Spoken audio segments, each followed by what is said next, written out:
them to ensure that we have the platforms to deliver these investments into people's pockets.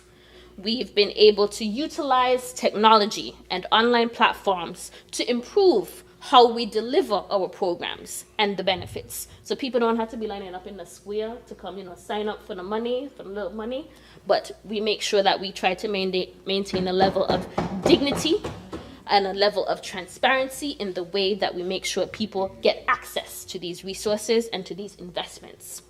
We've been able to upgrade systems and operations according to best practices to improve transparency, fairness, and efficiency in program delivery with clear guidelines and targeting to allow us to provide assistance to the most vulnerable people who need a hand up the most.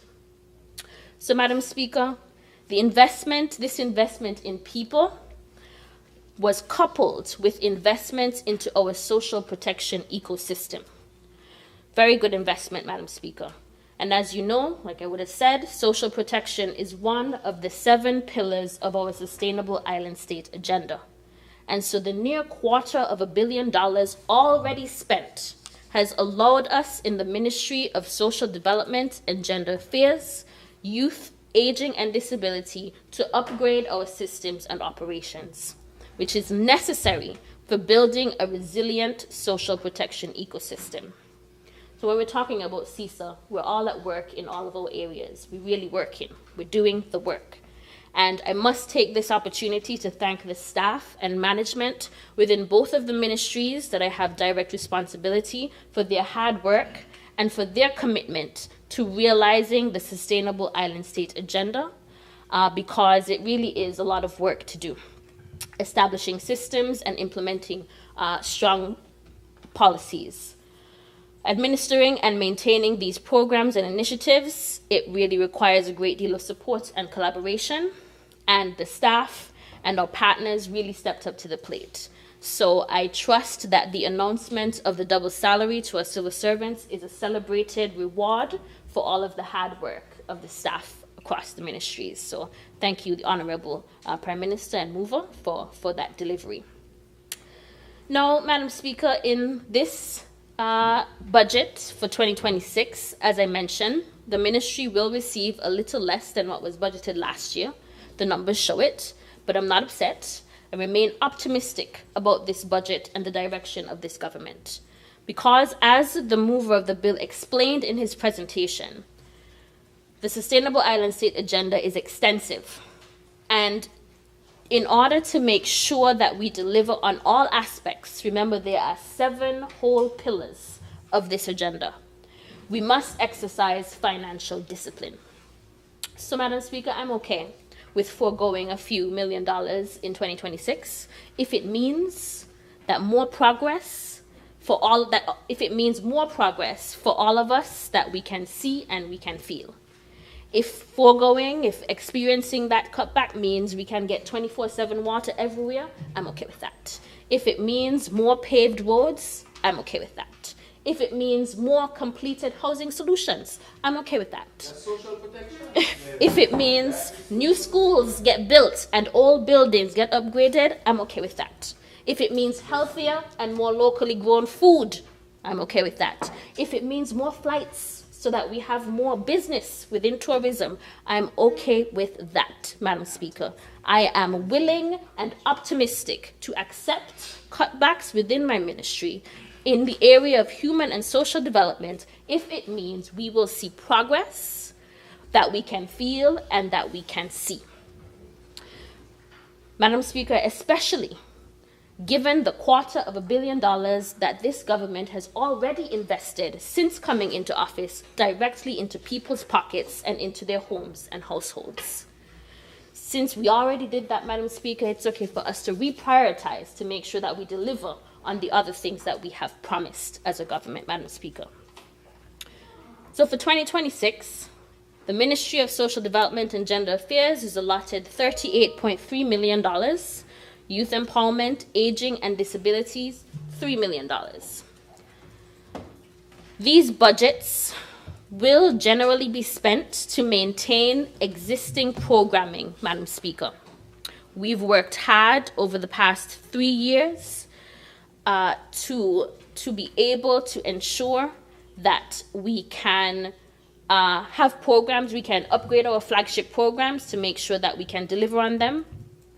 And so our thrust is to continue and to become more efficient and to be more compassionate in our responses to the people and their vulnerabilities. We want to continue to focus on people, programming, and partnerships, Madam Speaker. And I want to take the opportunity to highlight the successes of 2025, to mention the challenges, and speak to plans and actions that will be delivered in 2026. The year in review not only will include the 2 ministries I have direct responsibility for, but I also will speak a little to citizen security, which I co-chair with the Honorable Prime Minister and member from number 8, in which we apply the public health and social development approach to violence and crime reduction, an approach that is proven to be successful here in St. Kitts and Nevis under the leadership of the Honorable Prime Minister, Minister of National Security, and Minister of Health. So, Madam Speaker, for our year in review, in the Ministry of Youth Empowerment, Aging and Disabilities, this year we would have seen an increase in participation across our flagship programs, particularly summer camp. We've seen an increase in numbers. We had near 200 children. We've also seen an uptick most recently in the number of applications for Children's Parade.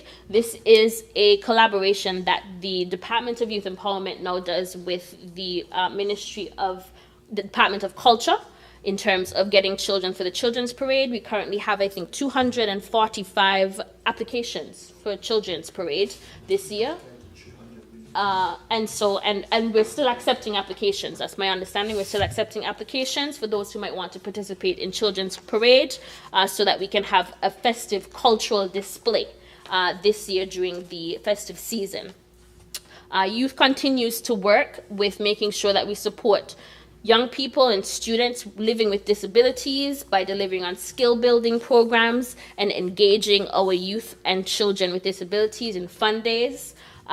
We would have worked with UNICEF to be able to highlight and identify child rights ambassadors this year. And this is us being able to give voice to our children and young people to make sure that they continue to be part of the development process. Most Remarkable Teens, Madam Speaker, we've seen the highest number of applications for Most Remarkable Teens. I understand that there were actually 85 interviews. Yeah, 86. We had 86 applications and interviews for Most Remarkable Teens this year. And that's significant, so we have to boil that down to 25. I know the challenge is hard. And so with that program, Madam Speaker, it's now moving into what I believe is its 15th year. We're looking to reform that programmatic approach where we are seeking our applicants in the future to ask that they do some sort of volunteer project ahead of time to be able to have do better at shortlisting individuals who apply for this. So with youth, we are committed to continuing the programming in 2026 with what we know to do. And so we want to continue with engaging with our communities and getting more young people involved with the activities of the youth department, Madam Speaker. For disability services, advocacy for the community of persons living with disabilities was ongoing and it continued. We've been able to successfully increase engagement and raise consciousness about persons living with disabilities and their experience of our society and our world here in St. Kitts and Nevis. We've been able to support with building capacity to be able to better engage with persons in this community. We've hosted sign language training for civil servants so that we can increase the way we communicate and engage with persons living with disabilities. We partnered with the Ministry of Education, the department, in order to build capacity in our schools. And that is intended to help us mainstream more children living with disabilities so that they can participate in, obviously, mainstream education.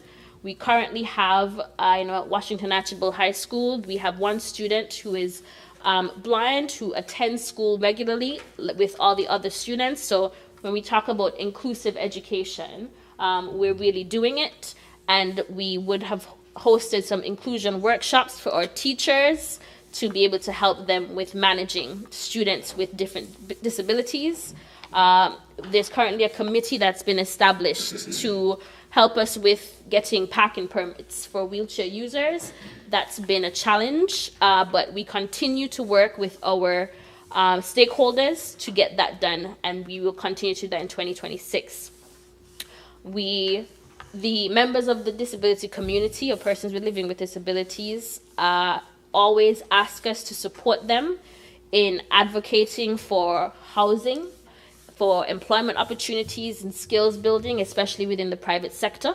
And so the intention is for us to continue and to go to do tours within the private sector, to do some education and training and engagement with the private sector and non-governmental agencies, so that we can raise the consciousness in that area so that more opportunities are made available for persons living with disabilities. When it comes to seniors enrichment, Madam Speaker, we have our senior care programs, which have been a hit, Madam Speaker, and we would have heard the mover of the bill speak to the experiences of our seniors who enjoy doing things like going to the movies. I do want us, and of course the course that they would have done about diabetes with the Ministry of Health.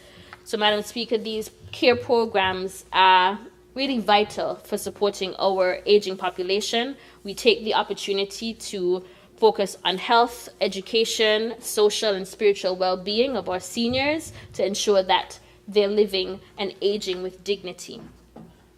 I want to take the opportunity here, Madam Speaker, to really thank the honourable member from number 8, who's the Prime Minister, mover of the bill, and who I'm also proud to say is my parliamentary representative, because he really is committed to caring for the people, Madam Speaker.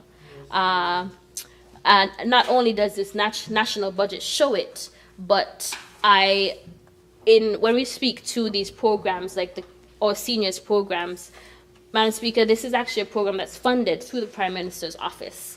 And the office is always willing to help and support our very small ministry, Youth, Aging and Disabilities, to ensure that programs like these, which we consider to be very important, are maintained and sustained, Madam Speaker.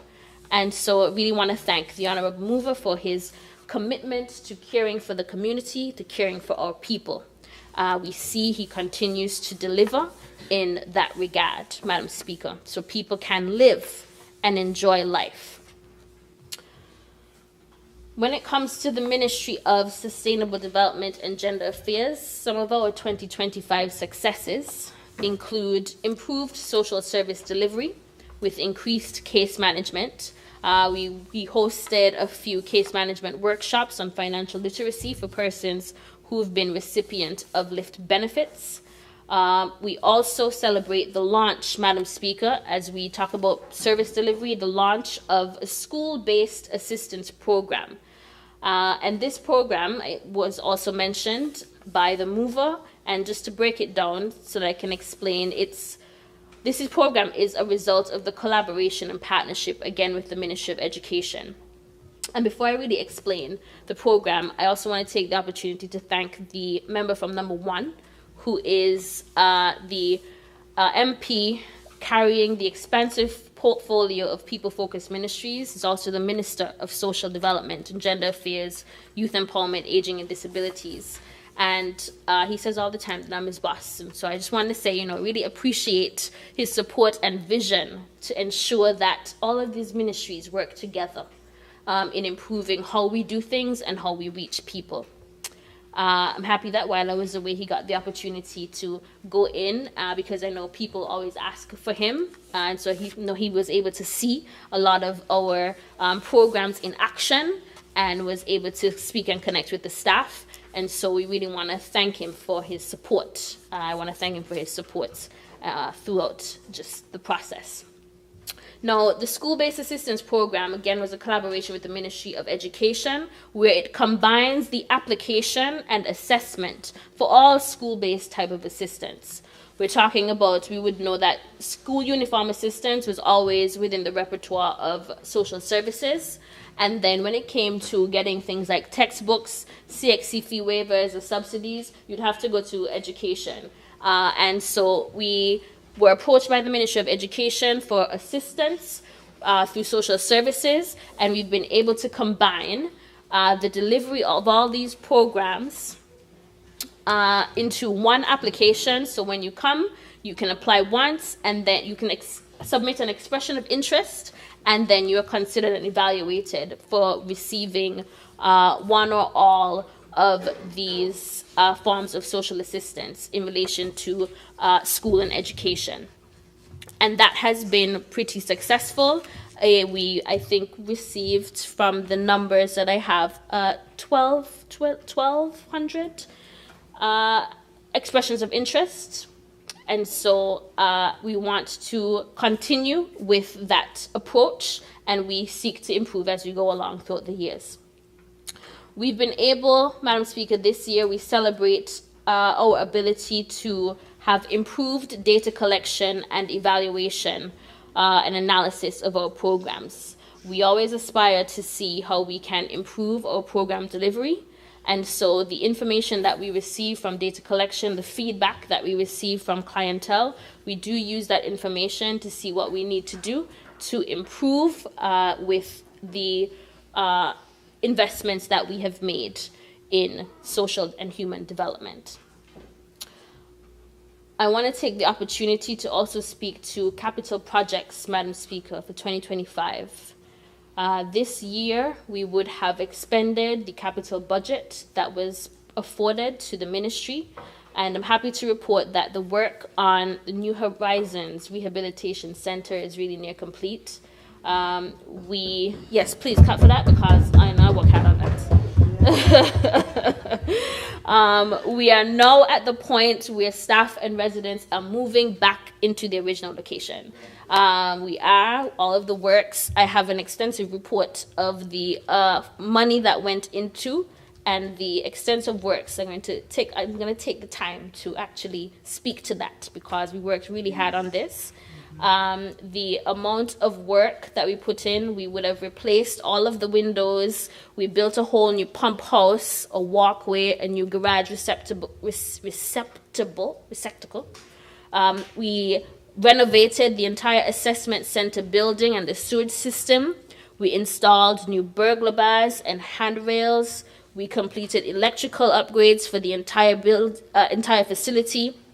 We did work on the roof and ceiling, and that was just major works, of course, in addition to the painting, the landscaping, and all of these aspects, Madam Speaker, so that we are now at the point where we can return and start moving back in, and we have started moving back in the staff and the residents to the original location at Harris's.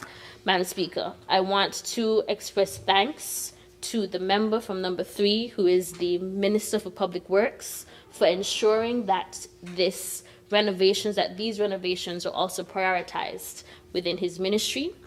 I would come time and time again to cabinets and ask for updates, and I'm very, very happy to report that we have been able to complete the renovations. So we are waiting on our final pieces of furniture, and like I said, the move back has commenced. I also take this time to thank the contractors who were on this project. We looked and sought contractors from constituencies number 6 and number 7, and I want to thank the contractors for really being diligent and working to the timeline to make sure that we got all the works done for New Horizons. So, clap for myself. Did good work on New Horizons. Additionally, we talk about capital projects, Madam Speaker. Community center maintenance and rehabilitation is within the remit of the Ministry of Social Development and Gender Affairs, Madam Speaker. The monies budgeted for the maintenance of community centers, Madam Speaker, with that, we would have gone on we went on an island-wide community center rehabilitation drive where we made sure we tried our best to touch each community center, to give something to each community center across the island. We have been working since a few years on reopening Keon Community Center, and I'll come back to that one, Madam Speaker. But I want to mention that works have been done at Challengers, East Bastia, Connery, St. Johnson's, Lodge, Otley's, and St. Paul's. Works ranging from replacing windows, replacing doors, painting and servicing and upgrades of emergency water tanks, fencing upgrades. And so, Madam Speaker, we have been working to do something at each of our community centers. With regards to Keon, I know I always get this question from the member for number 8 in terms of the reopening and members of the public. When it comes to the Keon Community Center, I want to share a little statement regarding the continued closure of the Keon Community Center. I know in past years, I have come and spoken about the Keon Community Center and how much work we put in to reopening the community center and the works that would have been completed. But the Ministry of Social Development and Gender Affairs wishes to advise the general public that the Keon Community Center remains closed in order to identify the source of the environmental hazard which originally caused the closure in 2022. In 2022, an air quality test revealed the presence of mold in multiple spaces on both floors of the community center. And to protect the staff that work from the community center and the general users, a decision was taken to close the community center temporarily and undergo all the remedial works necessary. Since 2022, we have undertaken at the Keon Community Center to repair and recap a leaking roof. We have sought professional mold remediation. We have installed new appliances, cleaned extensively, repaired the fence, painted, fixed and reconnected the cistern, replaced all wooden doors and wooden furniture, and improved by installing new AC units, Madam Speaker. We've done all this remedial work in order to identify any sources of mold and to also stop any future development of mold. Now, in addition to all of this work, after having done all this work, we would have completed some air quality tests, but presence of mold still remains at levels that require remediation. So this is why it's still closed. We found that after we've done all of these things, the readings from the Bureau said it's still too high. And so we engaged with multiple stakeholders, including environmental health, Bureau, professional cleaners, and the decision is now taken to return focus on the roof of the community center, as all other sources of moisture have been remediated. The Public Works Department has provided the scope of works for recapping the roof through the application of an additional layer of concrete that hopefully will allow for proper drainage of water from the roof to avoid and prevent any future pooling of water, which is suspected to be the cause of this moisture and the development of mold. This work is expected to commence in 2026. So we spent this year trying to really understand and troubleshoot and figure out where is this mold coming from, and we've identified a pooling problem on the roof. The ministry sincerely apologizes to the residents of Keon and the wider community for the inconvenience caused through the continued closure of the Keon Community Center.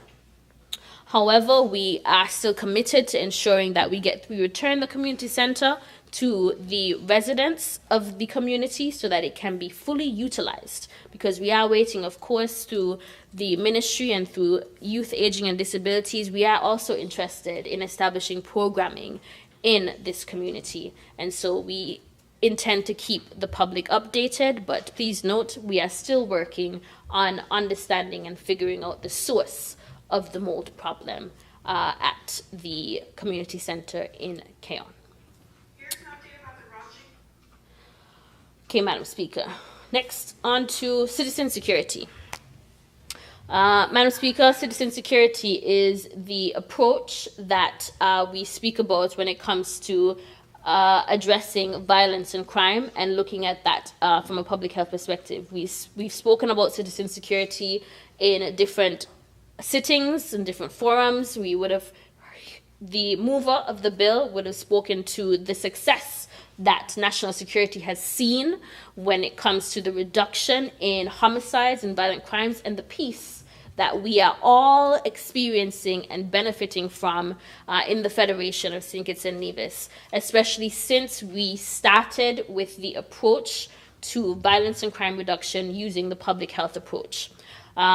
From the Citizen Security Secretariat, I want to remind members of the public, members of this House, that citizen security is a mandate. It is something that is formalized through the Prime Minister's office, where we have a committee of persons from different areas and sectors, both government and non-governmental, and we work together to see how we can coordinate work to ensure that we take a public health, social development approach to really support what national security is doing and complement what national security is doing by making sure that we all take ownership of creating a peaceful St. Kitts and Nevis and reducing violence in all its forms.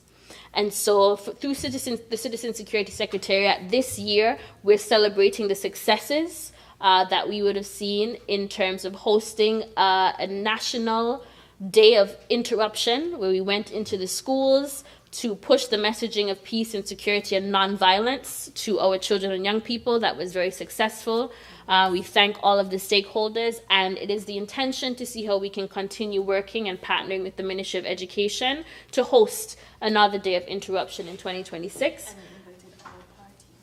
And we did, yes, we did invite all parties. We also had a day of interruption on Nevis, and so it was very successful. Persons who participated really enjoyed it, and it's something that we want to encourage the Ministry of Education through the schools, through all of the learning institutions to continue. The Citizen Security Secretariat also hosted 3 Better Opportunity Fairs. We've heard members in the House talk about trying to encourage young people to seek out better opportunities outside of a life of violence and crime. And so the Secretariat hosted 3 Better Opportunity Fairs. 2 of them were hosted in Bastille, where for these fairs we had persons in booths represented from opportunities in the civil society. So we had civil society organizations come and engage with members of the public, say we're recruiting membership into groups and organizations. We had employers, we had government departments to be able to highlight where the better opportunities lie and give people the chance, if they did not know, where they can go to find information, what they can do, and what really is out there. And so we are grateful to have been able to host 3. We had 2 in Bastille, and then there was also 1 in the community of Saddlers, Madam Speaker, all of which we deem to be successful in terms of the patronage and the support by the partners who came on board and volunteered to spend their time to set up booths and engage with members of the public and members of the community. The establishment of partnerships, I'd say that's the 3rd success of citizen security, and it's also the continued desire for citizen security for 2026. It's a priority to continue establishing partnerships. With citizen security, we're pushing the approach that it really is an all hands on deck and all of society approach to ensuring that we have peace in St. Kitts and Nevis. And in order to do that, we really need to know who the community groups are. We need to know who the people are. We want people to buy in. We want people to understand what is really the root cause of crime and violence in St. Kitts and Nevis. We really have to go back to building communities of care. We really need to go back to having our church groups support families in the community. We really need to go back to our sporting associations, our coaches, our sports leaders, being able to provide mentorship to our young people. And so what citizen security is intended to do is really to coordinate these efforts. We want to know who you are. We're willing to come to share the data and information, because all of this is based on science. PM likes to say that all the time. It's based on science. It's based on the information that we know, based on surveys, based on analysis that has been done. And so if we continue to stay committed to the process, it will work. I believe that. But we do need everybody to come on board. We do need our civil society organizations, we need our churches, we need our sports groups, we need individuals in the community, our elders. We need to go back to the days where we all take care of each other. And so Citizen Security is committed to continuing to establish partnerships. We're open to persons reaching out to us because we need to know who you are so we can see how we can support and encourage your work. I do want to give thanks and commendation to all our already existing partners. The Office of the UN Resident Coordinator for Mr. Cuthbert Wood is a strong supporter. The Chamber of Industry and Commerce, we have representatives there who really support us. We have the churches, we're calling on them to support and do more as well. We've been reached out. The church associations in Nevis have reached out to us at the Secretariat, and we've been over to Nevis a few times to be able to deliver presentations and share information and do some brainstorming. So we want to continue in that vein. In establishing partnerships and working together and pulling our efforts together to create a safe and peaceful St. Kitts and Nevis so that we can have sustained long-term peace and fewer persons, especially our young people, engaging and getting involved in violence and crime. Madam Speaker, those were successes that I highlighted. In light of all that we've been doing and the work that we've been doing across human and social development, we of course have our minor challenges, Madam Speaker. And I just want to highlight some of these challenges because I think it's important, for us to be honest and transparent. Things are going very, very well, but there's small things that we can do and we can improve on. One thing that I've noticed since coming into office, Madam Speaker, is we actually have a shortage in our caregiving sector, as in the persons who are interested, the persons who have the competence and the skills and the need has grown, Madam Speaker, for us, especially in relation to home care.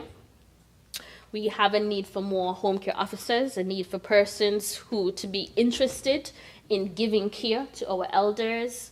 It is not just limited to persons, our aging population and home care as an employment sector, but you think about nurses, we could use more nurses, and it's just the caregiving sector in general.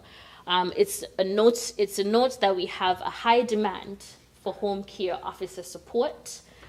We get requests in the Department of Aging all the time, but we do have some shortages in that sector.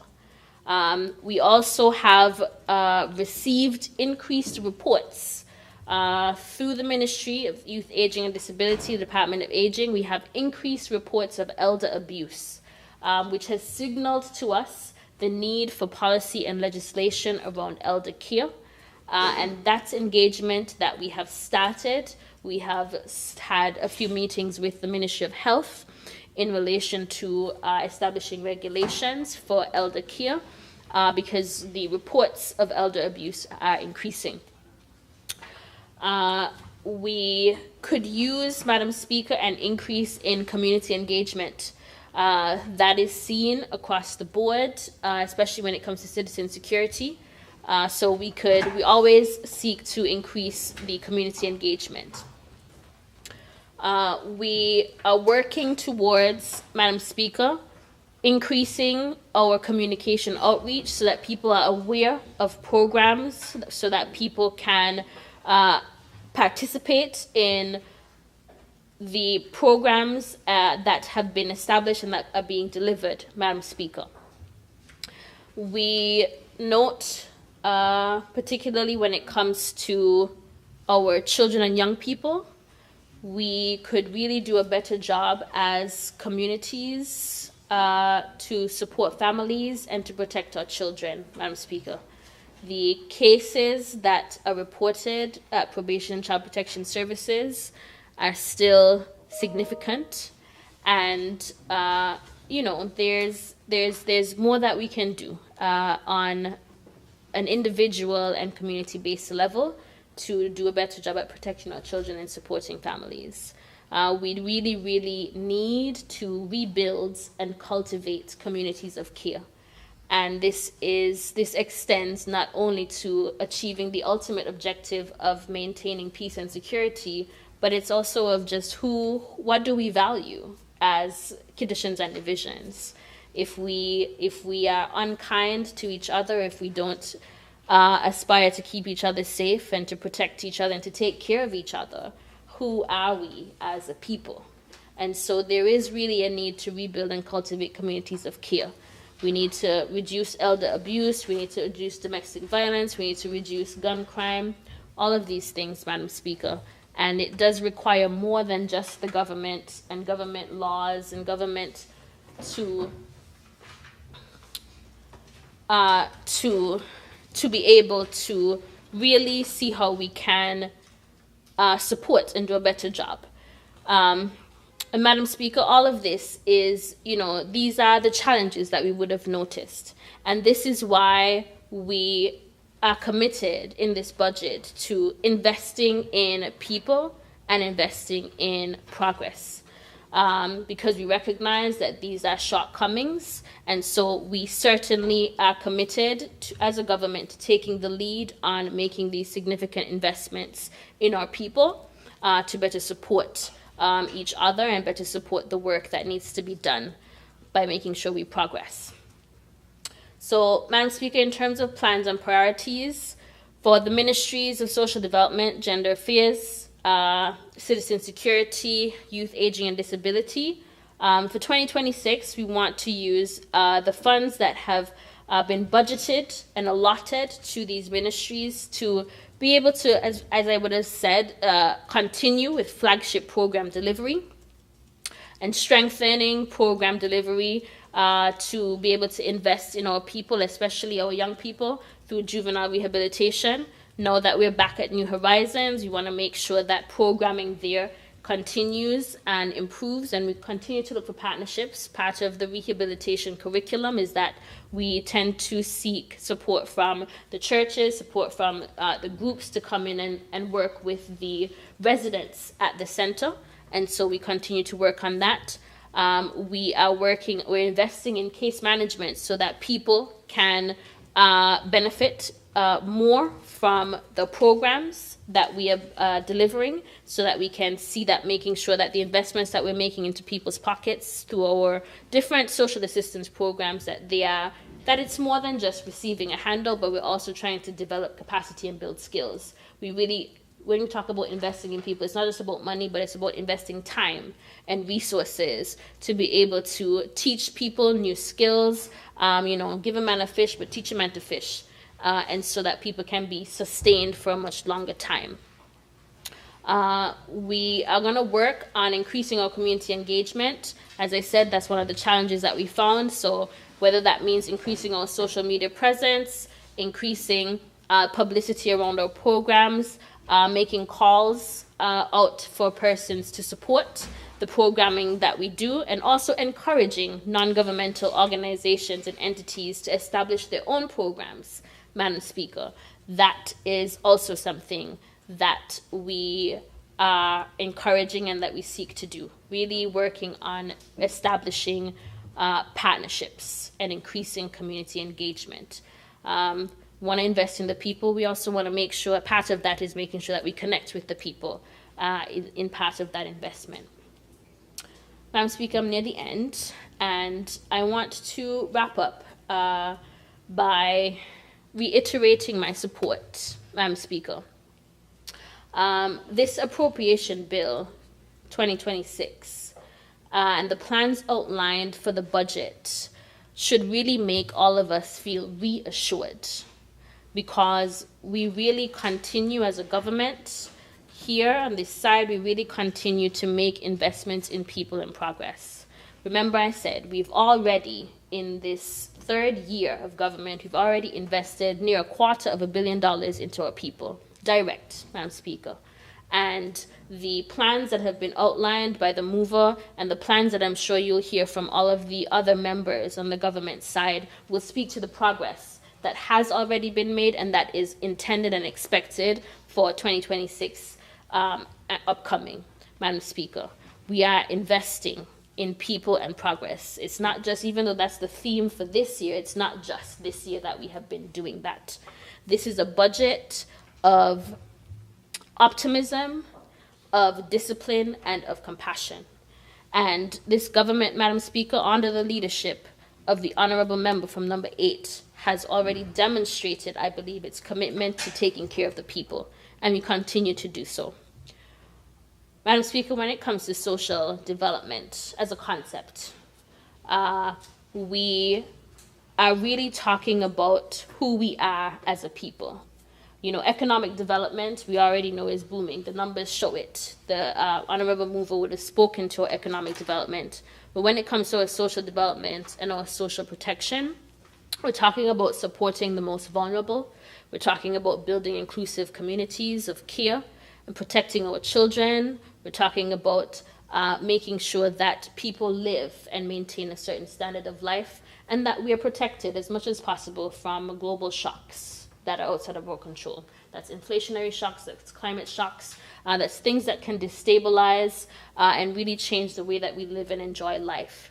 And Madam Speaker, this government, it really has done quite a lot in investing in people to make sure that people can continue to be protected and enjoy the luxuries of living in this Twin Island paradise. But as an administrative body, Madam Speaker, we of course will pave roads and we'll clean up our communities, but if we as individual citizens do not take pride in maintaining this environment that we invest in making sure we maintain, then it will all go to naught if we as individuals are also committed to taking care and supporting the mandate. And so, Madam Speaker, I really want to make a clarion call to members of the public to acknowledge our own personal individual responsibilities to social and national development by making sure that we have mindset and behavioral shifts among our people, because we have to set the examples for our young people. If we want to make sure we have clean environments, we got to stop litter.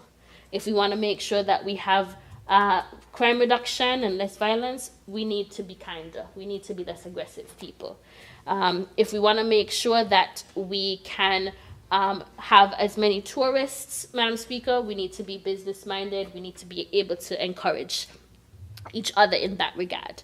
And so, Madam Speaker, I make a clarion call to members of the public to also recognize your own responsibility when it comes to our social development as a nation, when it comes to supporting each other and to making sure that we live peaceably amongst each other. And with this budget, Madam Speaker, I am confident that the government stays committed to investing in the right areas, to prioritizing the things that need to be prioritized at the right time. And Madam Speaker, we look forward to continued national development so that we can and will in fact become a sustainable island state that is continue to be envied amongst and across the region and the globe, Madam Speaker. And with that, may it please you, Speaker.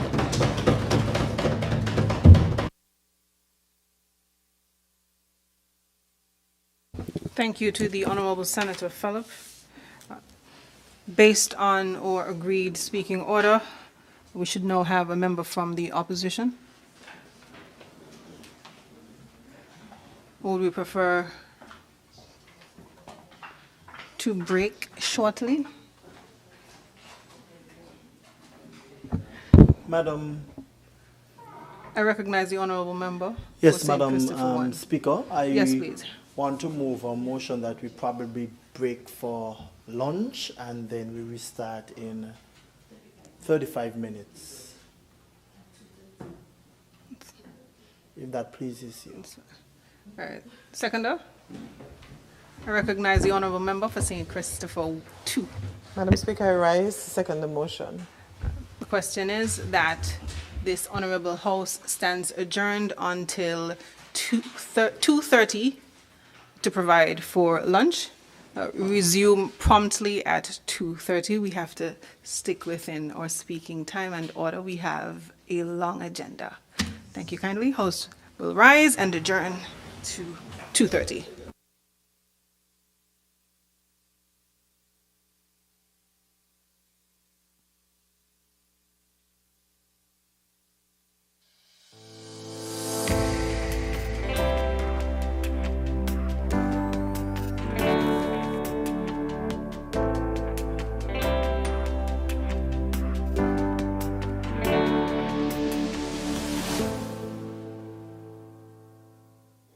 Last year, St. Kitts and Nevis embraced a bold new vision, one built on resilience, innovation, fairness, and prosperity for all. A vision grounded in 7 pillars that touch every part of our lives: energy, water, food security, the creative and digital economy, infrastructure and housing, the environment, and people, our greatest asset. These pillars are the blueprint for a modern, sustainable island state, a roadmap to a nation that works better, lives cleaner, grows smarter, and creates more opportunities for every citizen and every resident. And in 2025, we saw that vision move from promise to progress, step by step. Investment by investment, project by project, the government led by Prime Minister Honorable Dr. Terence Drew pushed forward, building, upgrading, training, digitizing, and reforming. Across the country, the transformation became visible. Homes going up, land titles in hand, water finally flowing reliably, new roads opening, farmers and fishers earning more, digital services unlocking convenience, trainees stepping into the jobs of the future, hospitals and emergency care modernizing, young people receiving savings and investments, and families finding real relief when they needed it most. More importantly, this year proved something fundamental. People are not just included in the agenda, people are the purpose of it. Let's take a look at some of the work done this year, pillar by pillar.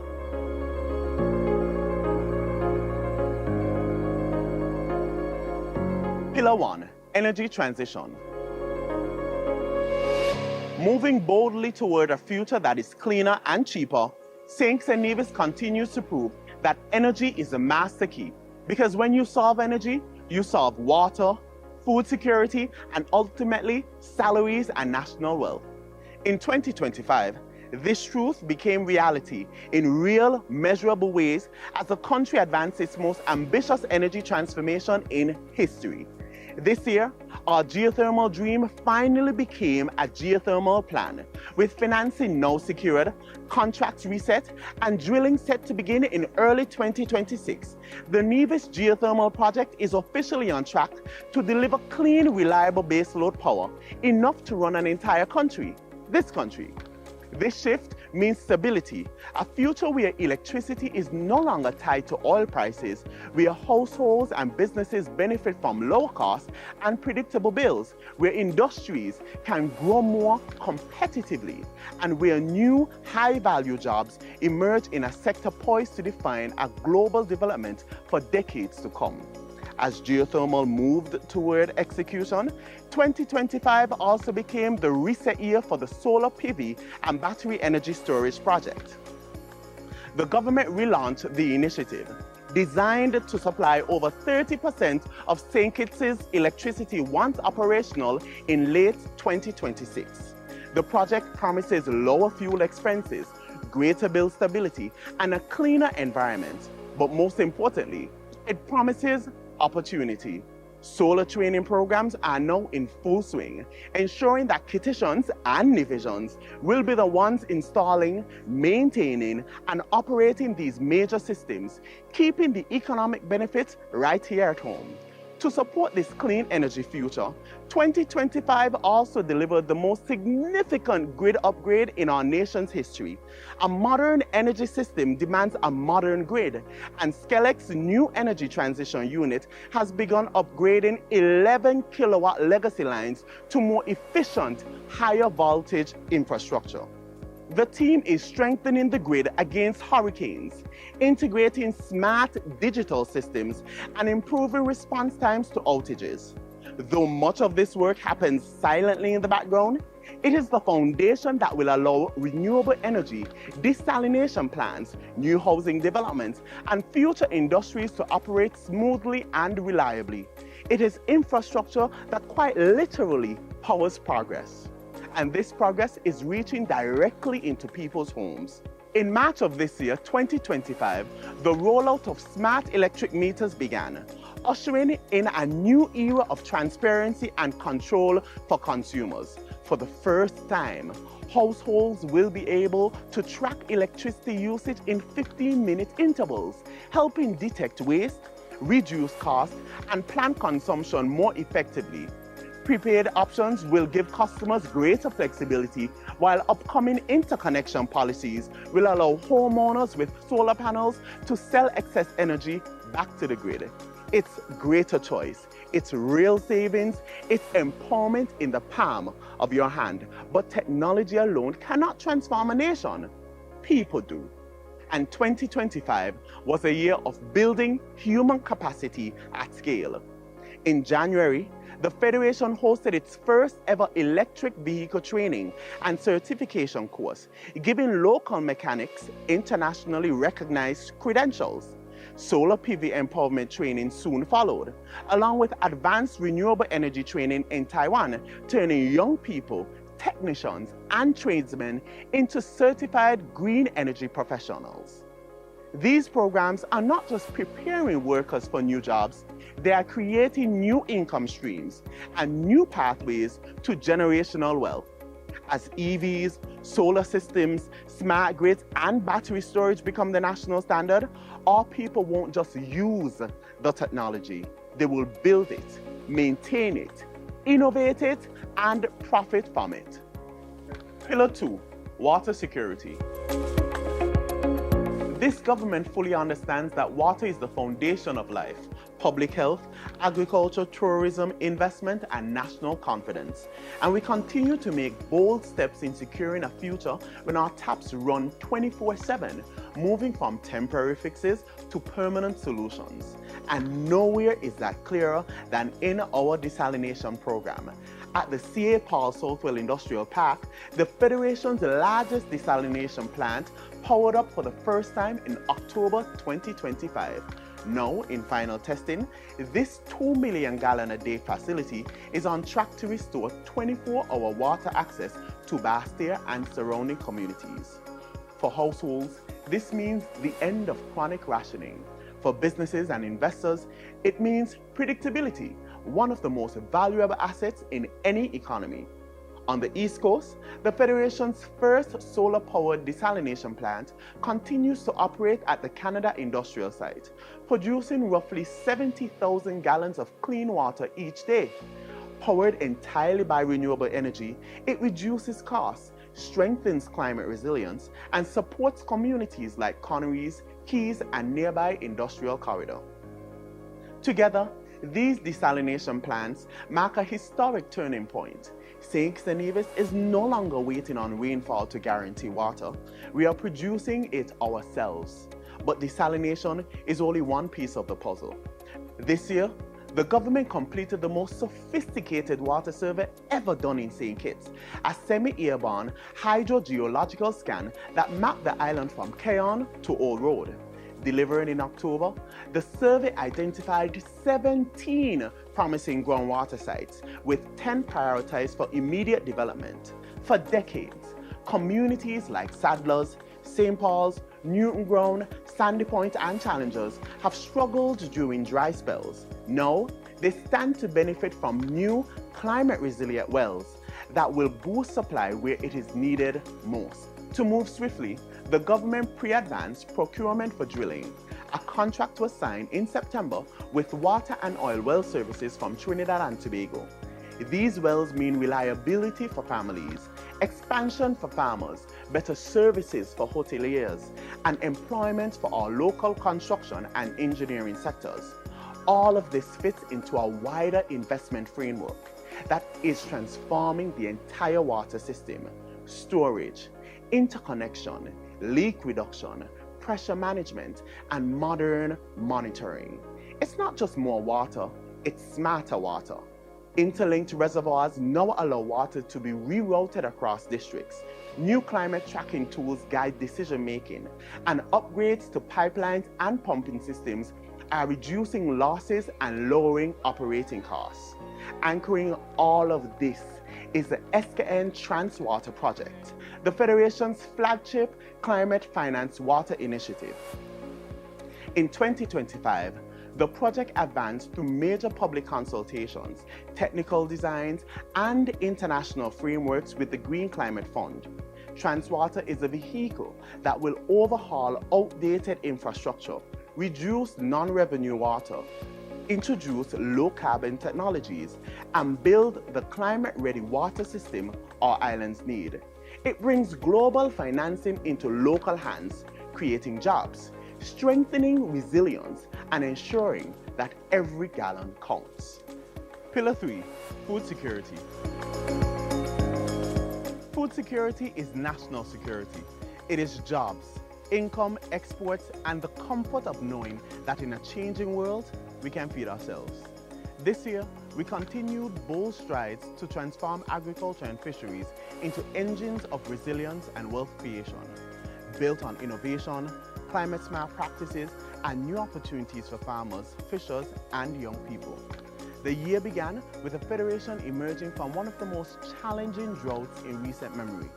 Instead of setbacks, we used the moment to accelerate investments. Through a multi-million-dollar intervention, farmers received free drip irrigation systems, drought-resilient seeds, protective crop coverings, and on-farm support to safeguard production.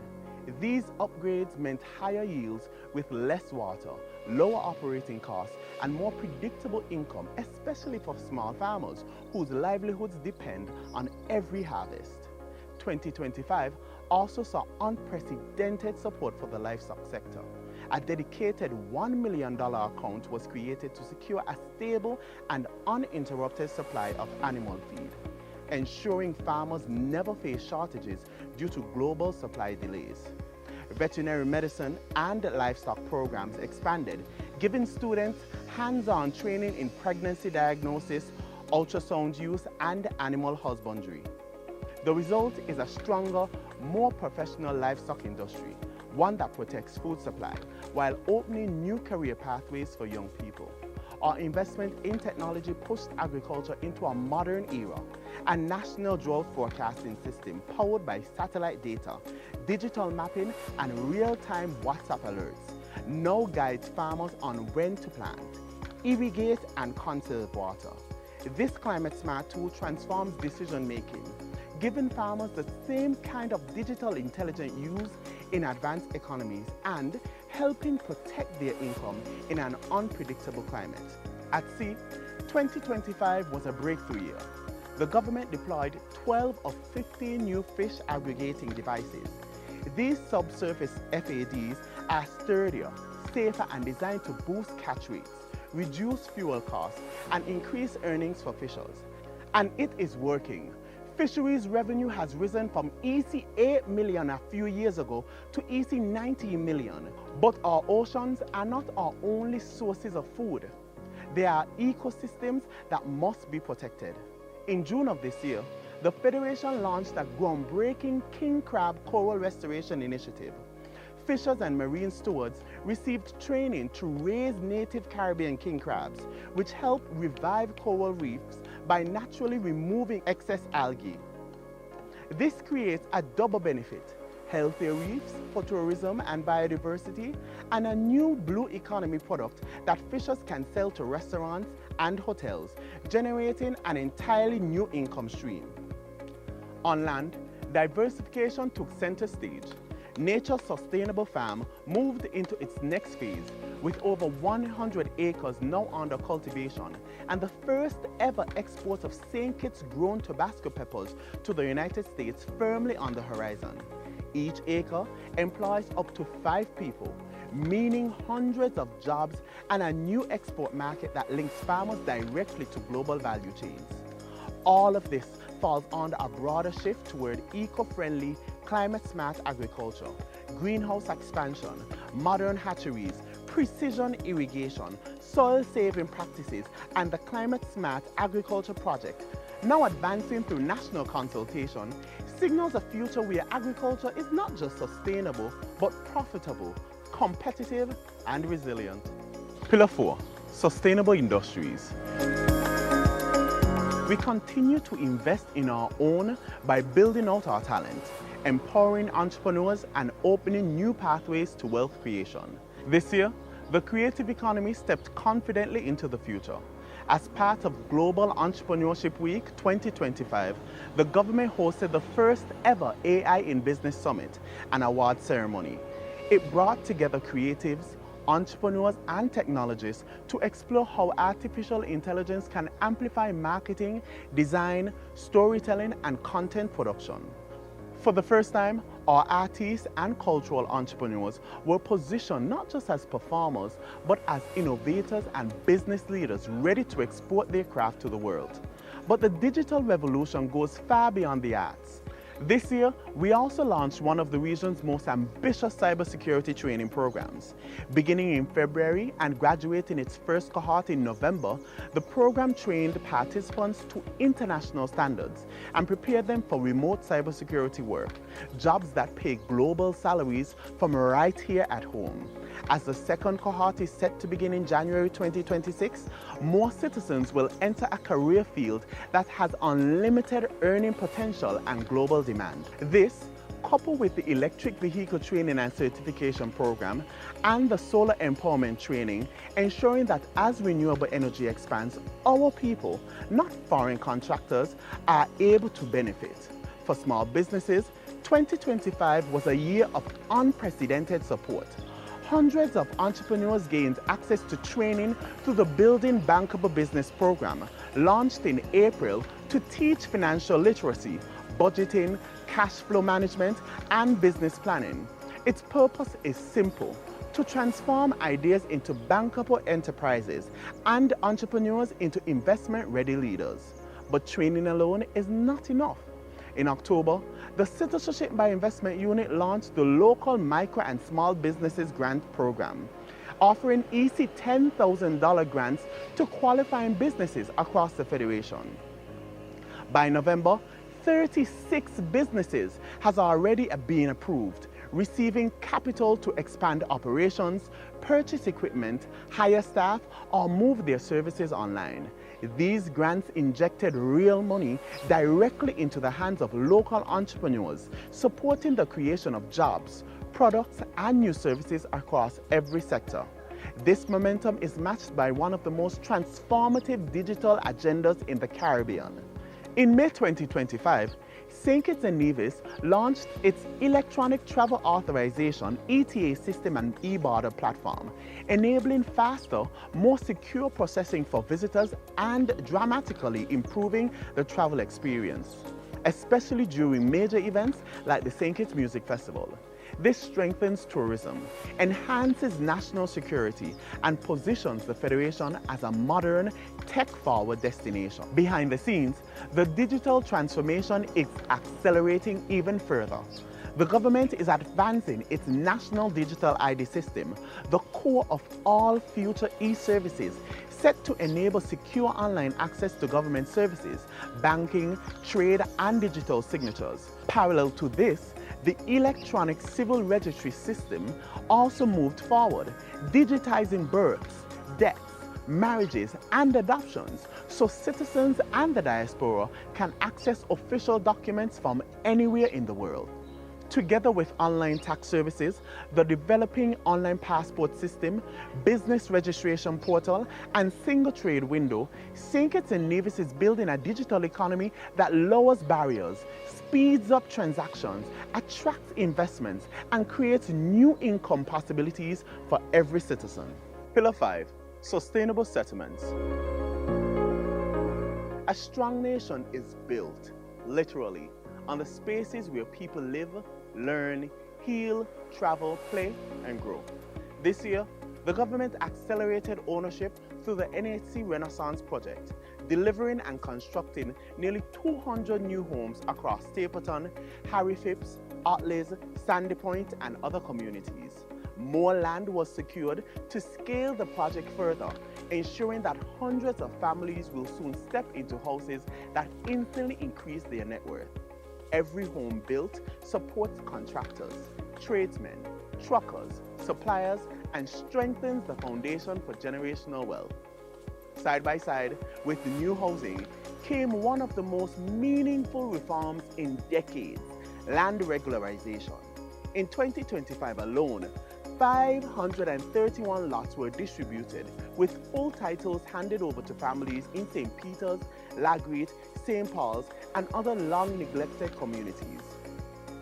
In several cases, beneficiaries walked into the banks the very next day because for the first time, they had collateral, dignity, and the power to invest in their future. This is land, not just as a place to live, but as empowerment. And for the first time in our history, the entire land system is going digital. A new land administration and information system is being built, replacing decades of paper files with a transparent, efficient online platform. Beginning early in 2026, citizens will be able to submit applications, track their status, and view available lots on a digital map.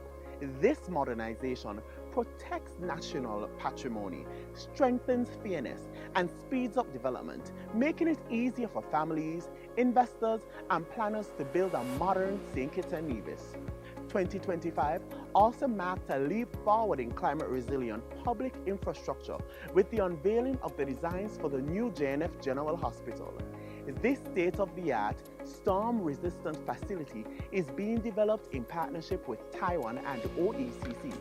Construction begins shortly, bringing jobs in the short term and delivering long-term benefits in healthcare. This hospital will save lives, but it will also generate economic activity every single day. Across the island, the government advanced one of the largest road modernization programs in our history. Over $80 million has been invested in less than 3 years. This year alone, the St. Peter's Main Road and F.T. Williams Highway East was fully upgraded and completed. Over 3 miles of safer, smoother roadway with sidewalks, retaining walls, and new access points. These works shorten travel time, raise property values, improve safety, and open new economic corridors for families and businesses. Major community roads from Rawlins and Newton Ground to Shadwell and Palmetto Point, and many more also saw significant road work upgrades. Pillar 6, circular economy. A sustainable nation is a clean nation, and this year we took some of the boldest steps in our history to reshape how our country manages waste. We passed the Plastic Waste Reduction Act 2025, a landmark law that positions St. Kitts and Nevis as a regional leader in the fight against plastic pollution. Rolled out in 3 phases, the ban eliminated the import, sale, and distribution of single-use plastic bags, styrofoam containers, straws, cups, plates, and utensils. By November 2025, the major categories of single-use plastics were officially out of the Federation. This means cleaner coastlines, healthier marine ecosystems, reduced landfill pressure, and a better tourism product. But more importantly, it means shifting national behavior, encouraging reusable bags, refilling bottles, and greener businesses that save money while protecting the environment. Alongside legislation, we strengthen the systems that make sustainability real. The St. Kitts and Nevis Recycling Project, supported by the Taiwan Technical Mission, accelerated significantly in 2025. Paper recycling was introduced on both islands, new pilot recycling programs launched in Nevis communities, and 57 schools participated in a national recycling competition, transforming environmental education into real action. By September 2025, the project had expanded collection points, increased training workshops, and shipped batches of separated plastic overseas, reducing landfill burden while creating new green jobs in sorting, transport, and materials recovery. This momentum ties directly into the wider transformation of our waste sector, a move from simple disposal to a circular economy. This year, the government also intensified landfill reform efforts following February's Connery landfill fire, accelerating planning for safer, more sustainable waste handling systems. At the same time, regional partners supported circular economy training that empowers local entrepreneurs to turn waste into opportunity, whether through upcycled products, recycling services, or green manufacturing. In this new approach, waste is no longer just a cost. It becomes raw material, it becomes innovation, it becomes wealth creation. And while plastics and recycling dominated headlines, the deeper story is about resilience, health, and long-term economic security. Reducing plastic waste protects our ocean, safeguarding fisheries and coastal livelihoods. Improving landfill management strengthens public health and prevents costly environmental disasters. Recycling projects build new supply chains and new micro-enterprises. And the national shift toward reusables reduces import costs, putting more money back into households and businesses. This year also saw major investments in sports and youth development infrastructure. In May, the new Conway Football Stadium was opened, becoming a vibrant home for community events, tournaments, and local entrepreneurship.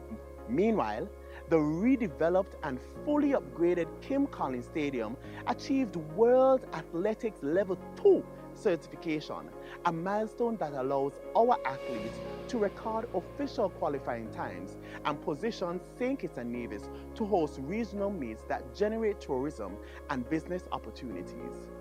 Education infrastructure also advanced with construction of the new Bastia High School officially beginning in June. And the reconstruction of the Joshua Obadiah Williams Primary School in Molyneux moved forward as well, restoring a pillar of community life and bringing jobs and hope to families who have waited since the 2022 fire. Pillar 7, health and social protection.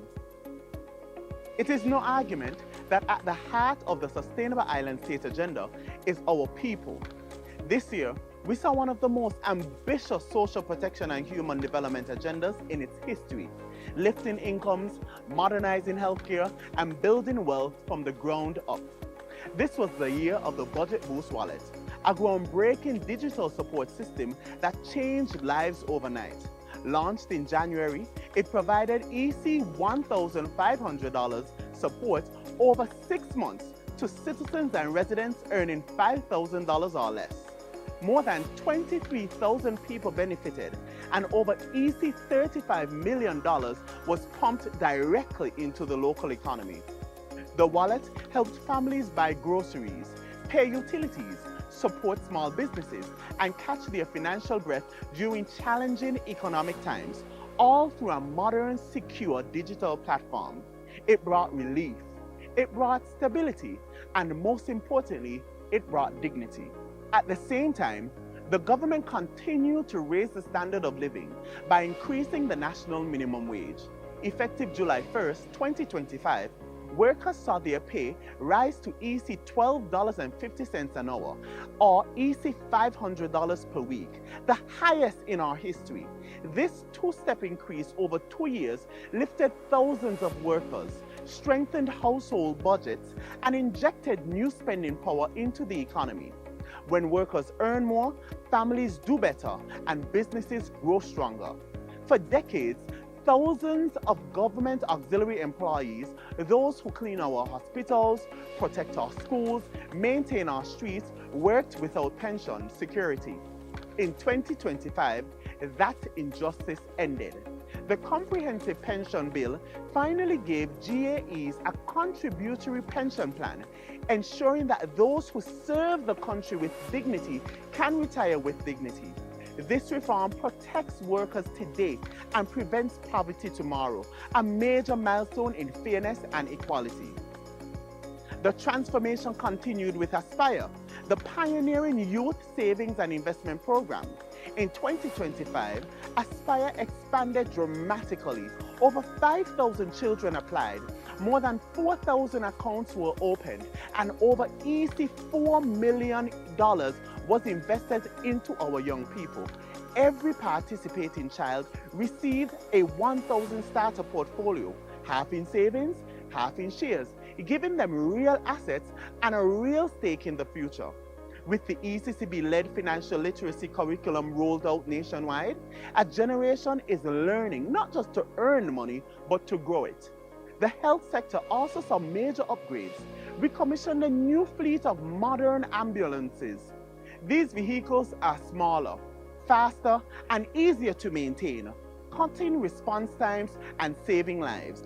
At JNF, construction of the new MRI facility is in its final stages, with the island's first ever MRI expected to go live by early 2026. Alongside upgraded CT scanning laboratory and diagnostic systems, this marks the end of the era when families had to fly overseas and spend thousands for life-saving imaging. And we continued our commitment to protecting mothers and children. The Children's Medical Fund continued to save lives by ensuring no child is denied overseas medical care because their parents cannot pay. And this year, the High Risk Pregnancy Fund was also launched to support expectant mothers with complications, removing financial barriers to specialist care and protecting our most vulnerable families. Finally, the Elevate program continued its work of transforming lives. From skills training and job placement to entrepreneurship support and the Heartfelt Moments Rehabilitation Initiative inside His Majesty's Prison, Elevate gave at-risk youth and justice-involved individuals a second chance, turning potential into productivity and safety into opportunity. As we move into another budget cycle and a new chapter, one truth is unmistakable. St. Kitts and Nevis is moving with purpose. The groundwork has been laid, the momentum is building, and the benefits are already reaching our people, families, farmers, workers, entrepreneurs, students, and communities across every corner of our islands. But this journey is only just beginning. The development path we are on is not a short-term project. It is a long-term commitment, a national mission to building a resilient, a prosperous, modern island state where every citizen has a fair shot at opportunity, dignity, and success. Right before our eyes, we are seeing the pillars come alive, and in the year ahead, these pillars will only grow stronger, powering new industries, new infrastructure, new skills and new opportunities, from renewable energy to digital transformation, to agriculture, creative enterprises, from social protection to climate resilience. Our country is building a future where progress is not occasional, but continuous. This is transformation. This is nation building. And together, we will continue to power progress for St. Kitts and Nevis.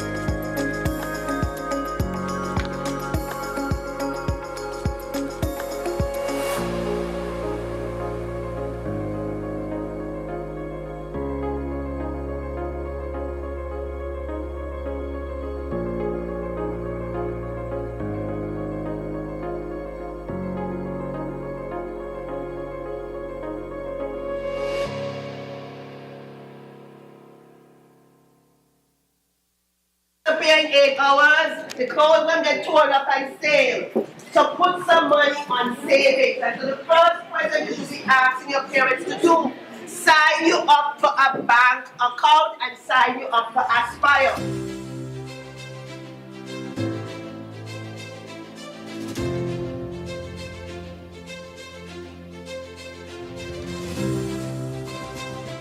The Aspire Financial Education Program in schools targets students from kindergarten to the sixth form college, the Clarence Fitzroy Bryan College, and the sixth form college in Nevis. It is part of the Prime Minister's project to ensure that every child in the Federation is armed with the foundation of a strong financial foundation. This session this morning is part of our pilot. We're starting with Basse-Terre High School and the Washington Archibald High School in St. Kitts, as well as the 2 secondary schools in Nevis, as well as primary schools in St. Kitts and Nevis. And we're starting out in November, and we will continue for the next 2 terms starting in January. The whole idea is to energize our young people, to get them excited about learning about managing money, about saving money, about investing money, and about also charting a path where they can consider themselves ready to set out on their own as an entrepreneur. All different paths to build a solid financial future.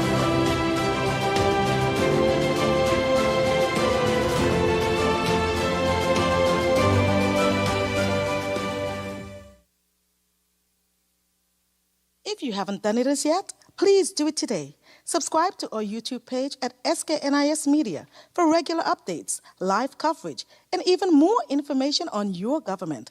While you're at it, like, share, and interact with our Facebook and Instagram pages at SKNIS Media and SKNIS Info.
Morning. We are here for the inaugural flight for Anguilla Air Services. We have with us a female pilot, yes, and she was accompanied by another female who is also here with us, and of course this warms my heart. I love to see women taking up space, clock it. And we have a plaque this morning to show our appreciation, and we look forward here in St. Kitts and Nevis as we build out connectivity here. We look forward to our daily service from Anguilla Services. So thank you very much, and we look forward to a fruitful partnership. Of course, we love St. Kitts and Nevis so much.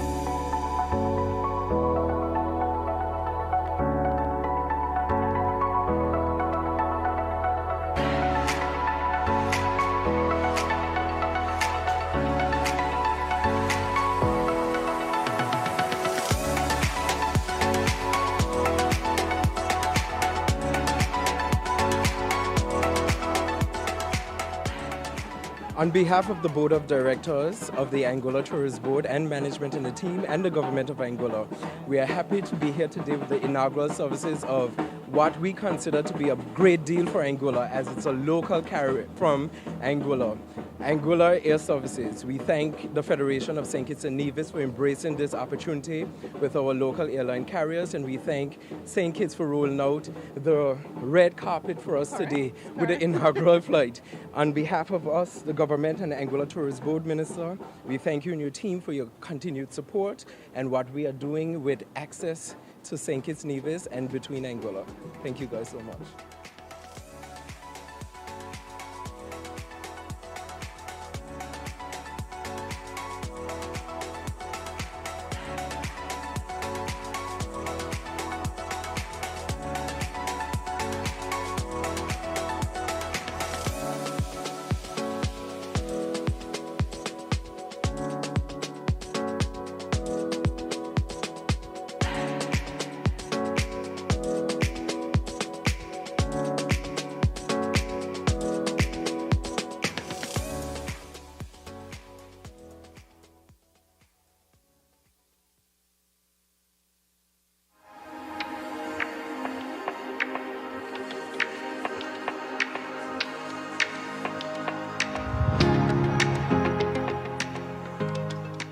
Thank you for coming. I don't know if this is your first time home. Yes, it's your first time home, so welcome. So I guess you got to see granddad grew up. Yeah, I think we're going to go there after. You're going to go there after, yes. And interestingly, yeah, there was a football team. I don't know if you got a chance to see the football team. All these youngsters who wear jerseys. Is that why we're going today? Yeah. Yeah. You're gonna see that. Yeah. So they're really looking forward to see. You know what they taught me? They taught me this. I said, you do that. So the people of St. Kitts and Nevis, I say, are extremely proud, happy. We are so happy that you really wear the flag. It means a lot to us. That your grandfathers woods are remembered. And so it has a tremendous impact, that what he does for us. But I heard it was the sister who started to put that stuff on. Correct? Yeah. Well, what inspired you to do that? Well, we listen to that sort of music anyway, so so we're just very into like the culture, so we decided to make a video, and it just absolutely excellent, excellent.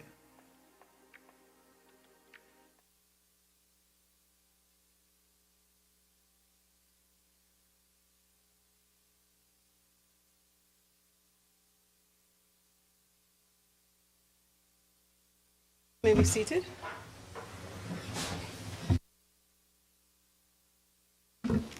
I recognize the honourable member for Neviston. Thank you very much, Madam Speaker. And I rise now to make my contribution, Madam Speaker, towards the bill before this honourable House, that is the Appropriation 2026 Bill 2025. Madam Speaker, I would have listened very attentively to the mover yesterday, and I now beg your leave to make my contribution towards the debate. And of course, I rise to give my reaction to the budget address that was presented here in this Honourable House yesterday by the mover of the bill, the Prime Minister, and the member for St. Christopher 8 under the theme, Investing in People and Progress. And Madam Speaker, one of the best things that any government can do is to invest in its people, because I always believe that the human resource is, of course, the most important resource in the development of the country.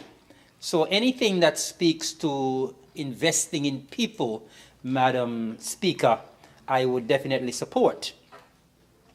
Madam Speaker, I continue to see this as a very humbling experience to be able to have the privilege to speak in this Honourable House and, of course, to present on the budget debate for 2025-2026. Madam Speaker, with all of the budget addresses, there are always strengths and weaknesses. Of course, there's always very strong points. There are some that are not so strong. There are some that sometimes are a little weak as well. And I will try as much as possible as a responsible member of the opposition to address some of these points and, of course, to give my suggestions as well. Madam Speaker, I want to say that the Federation, I think, is on a good path towards becoming a sustainable island state. In my brief intervention this afternoon, I believe, I will try to look at a few areas that were covered during the budget address, and of course I will also try to cover some other areas as well, Madam Speaker. Now, let me speak with the issue of law and order and citizen security. And I want to, from the onset, commend the administration for the steps that are being taken in terms of trying to reduce crime. We know that over the years, the Federation of St. Kitts and Nevis have been plagued by some very serious criminal activity. And I am heartened, Madam Speaker, that recently we have seen quite a good or drastic reduction in criminal activity.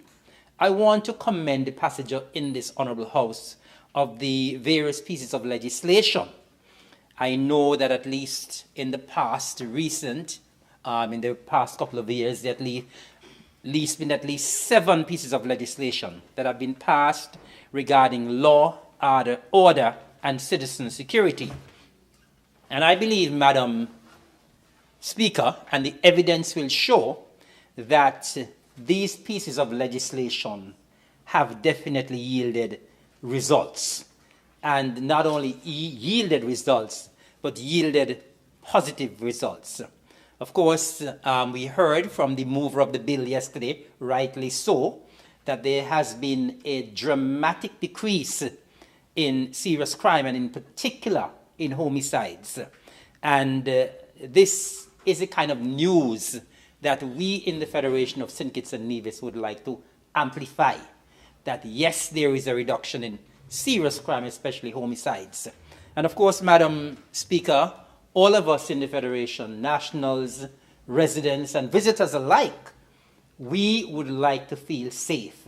And so when there is a reduction in crime, we should always try as much as possible to amplify that kind of news and to try as much as possible to encourage our nationals and our residents to try to keep it that way. Madam Speaker, the mover spoke to the continued refurbishment of the police stations in the Federation, and that is something I would welcome because, Madam Speaker, our law officers need to be in comfortable surroundings. And I'm sure all of us would know that when employees are comfortable, that they are a lot more productive. And of course, even though we have had our plans and programs here with regards to the legislative agenda, it boils down to the work on the ground of the police officers in the Royal St. Christopher and Nevis Police Force. And so because they're doing the work on the ground, it shows that there has been a reduction in crime, a reduction in homicides. And so it is incumbent on the government as well, Madam Speaker, that these officers be as comfortable as possible. I would like to inform the mover of the bill, as I did last year, because as he spoke about the refurbishment of the police stations in the Federation of St. Kitts and Nevis, which I welcome, I would like to once again inform him that the Gingerland Police Station in Nevis needs some serious work. And I would hope that during this coming year, that some work can be done at the Gingerland Police Station. Madam Speaker, I would have visited the station on many occasions, and the officers, they have complained bitterly in the past.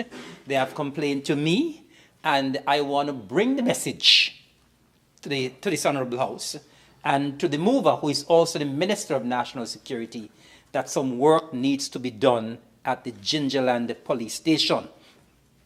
So I'm speaking on behalf of the good officers at the Gingerland Police Station, and I would trust and hope that in the not-too-distant future, we can see some work taking place there at the Gingerland Police Station.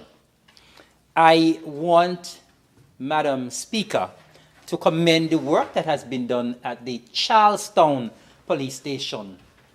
And I would hope that very early in the new year, that we can see a completion of the work that is being done there at the Charlestown Police Station, and our officers who are based at the Charlestown Police Station can find their way back in their home at the Charlestown Police Station. So once again, we on the island of Nevis, we certainly welcome the work that is being done there, and we want once again to encourage that some work be done at the Gingerland Police Station.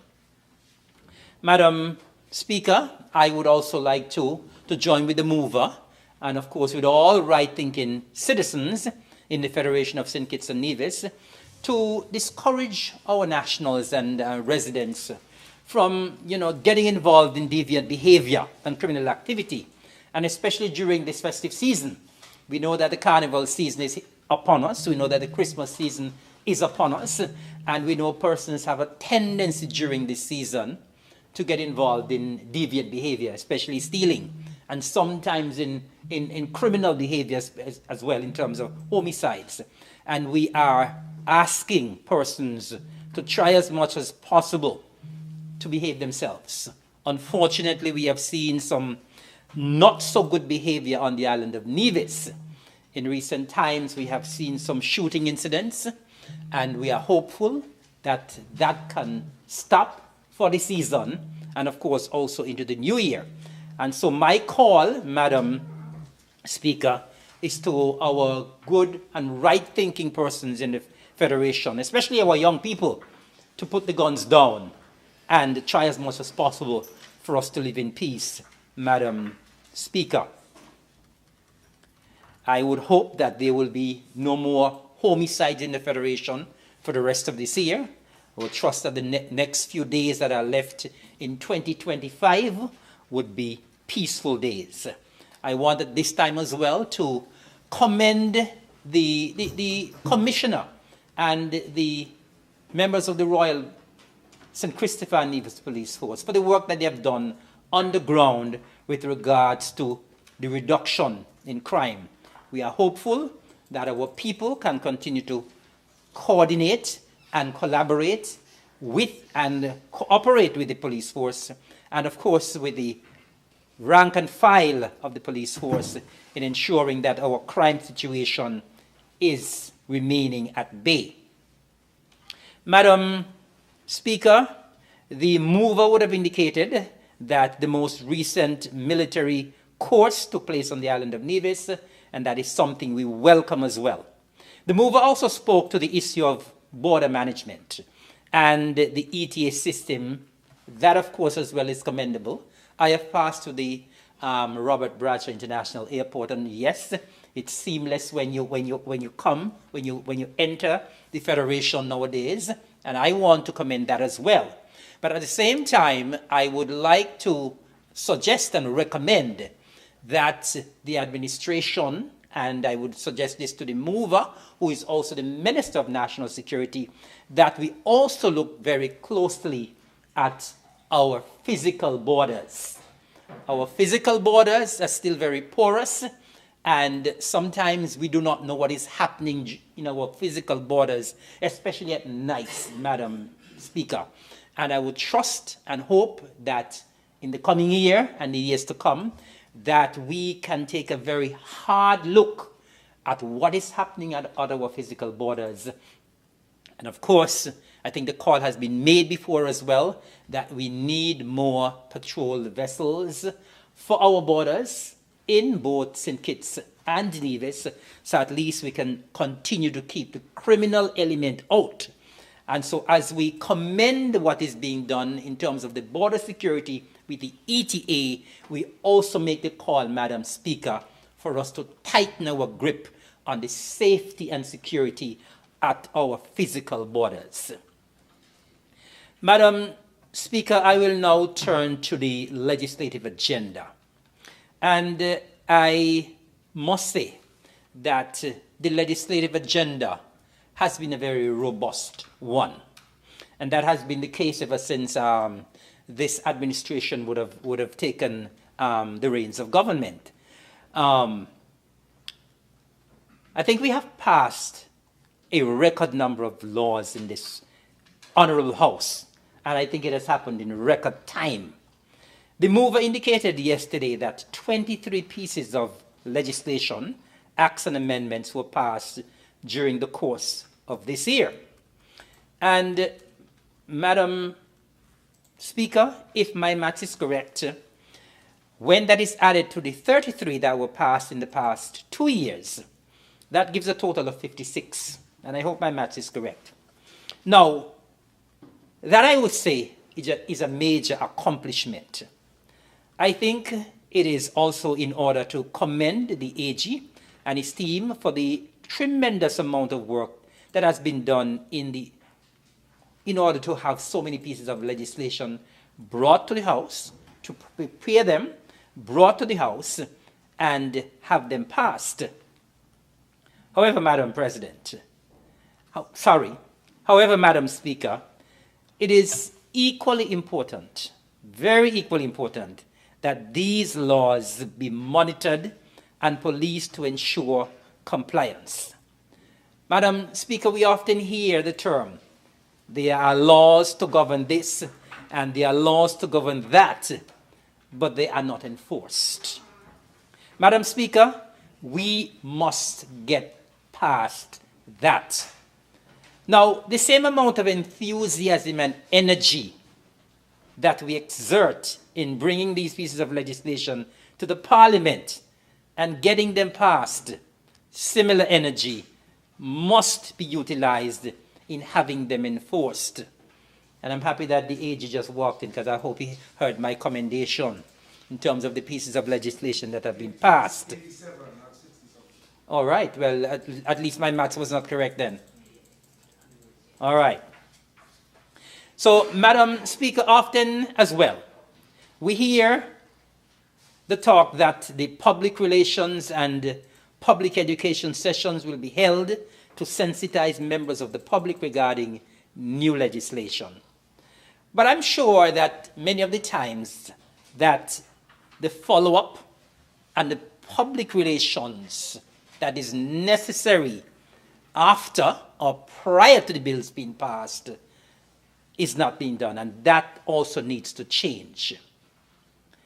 Madam Speaker, I have in this House called on many occasions for public relations, proper public relations, and education to be done, because a lot of the times, Madam Speaker, people listen to what is being debated here.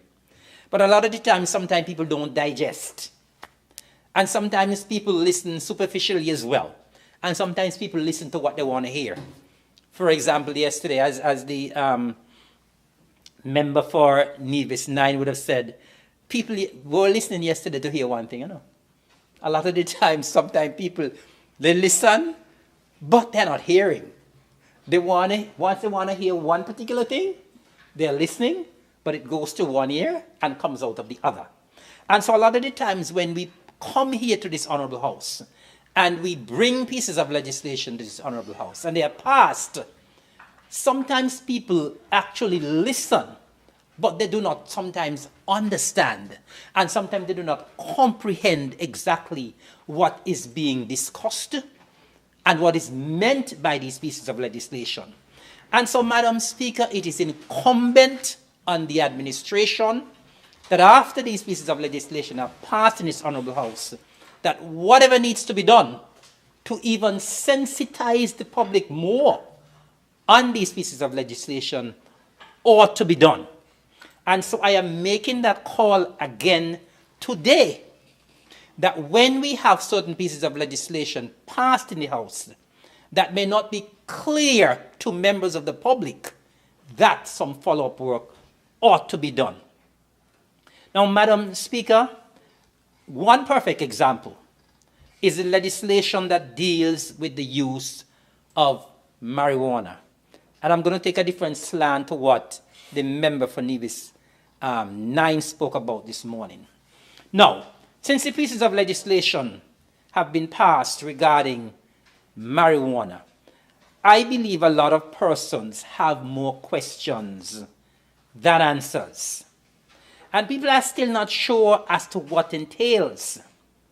Now, Madam Speaker, since these bills were passed here in this Honorable House, there are views that everyone is at liberty to smoke when they want, where they want, how much they want. And I know that is not the case.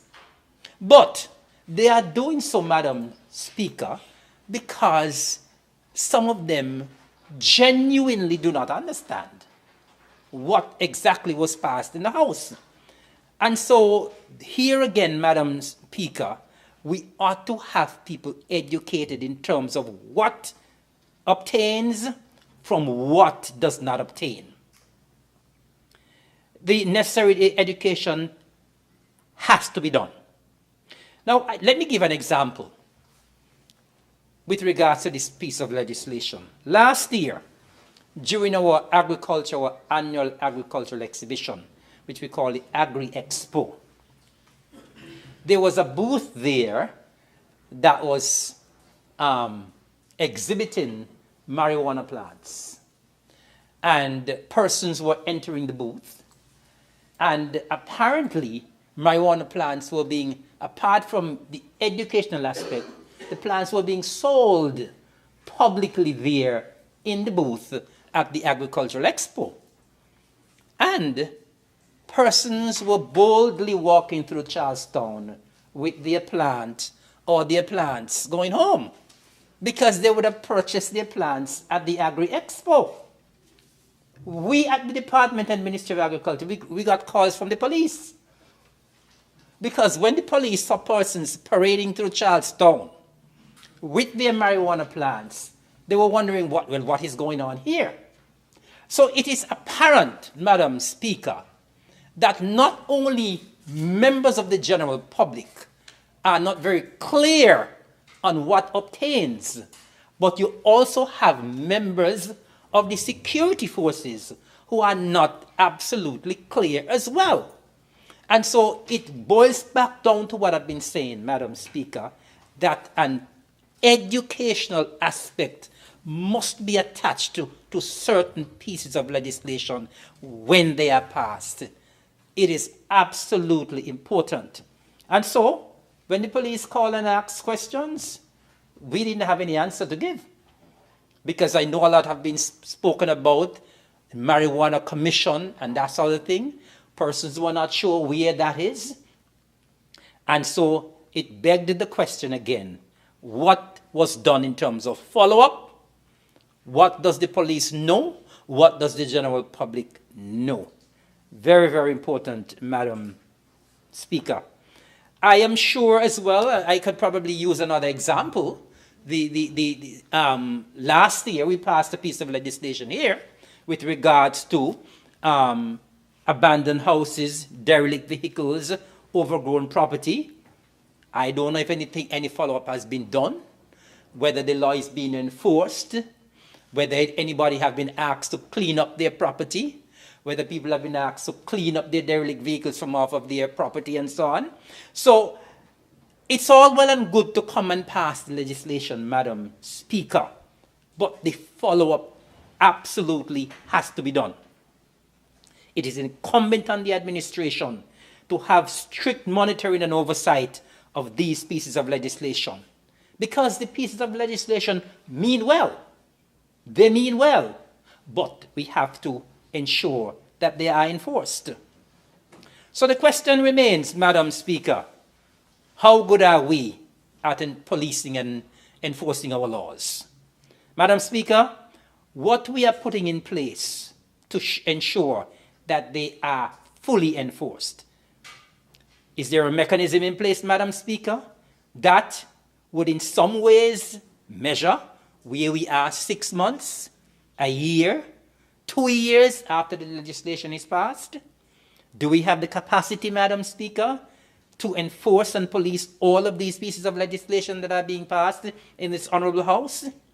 Madam Speaker, it is not just enough to pass the laws and make our record look good. We must go further. Madam Speaker, good governance also means enforcement.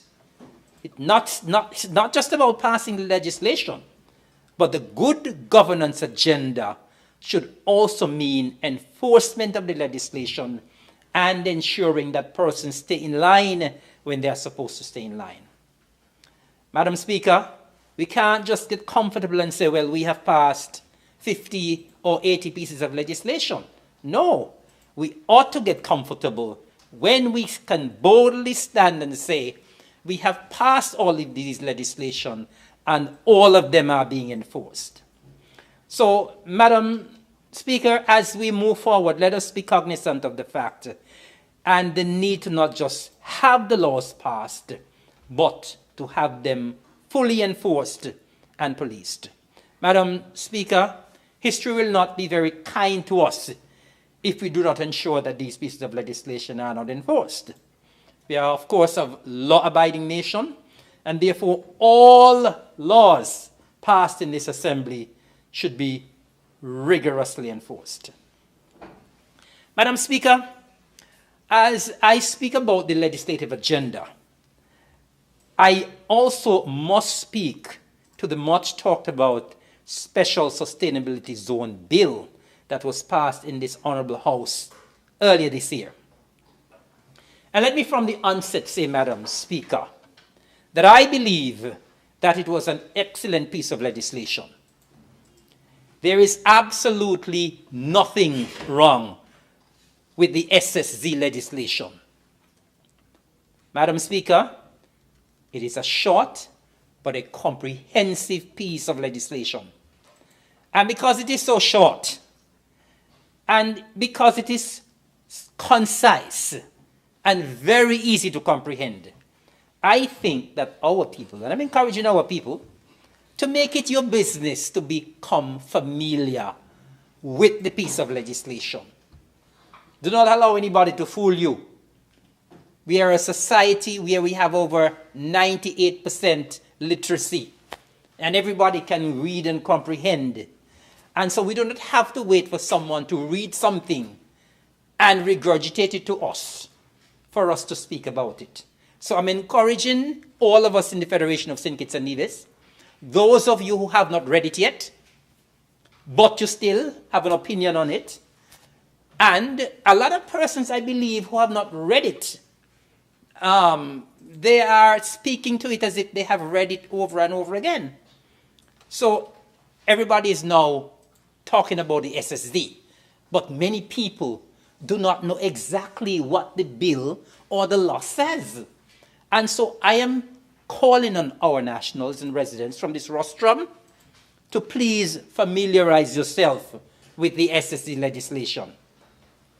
Madam Speaker, we have heard of the issues with the citizenship by investment and the reduced revenues that are being realized from the CBI. I'm going to speak about the CBI a little later. Madam Speaker, we have also heard of the efforts at diversification from both the federal government and the Nevis Island administration.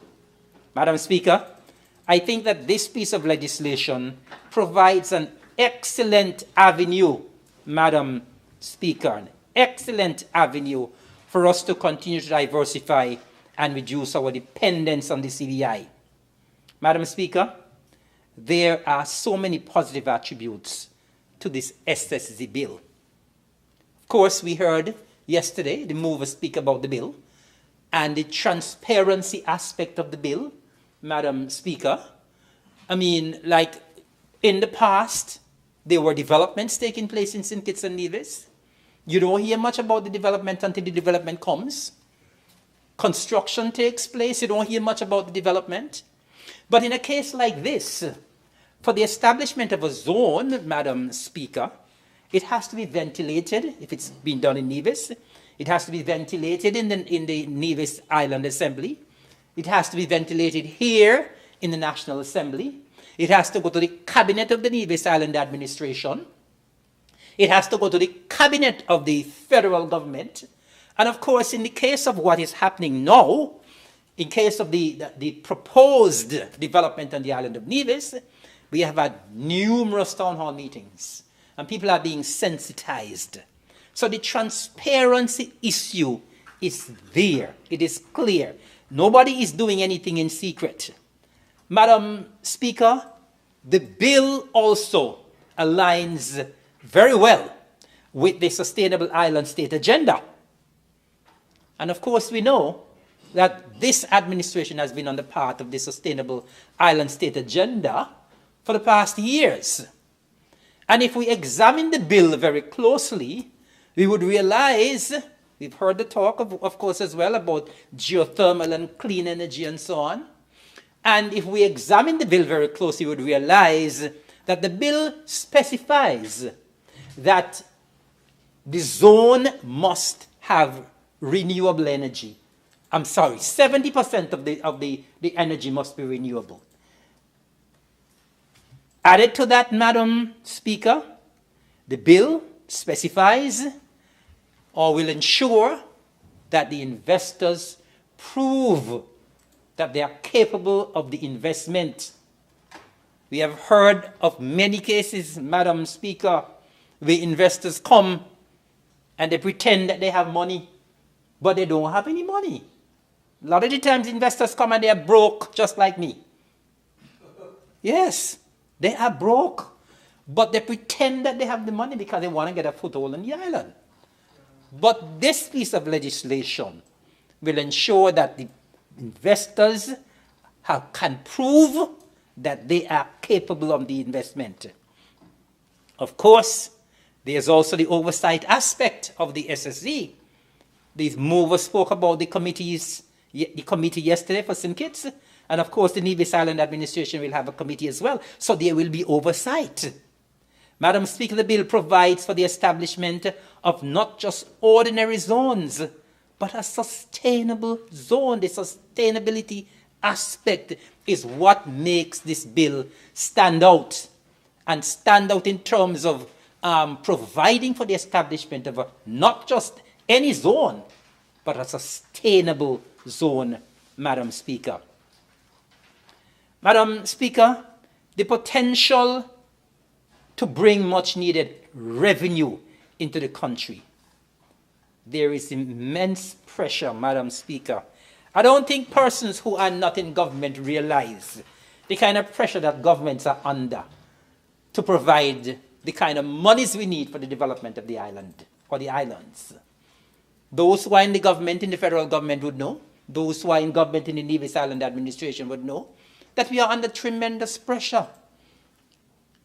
Our tax base in the Federation is very small. Our population is very small. And sometimes we cannot raise the kind of money from taxes that we need for all of our projects in the country. And so we must be able to find creative ways in terms of bringing additional revenue into the country. And this SSZ provides the excellent framework in providing that additional revenue, Madam Speaker. And I want to just remind the people of St. Kitts and Nevis that the framework provided by the SSZ does not allow for any state within a state. It does not provide for the Federation to lose its autonomy over any zone that is created. It does not allow and promote any segregation in our Federation.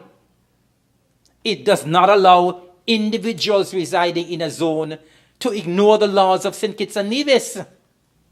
It does not prohibit citizens and residents of our beloved Federation from visiting any zone that is created. Let me repeat that. It does not prohibit citizens and residents of our beloved Federation from visiting any zone that is created, whether it's in St. Kitts or on the island of Nevis. Madam Speaker, I know that there has been calls from persons here in both St. Kitts and Nevis for the repealing of the SSZ, but I want to just inform those persons who are making the call to just take a step back, remove the emotion, and stop listening to other persons who may be providing the misinformation to you. You need to examine the facts. And as I said, I'm asking you to make yourselves available to familiarize yourself with the piece of legislation. And you know, Madam Speaker, I find it very strange, because people here in both St. Kitts and Nevis have been accusing the federal government and the Nevis Island Administration of not bringing any foreign investment. I'm sure we hear that all the time. Here in St. Kitts, people are saying that the federal government is not bringing any foreign investment. And the Nevis, they're saying that the Nevis Island Administration is not bringing any foreign investment. Now that this bill has been passed to create the framework, Madam Speaker, to bring additional foreign investment, the same people who are saying that no foreign investment is coming are the same people who are saying repeal the SSZ. Here is an opportunity, Madam Speaker, for foreign investment to come. But people are saying repeal it. But the same people are saying not na come. But not na keep. And as the member for Nevis 9 would have said that, and I think it was at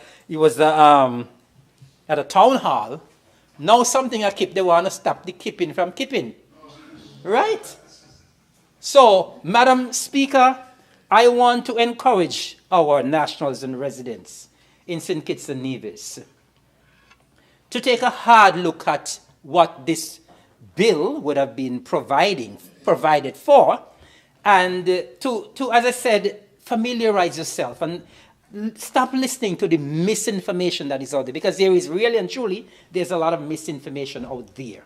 And I want our people to think for ourselves. Do not allow other people to think for you, and do not regurgitate what other people are saying. Think for yourselves and think about the good of the country. And think about what can happen if we have a zone that will bring more employment to the islands of both St. Kitts and Nevis. Madam President, I will now move. I'm sorry, I keep saying Madam President. I apologize. We just had our assembly in Nevis recently. Madam Speaker, my humblest apology. Madam Speaker, I will now turn my attention to agriculture. And of course, Madam Speaker, we would have heard a lot about the 25 by 25 initiative, which I understand has now been changed to the 25 by 30 initiative. Now, despite the fact that it has been changed to the 25 by 30 initiative, we should have been on course for the 25 by 25, because we are actually now leaving 2025. So now that we are leaving 2025, I'm interested in hearing what is the status of this initiative and are we meeting our targets? Now, of course, the initiative is a federal initiative, Madam Speaker. And I can speak to what has been happening on the island of Nevis. It's a federal effort. And so I can speak briefly in terms of what has been happening at our end trying to ensure that we are meeting our targets. Madam Speaker, on the island of Nevis, we continue to push forward with our food security thrust, and we are committed to meeting our targets where this initiative is concerned. We continue to be self-sufficient in eggs for 11 months of the year. We continue to produce about 90% of the lettuce that we consume. We are practically self-sufficient in all but one variety of lettuce. We have been self-sufficient in watermelons for practically all of this year. And so we continue to witness an increase as well in banana and plantain production, both on government farms as well as private farms.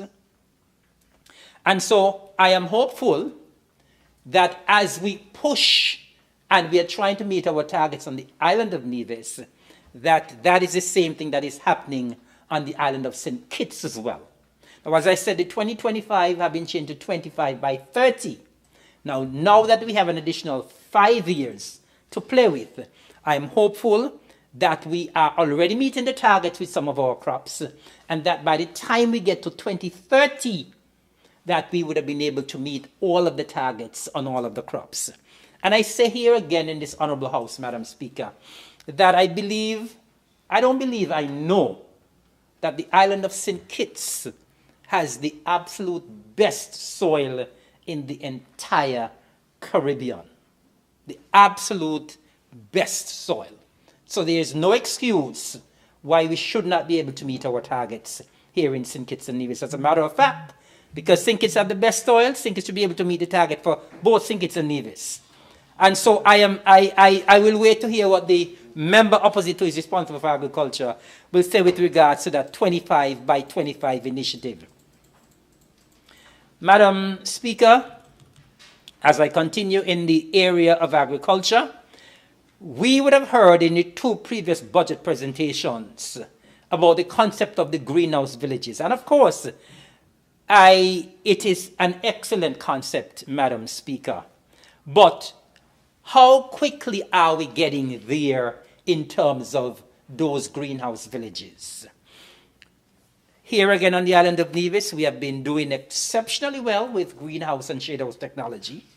And I am proud to say that we are leading in the entire OECS where shade house and greenhouse technology is concerned. Very, very proud of that. And I would like St. Kitts to follow that lead and to ensure that we have continued production in shade house technology, and that the greenhouse villages concept that have been spoken about in the past 2 budget presentations, that those could come to fruition. Madam Speaker, I would like to also touch quickly as well on the establishment of the hatchery on St. Kitts. And let me join with the mover in commending the Republic of China on Taiwan for another excellent partnership. It shows that our friends from the Republic of China, they continue to be our absolute best friend. Now, I know the mover also mentioned yesterday that some chicks would have gone to Statia. And I commend that. I commend that move as well. I am not sure if any chicks have come to Nevis. So I am very willing to hear what can be said about chicks coming to Nevis, because we have a lot of poultry farmers on the island of Nevis as well. So if chicks are going to Statia, I am hoping that chicks are coming to Nevis as well, right? So I want to put my... Whether it's 1 day old or how many days old, whether it's 1 day old or how many days old, I want that chicks are coming to Nevis as well, because our poultry farmers in Nevis have to be importing chicks from Barbados and other countries. So if they are available here on the island of St. Kitts, I am sure our poultry farmers in Nevis will be very happy to purchase chicks, maybe at a concessionary rate, from St. Kitts as well. Now, Madam Speaker, let me go quickly to the issue of CBI. And the mover spoke yesterday, and he described the CBI sector as a risky sector. And it is quite apparent that our CBI program is suffering badly, Madam Speaker. While others in the region that came long after us seem to be booming. That can't be good. No, it can't be good, Madam Speaker, that these islands that came long after us are booming and we are suffering. Madam Speaker, we have been hearing the rumors for some time, years now, that the CBI is in trouble. But Madam Speaker, it doesn't appear that the CBI in the Federation is in trouble, you know. It appears that the CBI is in big trouble. Based on what we are hearing, it seems that it is in big trouble. And if it is indeed in big trouble, then we ought to be concerned.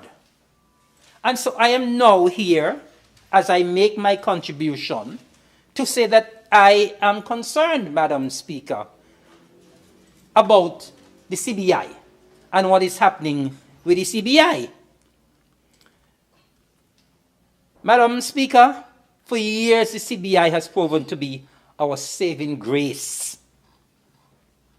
It has proven to be our saving grace for the entire Federation, even during the COVID-19 pandemic. But now that the CBI is seemingly in trouble, we have to ask the rhetorical question, is the Federation's economy also in trouble? Well, I guess the mover will speak to that when he wraps up the debate. And I'm hoping he would say that the Federation's economy is not in any trouble. Madam Speaker, the CBI issue is of concern to me, and I'm sure to the member for Nevis 9, to the member for Nevis 11, and to the nominated member on this side as well. And you know why, Madam Speaker, it is of concern to us? Because now that, and of course the member for Nevis 9 would have spoken at length about it this morning, Now that we are finally getting our fair share, which we have agitated for many years, even under an administration that we were a part of, and we didn't get. Now that it is finally come, there's hardly anything to share. And that is the plain truth. There's not much. And it goes back to what I just said a while ago, because the proceeds are dwindling, and that is a fact. That is a fact. And so now that we are going to get our fair share, hardly anything is there to share. Madam Speaker, I am still at a loss as to why our CBI sales and revenue have plummeted so badly, when islands like Antigua and St. Lucia and Grenada and Dominica, who came long after us, they are blowing their horn and saying how many millions they are raking in. They are blowing their horn and saying how many millions they are raking in. I heard the news from Antigua the other day. They're talking about surplus too. I didn't see yesterday's news. But at least based on what I would have heard in the past, these islands have been bragging and saying they're doing well from CBI, when we are not doing well here in the Federation of St. Kitts and Nevis. They are bragging about something that we created, you know. We created this thing, so we should have still been at the top. So now that we created something, they are running with it. Well, somebody mashed it up. I don't know who mashed it up. Right? But they are running with it, and it seems as though now, Madam Speaker, that we are creeping. We are trying to catch up. We are trying to catch up. And that can't be good. I don't know what we are doing or not doing, what they are doing, but something is not adding up. Something is not adding up, Madam Speaker. And so I am calling on the administration. I don't know what can be done to ensure that we get back to our glory days of CBI. The AG is shaking his head, saying we ain't gonna get back there. It's gone. I'm hearing it's gone. So it almost sounds like a lost cause. So it goes back to my point, what I was speaking about earlier about the SSZ. We have to continue to diversify. Of course, we know that on the island of Nevis, we have been doing things like the movie industry that has been reaping some rewards as well. We're getting some good benefits. But I'm hearing now, it sounds like the CBI is almost a lost cause. But I don't think we should give up, Madam Speaker. I think we should continue to try, because I think that persons out there are still desirous of having our passport. And because the need is still there, I think we should not give up on the CBI. So that is my admonition to the administration. Irrespective of what the situation is now, we ought to continue to press forward and see if there's any way we can get back to the top where the CBI is concerned. We cannot accept and continue to decline. Let us continue to fight. We got to get aggressive. The competition is there with the other islands in the region now, and we ought to be able to compete, and to compete well, Madam Speaker. Madam Speaker, let me turn quickly to the blue economy. Madam Speaker, this is an issue that I spoke about last year, and I absolutely feel compelled to speak about it again this year. And the issue concerns transportation between the Federation of St. Kitts and Nevis. And of course, that is actually part of the blue economy, the transportation aspect. Madam Speaker, it is no secret that the water taxi business has become a very essential business here in St. Kitts and Nevis. It is a huge business as well. And traveling between St. Kitts and Nevis now has options. So it now has the water taxi option. And such option is taken as one of the options, of course, Madam Speaker, is taking just a 7-minute boat ride via the water taxi. And I can tell you, Madam Speaker, that scores of divisions and petitions and visitors are taking that option. Why? Because the service is convenient for persons who prefer a short transit time on sea, for persons who have to travel late at nights, and of course persons who live on one island and work on the other, because that indeed is a fact. We have seen, because it is so convenient, people leave Nevis, come to St. Kitts to Lyme at evenings, and they don't have to stay over. People leave St. Kitts to come over to Nevis to Lyme for a function, and they don't have to sleep over, because you can get a water taxi at any hour of the night. Even if the regular service has stopped, you can call one of them, charter, and the service is there. So, Madam Speaker, we have seen a dramatic increase in the number of persons using the water taxis, which means people like the service. And of course, as just mentioned, of course, people, sometimes they have to use it for their bread and butter.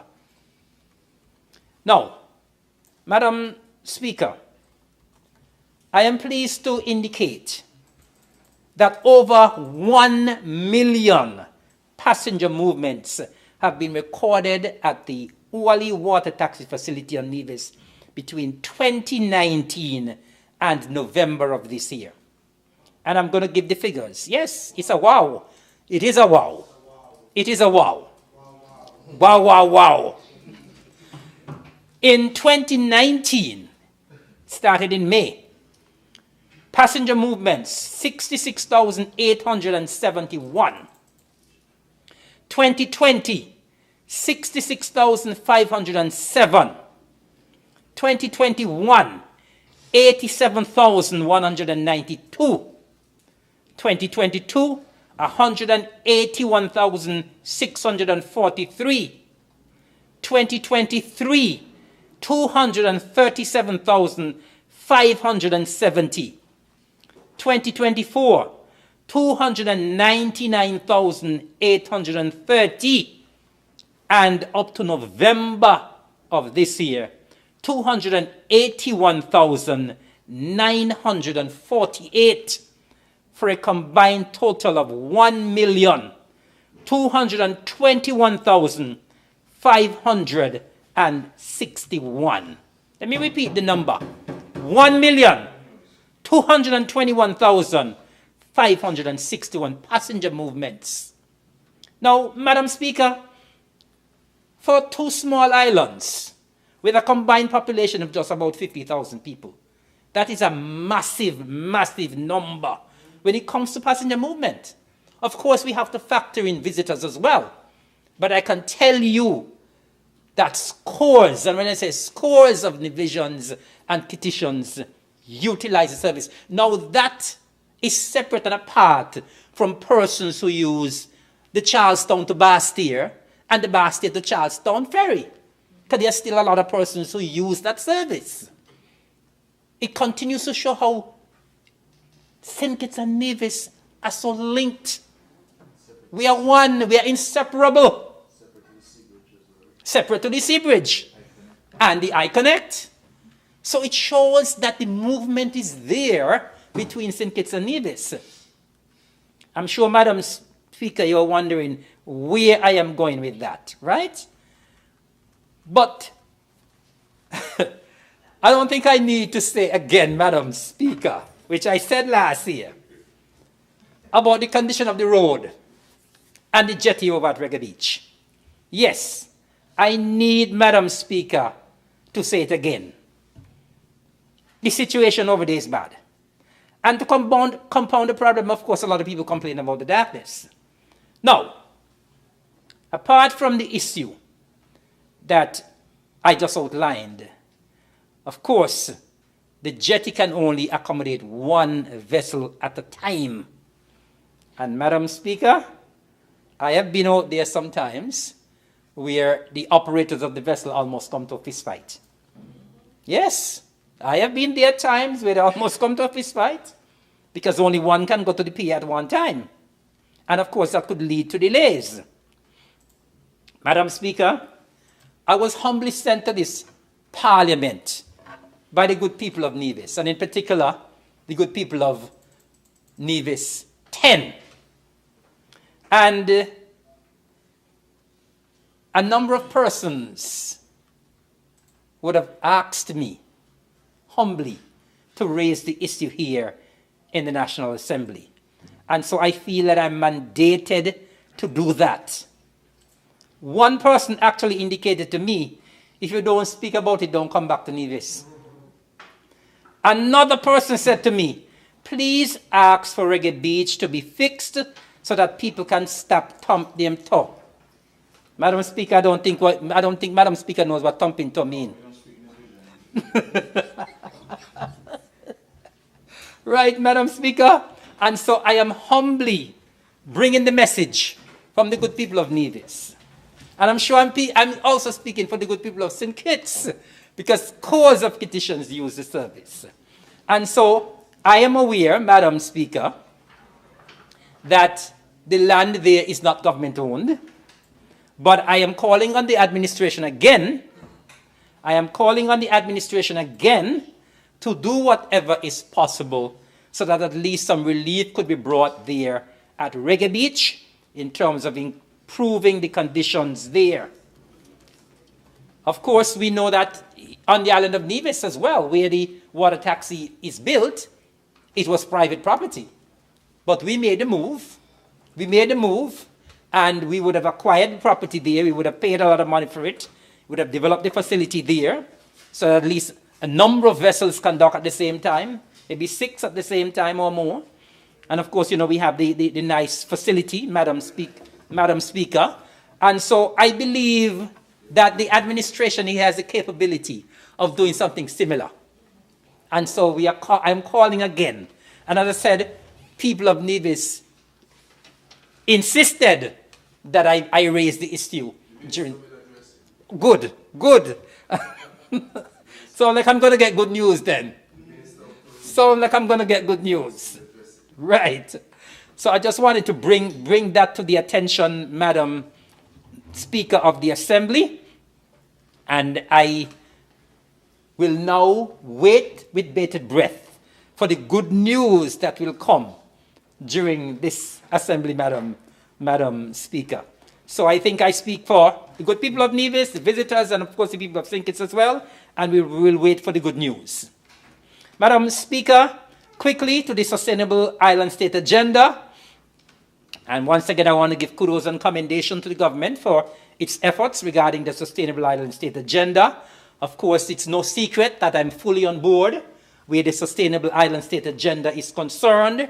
I want to continue to encourage our citizens, and I want to commend highly the Minister with responsibility for pushing for the Sustainable Island State Agenda. Quite a lot of work has been done, and I am fully on board where this is concerned. I want St. Kitts and Nevis to become the first in the region as being a sustainable island state.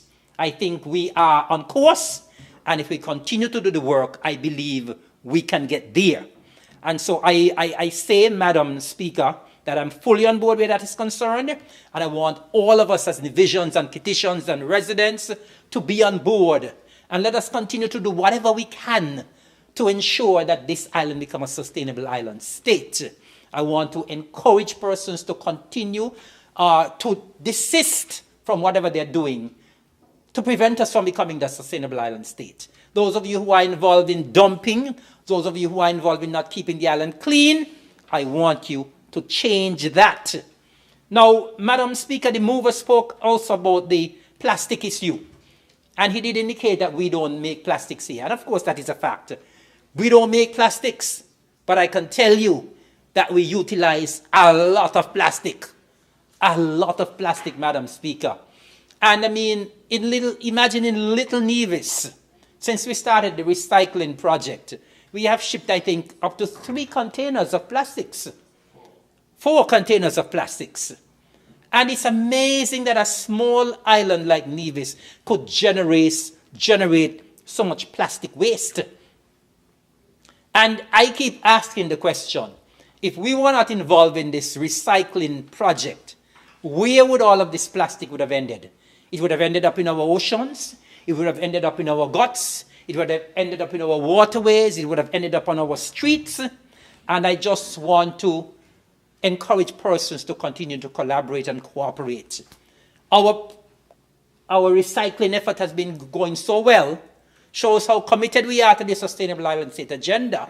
It has been going so well, Madam Speaker, that only recently we commissioned a new baler, because the one that we had was probably too small and could handle all of the plastic waste that we were generating. And so we have just commissioned a new baler. And here again, I want to commend the Republic of China on Taiwan for once again partnering with us. And we are very delighted that we and Nevis are committed to ensuring that we recycle plastic and that we are on board with the Sustainable Island State agenda. And so once again, I want to thank all those who have been involved and encourage all to get on board where the Sustainable Island State agenda is concerned. Madam Speaker, I turn quickly to health care. And of course, I want to commend the efforts and strides that are being made at improving health care on the island. We would have heard about the plans for the construction of a new smart hospital. That is commendable, Madam Speaker. However, Madam Speaker, I know that the mover would have spoken about the National Health Insurance Scheme. But I still have to speak about it, Madam Speaker, because we have been hearing about this National Health Insurance Scheme for years, including when I was part of a Team Unity administration. We have been hearing about it for years and years. But every year you hear that this National Health Scheme is going to be instituted, and nothing is done. I'm hearing about it now for almost 10 years, Madam Speaker. And so I am hopeful that next year, when the budget is presented, that the mover will be speaking in the past and said it has been established. I know the mover spoke about it and that there are plans afoot to get it started in 2026. And I am hopeful that at the end of 2026, at the next budget cycle, we will not be hearing that it's going to start in 2027. And so, Madam Speaker, I'm holding the administration feet to the fire to ensure that this National Health Insurance Scheme starts next year. It's all well and good, Madam Speaker, that we have a brand new smart hospital. The mover spoke about all the specialists that are at the hospital, which is good as well. But, Madam Speaker, irrespective of what you have, and if you're not able to pay for the service, it doesn't make sense. Because, of course, you have a brand new smart hospital, but I don't expect the administration to give the service away for free. It is not sustainable. And so people must be able to pay for the service. We also heard the mover speaking about cancer, breast cancer. Ladies are getting breast cancer at an earlier age. Spoke about colon cancer. We are all aware how expensive cancer treatment is. We know many persons now have to be dialyzed, Madam Speaker. A lot more persons are getting kidney disease and getting it at a younger age. And every day, every week, every month, every year, you hear about so many persons who are diagnosed with these diseases. And especially persons have to go overseas. We know how expensive treatment is. When you hear the kind of numbers that persons have to reel out when they have cancer, and for the treatment, Madam Speaker, sometimes you have to sorry for them.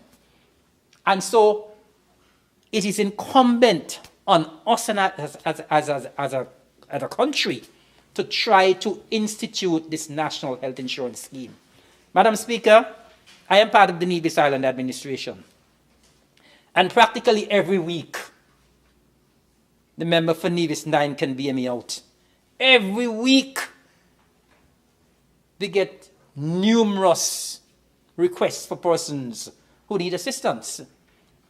And many times we have to give the assistance because people do not have the means financially to be able to get their treatment overseas. Sometimes we see requests come in there and the amount of the bill, 60-something thousand US dollars, 80-something thousand US dollars. And I often wonder, how are these poor people going to be able to pay for this kind of treatment? And so, Madam Speaker, I am really, really calling on the administration once again to please make sure that we have that national health insurance scheme up and running by 2026. It is incumbent on the government to have that. Yesterday, the mover said that healthcare is a right and not a privilege. But if it is a right, and you don't have the financial means to pay for that right, then you don't have the right. The right is taken away from you. And so I'm calling once again for the establishment of this national health insurance scheme, and let it not just be, as has been the case even when I was a part of Team Unity, that it was just talk. It is time to get past the talk, and it's time for action, Madam Speaker. The wealth of a nation is determined by the health of a nation. And our people can remain healthy if they have the means to pay for health. And I want to join with the mover as well in encouraging our people in St. Kitts and Nevis to try as much as possible to adopt healthy lifestyles in terms of your eating, in terms of your exercise, and so on. And so I want to, once again, as I'm going to wrap up now, to call on the administration to make sure, even though it might be an expensive venture, to have that as priority in 2026. Healthcare has to be a priority, Madam Speaker. And so, Madam Speaker, I trust that I have provided some food for thought, and I trust that the administration will take my suggestions and recommendations on board. And with these few words, may it please you, Madam Speaker. Thank you. Thank you to the Honourable Member for Nevis 10.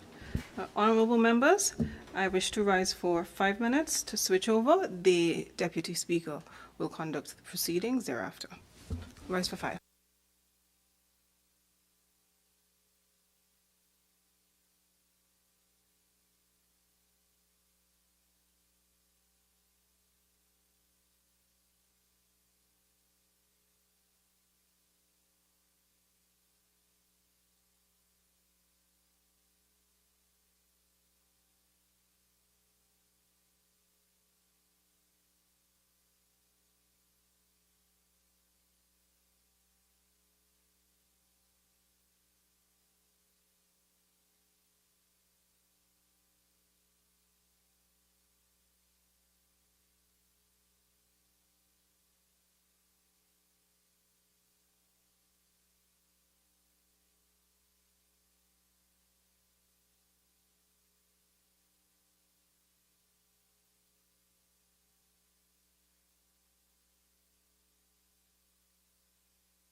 Good day. Nice. Okay.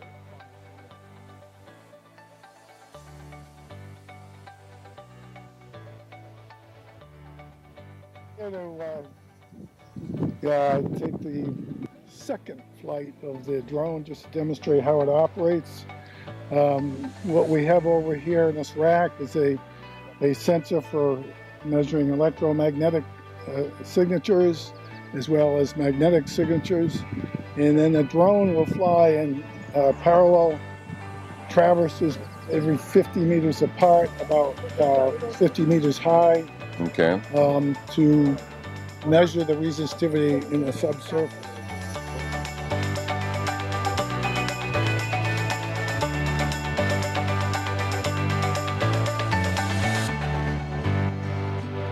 This is actually an anomaly over the past maybe decade or so where we're having this much rain at any one time.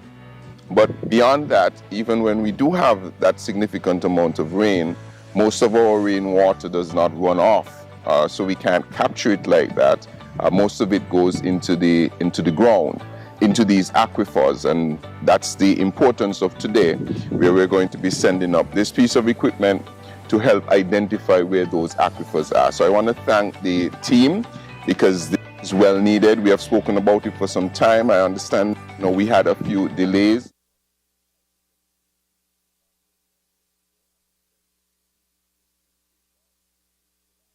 I have seen up close, that is, in person. So I'm excited to see how it flies, and we're excited that this is going to lead to development of wells, especially in the areas outside of Bastia, because we're doing major development of a desal in Bastia, 2 million gallons per day. We found the Keon well.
You may be seated. House resumes. I recognize the Honourable Member for St. Christopher 1. Thank you very much, Madam Deputy. And I too rise to lend my support to the Appropriation 2026 Bill 2025 in this Honourable House. And Madam Deputy, I must give God thanks for all that He has been doing, as this is my 4th budget debate. While, yes, shared in Parliament. While preparing, Madam Deputy, I try to seek the Almighty to ask Him for scriptures that might be able to guide my presentation. And I got 3. I'm not sure if I'll use all 3. But the one that stood out is Isaiah 40, verse 31, and I will explain why. But they that wait upon the Lord shall renew their strength. They shall mount up with wings as eagles. They shall run and not be weary. They shall walk and not faint. I seek further clarification as to the understanding of this passage to the budget before us. How does it tie in with the theme? Investing in people Wait on the Lord emphasizes patience, faith, resilience, qualities, Madam Deputy, that strengthen individuals and communities. And as we look at progress, imagery of mounting up with wings as eagles speaks to advancement, upliftment, and national progress. And that is exactly what the Honorable Mover brought before the Federation yesterday when he presented. I rise in the capacity as the Deputy Prime Minister with responsibility for education, housing, human settlement, ecclesiastical and faith-based affairs, social development, youth empowerment, gender, aging, and disabilities. This budget is more than a financial outline of my ministry's spending for 2026 fiscal period. It is a declaration of our collective vision for a sustainable island state, a vision rooted in resilience, inclusivity, and prosperity. One, Madam Deputy, that is investing in our people and progress. Madam Deputy, it is a roadmap that balances immediate needs with long-term aspirations, ensuring that every citizen has an opportunity to thrive.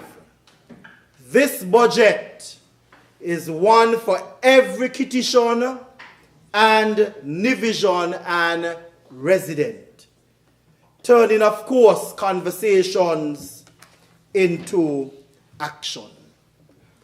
In 2026, the budget builds upon the progress of recent years, consolidating gains in housing, education, vocational training, youth empowerment, disability inclusion, and faith-based engagement.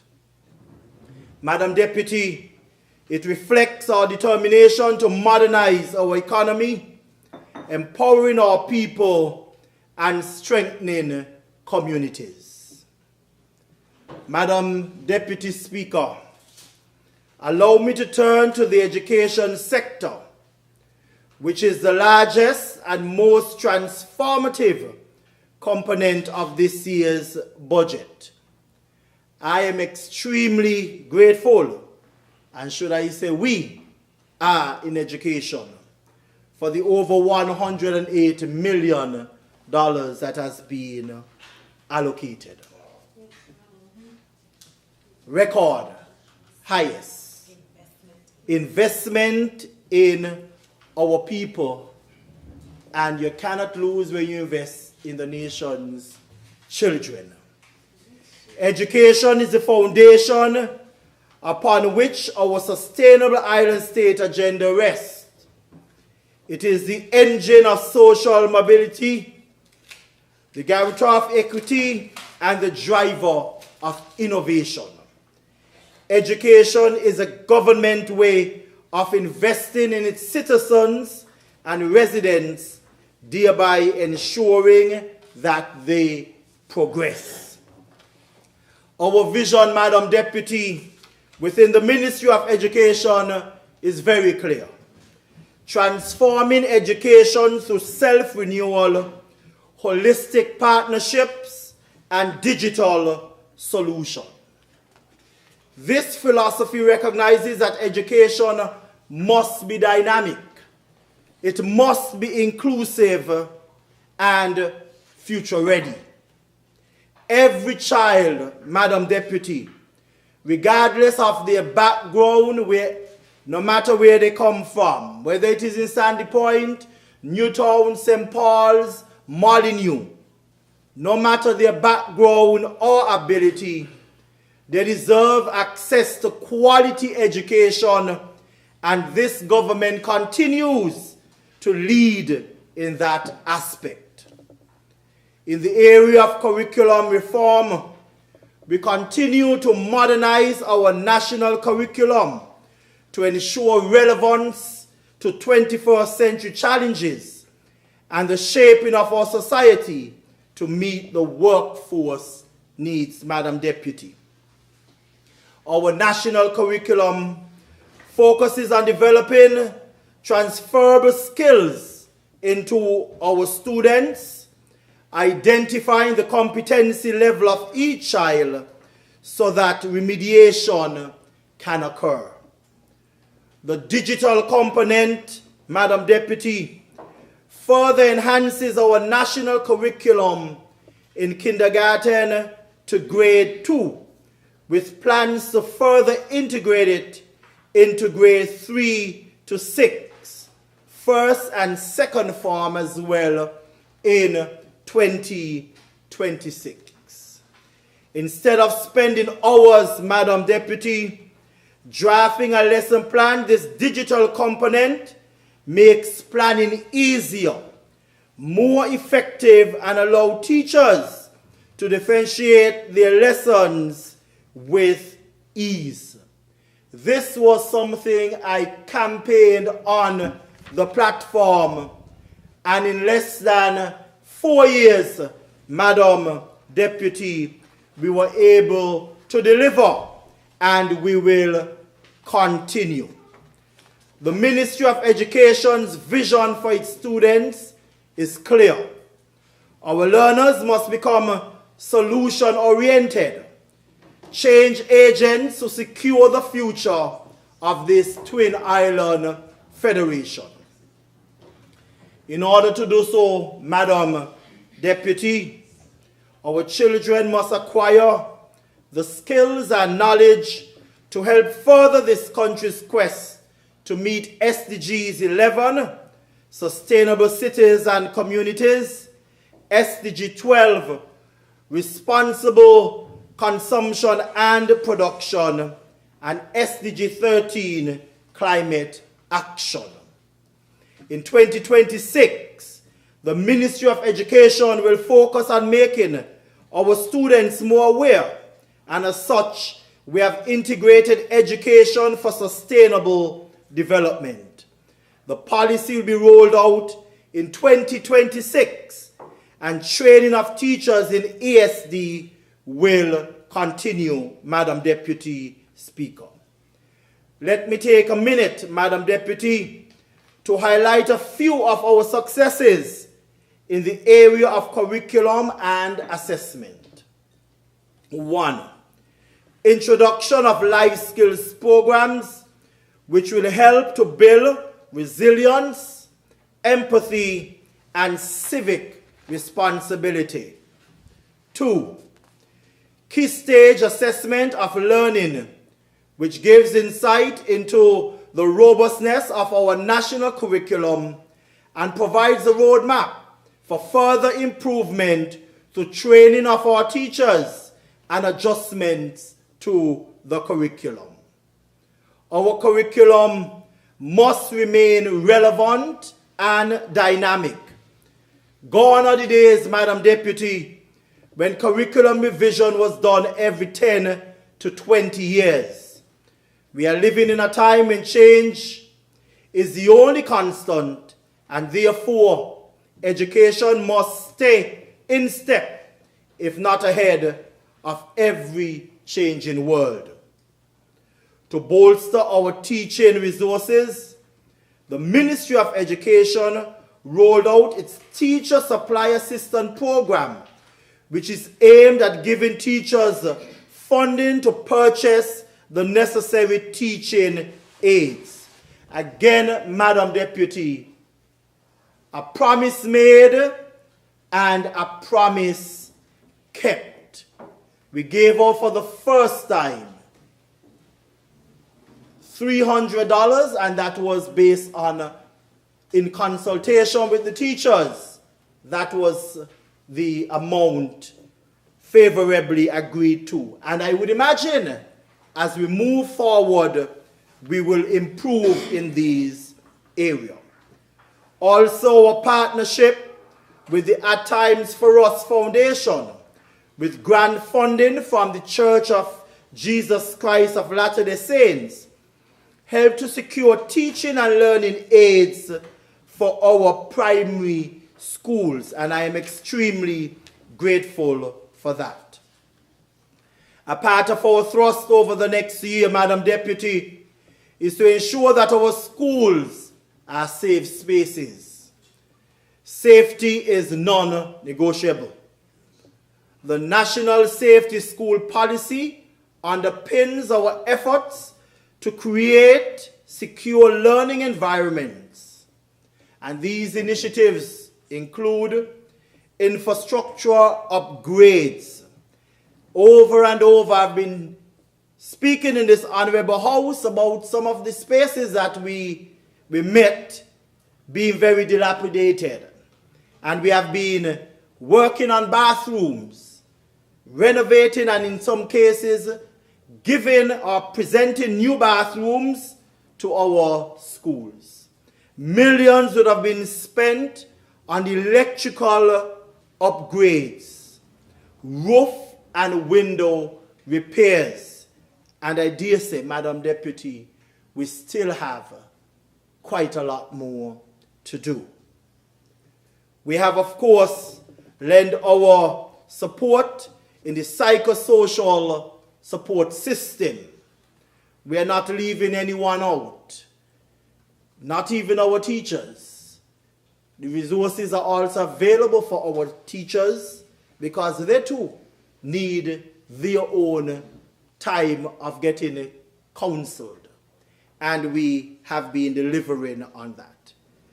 We have paid quite great emphasis on disaster preparedness drills and assemblies, Madam Deputy. This, of course, is in partnership with SEDEMA and NEMA to strengthen emergency response.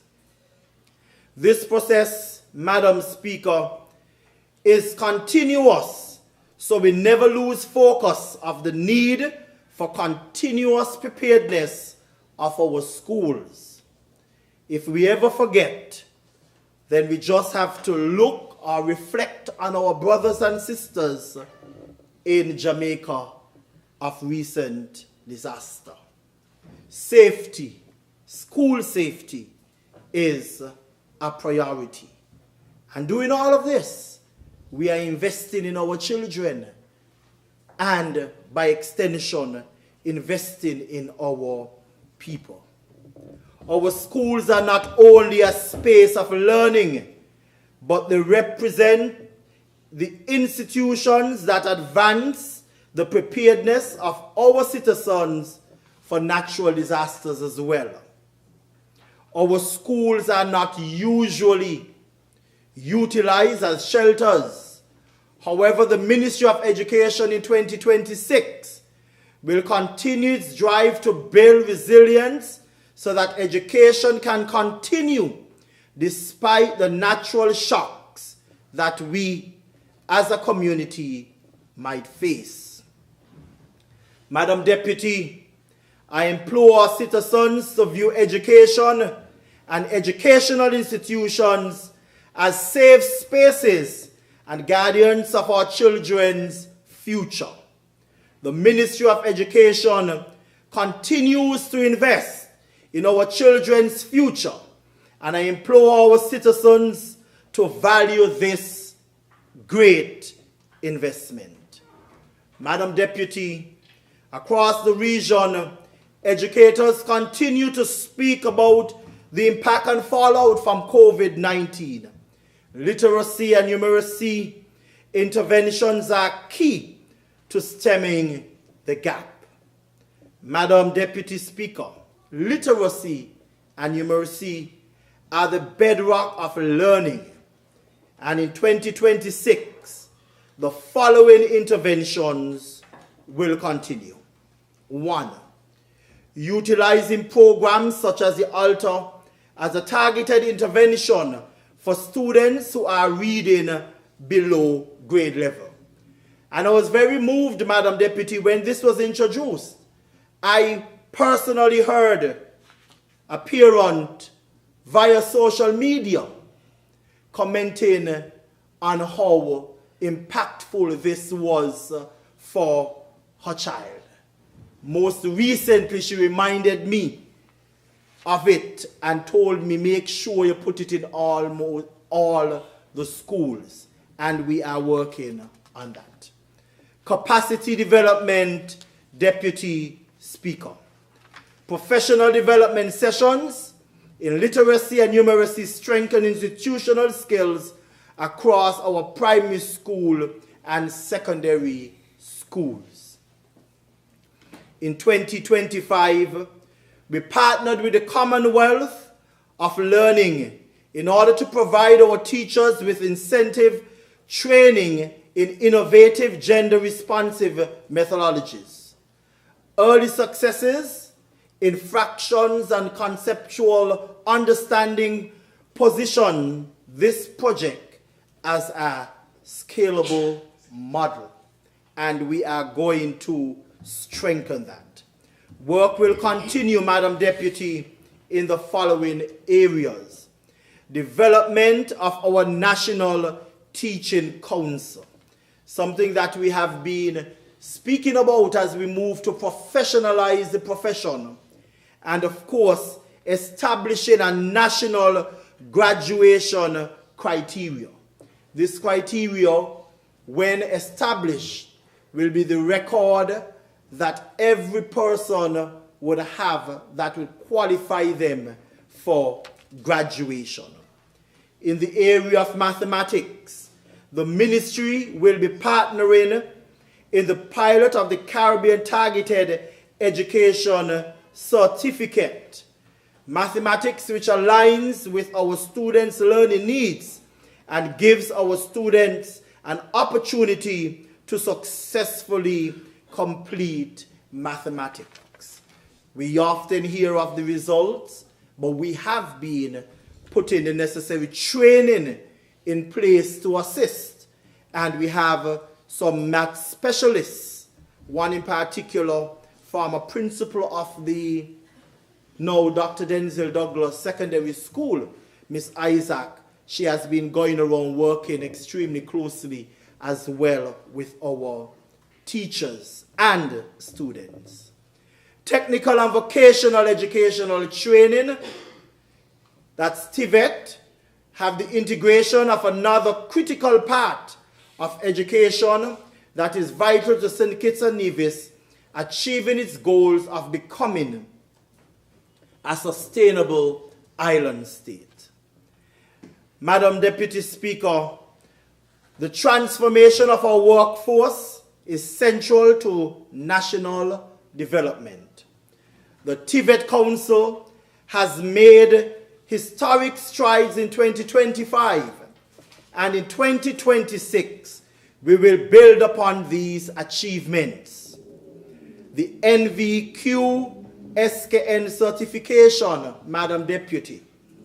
For the first time in about 20 years, national vocational qualifications were awarded in electrical installation, air conditioning and refrigeration, welding and carpentry. I was present. I was excited. We presented certificates to 36 graduates, including women in traditionally male-dominated fields, now hold nationally recognized credentials. That is a great accomplishment, and I want to thank all of those who are involved with that.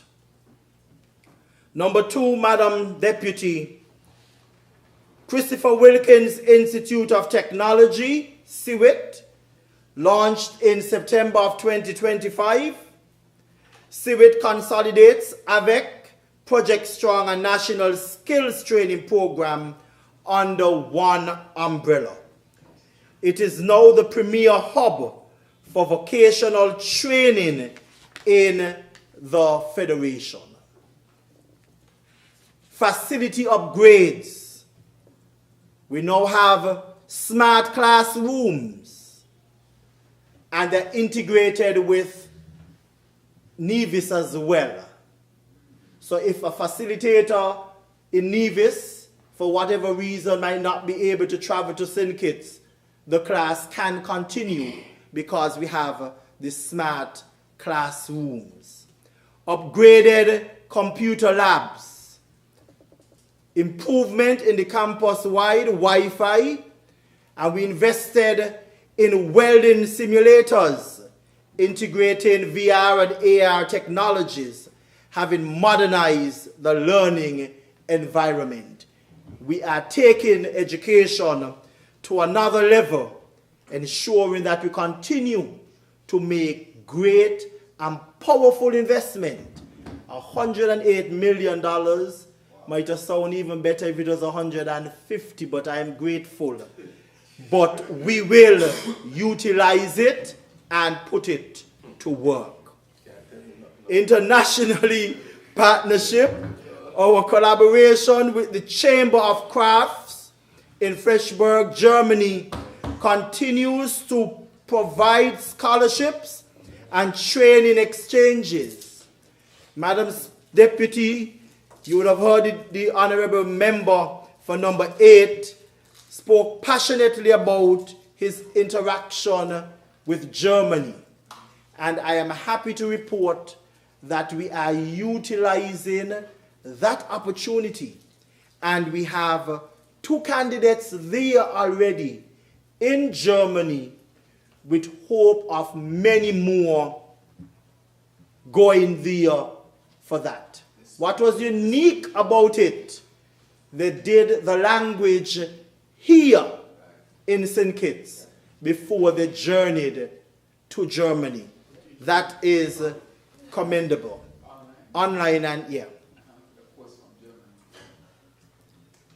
Future training areas, e-mobility, plumbing, construction supervision, and emerging green, blue, and orange economy sectors will be prioritized in 2026.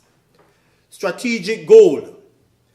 By October 2026, the Council aims to secure CIVIQ awarding status, enabling St. Kitts and Nevis to independently award Caribbean vocational qualifications. This again, Madam Deputy, is remarkable. Madam Deputy, on the TVET, TVET is not just about skills. It is about empowerment. It is about equipping our youth and adults alike with the tools to secure meaningful employment, driving entrepreneurship, and contribute to national development. I must add here, Madam Deputy, I have been in constant discussion with Dr. Thompson and his team, because we are at the stage now where some of these skills are going to be introduced in our primary school. We are going to start piloting as early as next school year so that we can start working on the minds of our young people so that they can start thinking and knowing exactly the areas that they want to do. In the area of accreditation, quality assurance in education and training is essential for credibility and competitiveness. UNESCO Accreditation Enhancement Project. This was a project sponsored by UNESCO. Legislative amendments, broad restructuring and updated standards for post-secondary institutions have been completed. We had a consultant here and they were looking at all of the areas in accreditation. 8, you have the national sensitization. Workshops across the public and private sector have raised awareness of accreditation standards and the national qualifications framework, which would refer to as the NQF. Our aim, Madam Deputy, is to broaden outreach, develop an online accreditation toolkit, strengthening staffing, and deepening inter-ministerial collaboration. Madam Deputy Speaker, the Accreditation Department is positioned to modernize and internationalize our system, ensuring that qualifications earned in St. Kitts and Nevis are respected globally. And that is extremely important. A very small staff, headed by Mrs. Tricia Francis, and I want to thank her and her other staff, Miss Langley, who retired as well. Madam Deputy, there are some critical capital projects that will continue in 2026. The reconstruction of the Bastia High School. Many persons have been asking about this. But what is really strange, for 7.5 years you heard the Bastia High School coming, and I don't think they might have had so much pressure applied. And in 3.5 years, we have started significant work in delivering the Bastia High School. Well, almost 3.5, less than 3.5. I am pleased, Madam Deputy, to report that the work for the Bastia High School is ongoing. Lots of work are being done for the Bastia High School. In quick time, you too will be amazed with what you will see, because most of the stuff are being created or manufactured, if that's the right word, engineered, overseas to be shipped. So once the ground foundation, I will use that, I'm not a contractor, is laid, in quick time, you will see all those panels going up. And you know what the cry is going to be after that? The building this year too quick. Are you sure it's good? But we are in touch with modern technology, and I give you the assurance that we will deliver. You heard it from the mover in his presentation. The construction of the Joshua Obadiah Williams Primary School, we visited some time back, and it is going very quickly. And I want to commend all 3 contractors who are working so hard in ensuring that our school that was burnt down, we will have a brand new school, all being well by God's grace, for September of next year. We will continue the electrical upgrades in our schools. As indicated, we are going to be rolling out and repairing bathrooms and other areas in our schools, and of course enhance network upgrade. Significant monies would have been spent on improving the connectivity, because you're aware that we gave out quite a number of devices, and we are making sure, even though there are programs that they can work online or offline, we are making sure that the connectivity is at the standard that it ought to be. Madam Deputy, allow me quickly to give you a synopsis of the gains experienced by the Clarence Fitzroy Bryan College, our nation's premier post-secondary institution. It is evident that education is the cornerstone of our national development.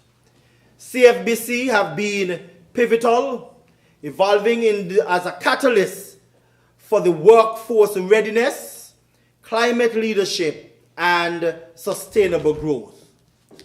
Today I report on its remarkable progress and outline the initiatives rather, that they will shape or that will shape its future. Since the government's landmark decision in 2022 to fund tuition at CFBC, Madam Deputy, has experienced extraordinary growth.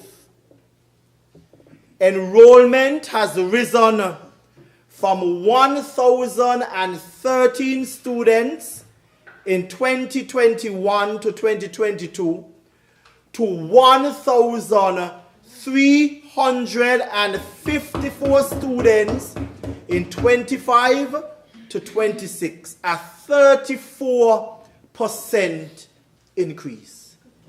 Isn't that investing in our young people, providing them with an opportunity to further their education? This surge, Madam Deputy, reflects our unwavering commitment to making higher education accessible to all civil citizens. It demonstrates that when barriers are removed, our people respond with ambition. They respond with determination and a thirst for knowledge.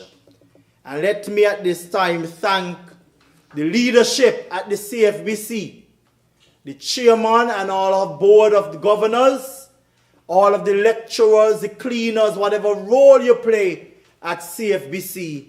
I say thank you, and we look forward to even greater collaboration in 2026.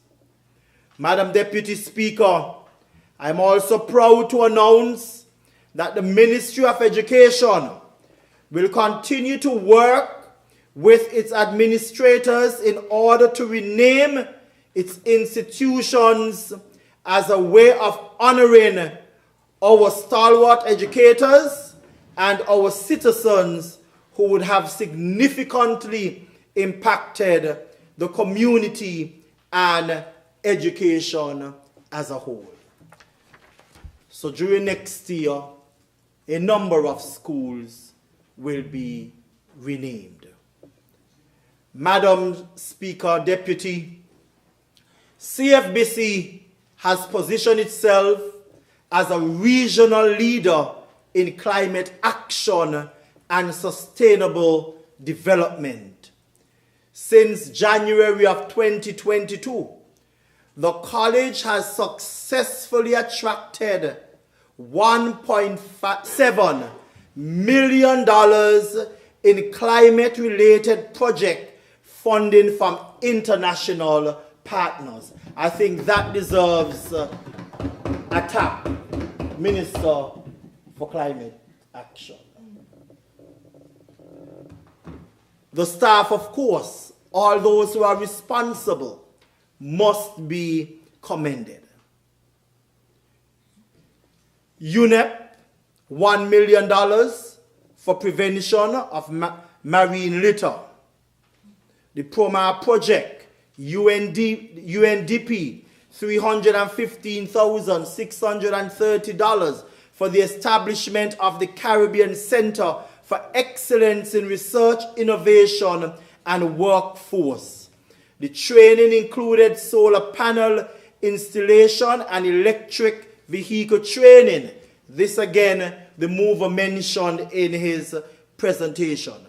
The government of St. Kitts and Nevis invested $267,859.17 towards the purchase of 3 electric vehicles.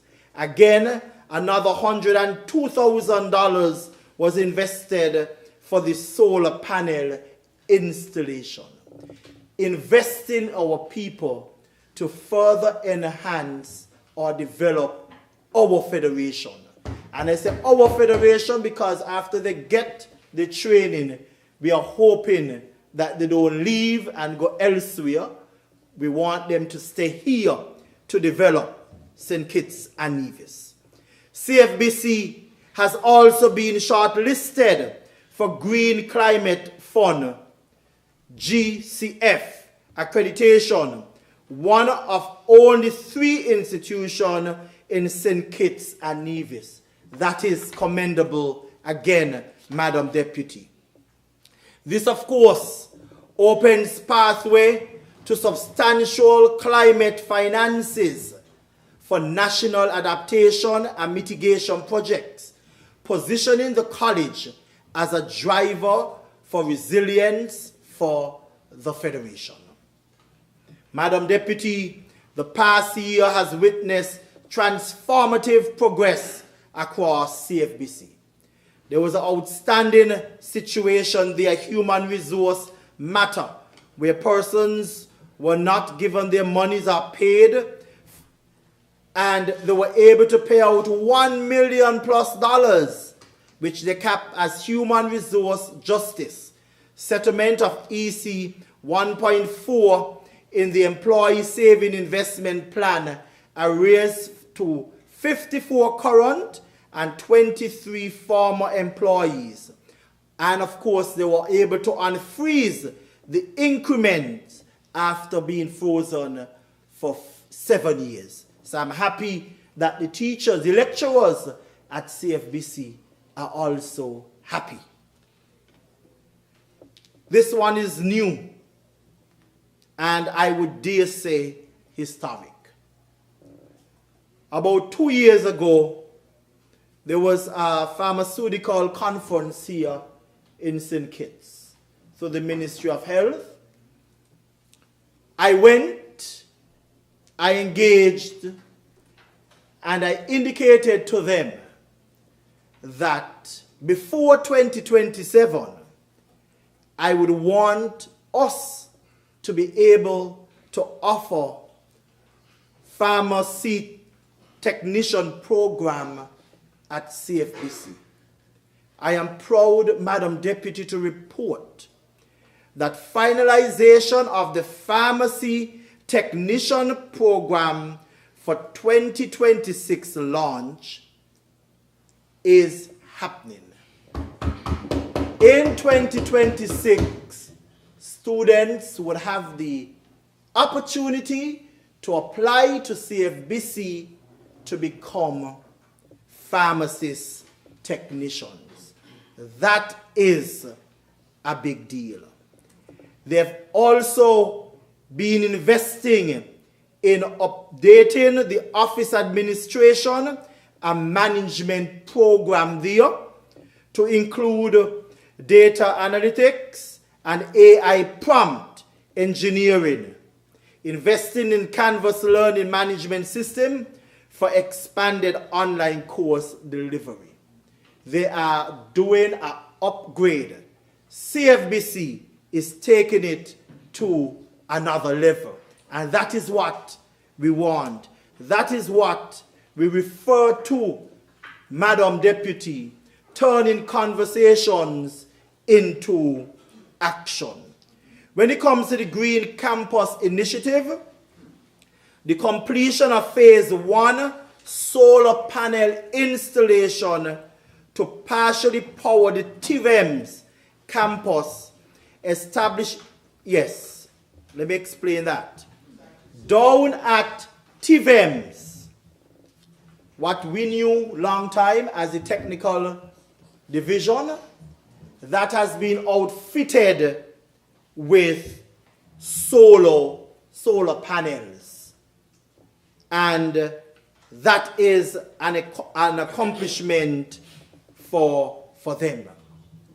Another one, Madam Deputy, establishment of the board's Green Climate Fund subcommittee, of course, to steer accreditation.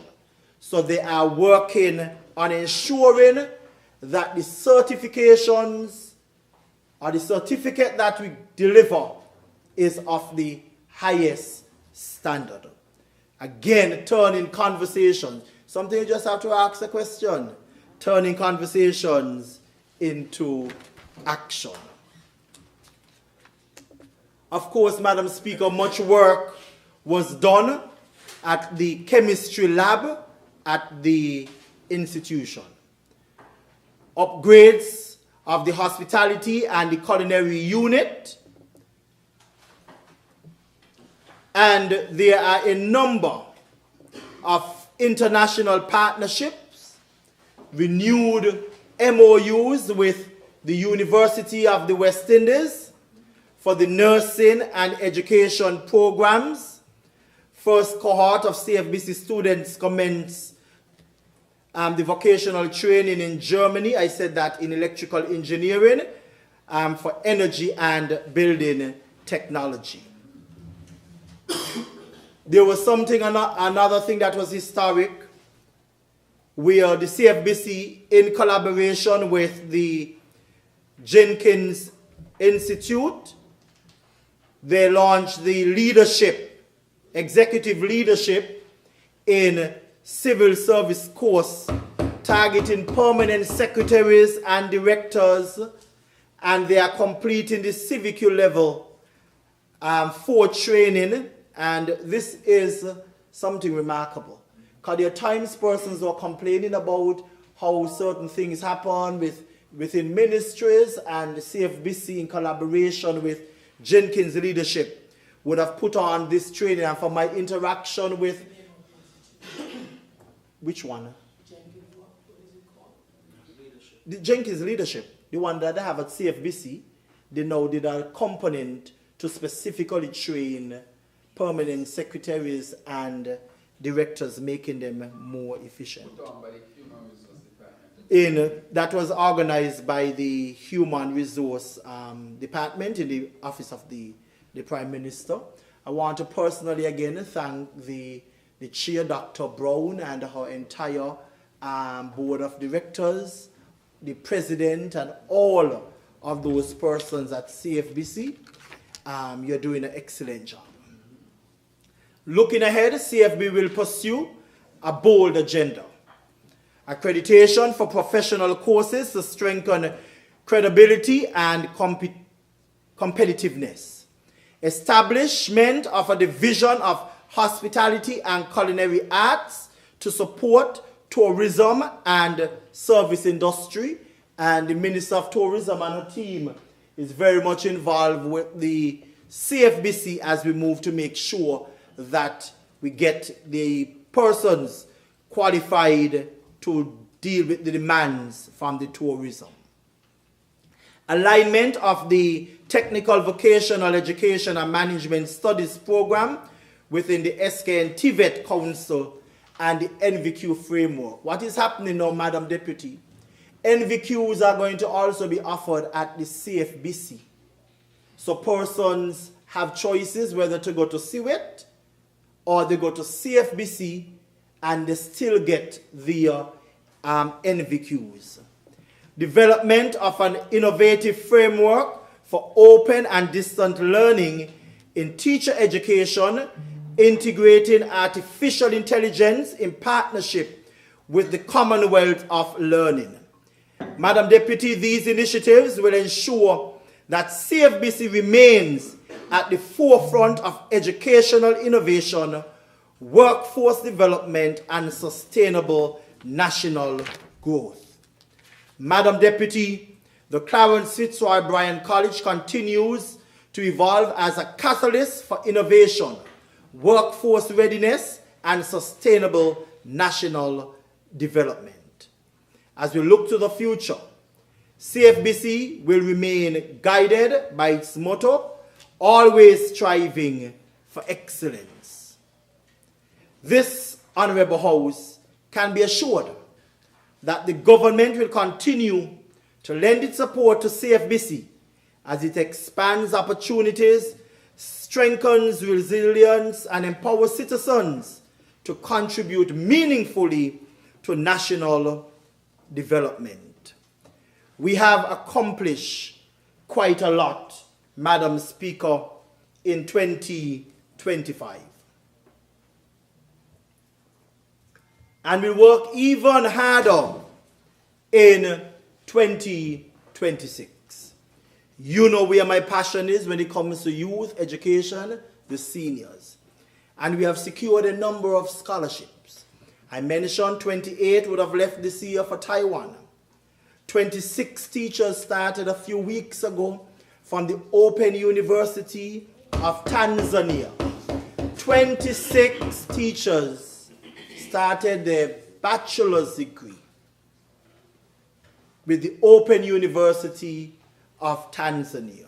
I mentioned about those in Germany. You heard the mover spoke about the 25 successful persons who completed the cybersecurity. These are all investment from the government. And we continue, Madam Deputy, to do that. I had the opportunity of traveling to Nigeria with my good brother, the honorable member for number 4. And he would tell you how busy I was, we were, but I was, in ensuring that I make every plug for education. And we have started a discussion with the Ministry of Education in Nigeria. We have asked them for us to look at a possible MOU where I'm seeking more scholarships for our people to venture out deeper. And not only that, I specifically mentioned to the Honorable Minister that in all that I will get, some of those scholarships, I want them specifically geared towards persons with disabilities.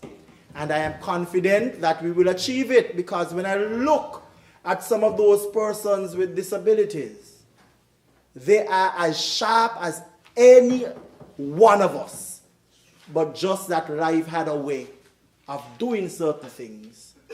As a caring government, as a government that will continue to invest in people, I will see to it that they too get an opportunity. And finally, just before I move on, with the relationship with the Monroe University, conversation again, interaction. They are offering us more scholarships. But not only that, in next year, they are going to provide an opportunity for our high school students to get involved in courses that will give them college credits. That program will be officially launched, and I think is a Jump Start program. And I dare say those courses are going to be free. So again, investing in our young people to make sure that they qualify themselves to get a seat at the table in a university. Madam Deputy, I move quickly on to housing and human settlement. Housing is a fundamental right. It is the cornerstone of dignity, security, and community. In 2026, the Ministry of Housing and Human Settlement will continue its vigorous program to provide safe, adequate, and affordable homes for our people. We gave the assurance, Madam Deputy, that we are going to deliver housing solution for our people. And I've said over and over, I don't get too worked up with Facebook and social media. They don't run none of my ministries. And I bring some facts that I'm hoping will become the talking points for the rest of the season.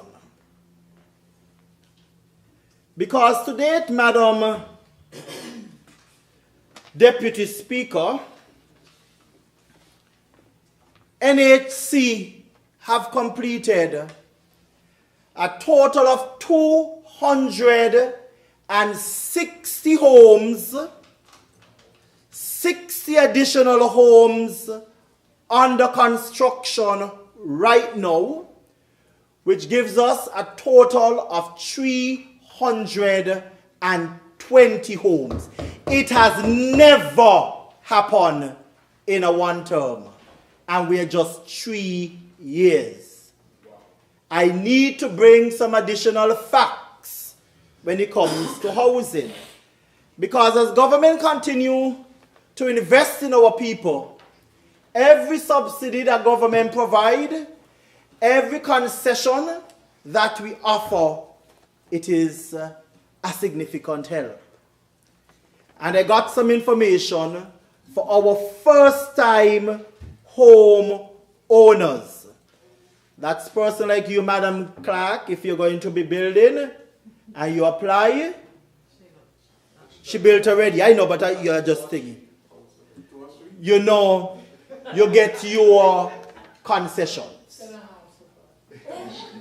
Now, in 2023, we were able to provide 159 opportunities for first-time home owners.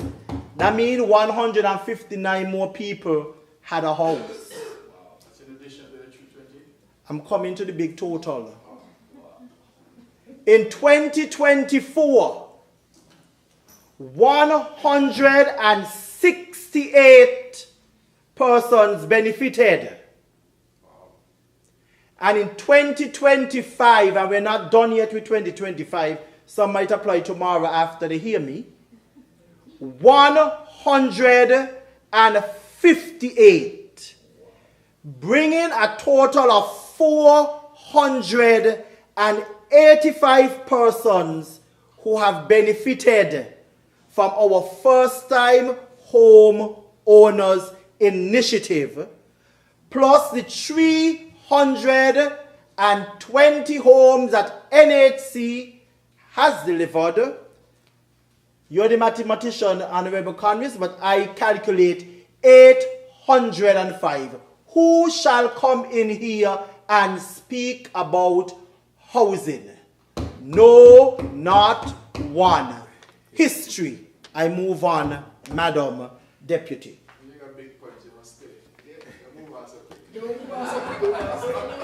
No, I'm still on housing, man, moving off. That was just part of it. Yeah. No, Madam Deputy. That's just one portion of the housing solution. While you're driving to over on the Frigate Bay area, wherever you would stay, you'll be in the army, be up in your town. I'm quite certain you must have seen the apartment on Pond Road and East Street. We have started our revitalization initiative, and many were saying this can't happen. How you gonna get that there do? Many of those persons occupy those homes up to 60 and 70 years, and they were one room, and they raised families of 8 and 9 and 10, and everybody at that time used to be comfortable. Because I come from a family, I'm the 16th child of my mother, and I used to wonder how all of us used to sleep, and I used to fight for the box. Once you get in the box, you know, nobody else can come in, and you're going to sleep. Now you look at East Street, Madam Deputy, transformation taking place in the community, giving those families bigger spaces and better environment. We have completed 2 thus far. 2-story and 4 apartments, so that's 8. Hopefully before Christmas Day, I'm trying to get the other building drop. But you know, sometimes around this kind of time, you know, workers going to find all sort of reason not to. But we are going to drop it, hopefully before the year ends. So in 2026, we are going to start off big again in East Street. Not only that, Madam Deputy, in the same East Street, a piece of land or lot that I grew up as a child in the area was never occupied. We are now building a low-income house on East Street for one of the residents of East Bastia. That is investing in our people, because I am certain that she too never thought that she would have gotten that opportunity so quickly. But we are government that believes in investing in our people. And we are building out all around the island. In Lodge, Race Course, Harry Phipps, Stapleton, Gillards, Sandy Point. I'm trying to look for some for number 3, my good brother from number 3, but that's going to happen in 2026. And we are committed to delivering homes, and nothing will stop that. I believe I'm going to drop the other scripture. You said all over instead of one? All over? Instead of just one? No. No, they're going to be in all constituencies. Because somebody had gotten some houses and building one. Oh no, we are sharing. We are a government that shares. I will never take all in East Bastia. God will be upset with me, and I always try to please him. So we are sharing around the island. You know what we're going to do as well? It's just today I had a discussion with the honorable member for number 2, and I hope my chairman for the board listening, because sometimes when you don't say things, they have to go work. I need to find a piece of land in Central Bastia where we can drop one of those 2-story buildings. So, you want what? In Newton Ground? Oh, we can work on that. It's easy, you know, Madam Deputy. Once you go, it's a very easy thing. Once you go and be interviewed, and you can carry the mortgage. No, she's moving to St. Kitts. You didn't catch that. You will be qualified, and as the minister with responsible for housing, you don't have much to do. No, you see, Madam Deputy, I like how you said that, because a lot of people would ask for a lot of things. But the reality is, if persons refuse to pay for an investment, it hinders other people to get an opportunity. And although we are doing our best at NHC, and I commend the leadership there, the general manager and our entire staff, the chairman and the board, for the hard work that they are doing. My plea from this honorable house is to say to our people, value the investment. Make your payments so that others can benefit. Because one of the challenges we find, Madam Deputy, is because of the large or the oversize. You know, sometimes you go in some stores and they have clothes slim fit, large and medium, and they have some oversized ones that certain people will fit in nicely.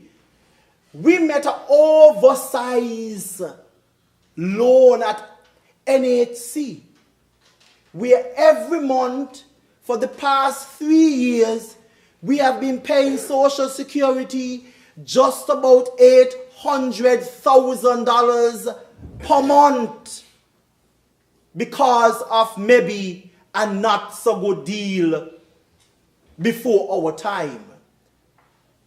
Sometimes I wish that Social Security or the minister with responsibility for Social Security can wave the magic wand and say, instead of paying the 800,000 next year, just give me 4 and the other 4 you put into houses. I'll be able to build more, because we got the mandate from people. This government just need to build, just build, and we are building. So I want to thank all of them, the contractors, the tradesman, whatever role you have been playing in ensuring that our people own piece of the rock in terms of a house, I say thank you.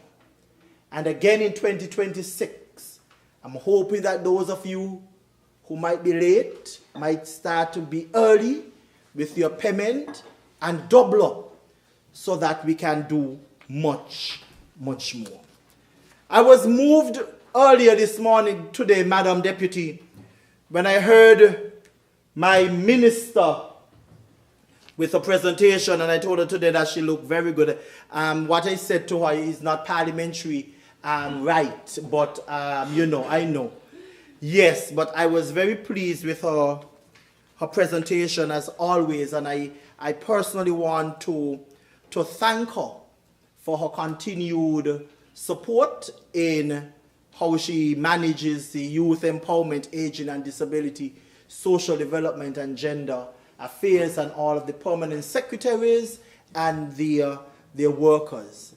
In the youth department, I sense there is a new energy that is in the youth department. We was able to add a little bit more faces in terms of the males, so the energy there is different. So I'm really looking forward to a lot more in 2026. But what I can say though is that I'm extremely pleased with the director, Saunders, because through him and STEP as well, we were able to put Cub Scout groups in all of our primary schools. All of our primary schools in St. Kitts and Nevis now have our Cub Scout groups. You know, Madam Deputy, that I am a Scout Deputy Commissioner, so that's my passion, yes. Honourable Member, you have 30 minutes. Okay, I will try to finish in 30, but you know, my ministry is very large, so I might just get some extra. I'm pleading, but I'm trying to rush. When the time comes, you ask that question. Thank you very much. But I'm happy with the work that is being done, and I look forward to even greater things from them. To the Scouts, my Commissioner, Mrs. Dolphin, you guys, thank you very much for being part of the vision. You heard much about our seniors program. I'm not going to go back today about changing the channel, but just to say to you, Madam Deputy, that program has been such a tremendous blessing, and we want to continue the work with our seniors. I constantly engage them. Matter of fact, at my gala on December 7th, they had a table and they had a wonderful time. And in 2026, we are going to do much more for them. Because when I attended their graduation that they had dealing with the chronic disease that they did for 6 weeks, they were so elated. They had on their best outfit. It was just an unbelievable event. Some 85 of them from my area, St. Peter's and the other areas, and they had 2 others before. I started to engage Dr. Thompson, and I told him I want to challenge our seniors, because I had a discussion with a few of them, because when I look at my former principal, everything is sharp still. I challenged the director, Dr. Thompson, and I said, you know what, I need you to develop, I need us to look at a specific course that we can develop to offer our seniors so they too can have an opportunity of getting an NVQ. And these things are doable because you have the PLA. For example, if one of our seniors is a baker, there is the PLA program, the prior learning assessment, where the assessors would go and tell her or tell him, bake a cake. And once they can do it based on the matrix that they have, they would be awarded their points. And as a result, they would be able to get their certification. Some of them ask about their cell phones. So we are going to engage Digicel and Flow to put on some sessions with persons to show them how to utilize their phone. So we're going to be working closely with our seniors. Now, Madam Deputy, in East Bastia, we meet on Mondays, or the seniors meet on Mondays, and I'm happy to report that the minister said it in her speech in terms of the upgrades of our community centers. East Bastia took the lead, and we have completed our window repairs. We have completed the painting, of course, initiated by yours truly, and I was able to get some gifts of AC units. So the Newtown Community Center, where my seniors and others use, but I'm speaking specifically about seniors before I move on to the STEP program, going to be the first community center in St. Kitts to be fully air conditioned. And I look forward to making sure that they have their activities in comfort. Now, pardon? Well, I'm hoping that the Minister with Energy would look at putting solar panels on all of our community centers. He'll probably get one of our good friends, or, you know, he will know how to get it done. Now that you raise it, thank you very much, Senior Minister. He will work on it. Now, Madam Deputy, I move quickly to the STEP program. And this, Madam Deputy, is a very important matter regarding the Skills Training Empowerment Program, more commonly called the STEP.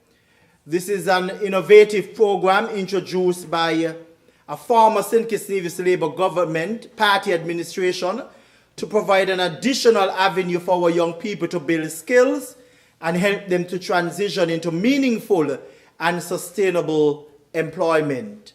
The original objective of the STEP was to facilitate the empowerment of participants by providing training to assist with achieving the long-term vision for the development of our human capital and entrepreneurial skills. This plan was to create a more efficient system to assist a larger number of unskilled persons to successfully integrate into the workforce. The program was also designed to assist trainees with a stipend or the provision of microfinancing or basic tools for their pursuing path to becoming small entrepreneurs wherever it was applicable.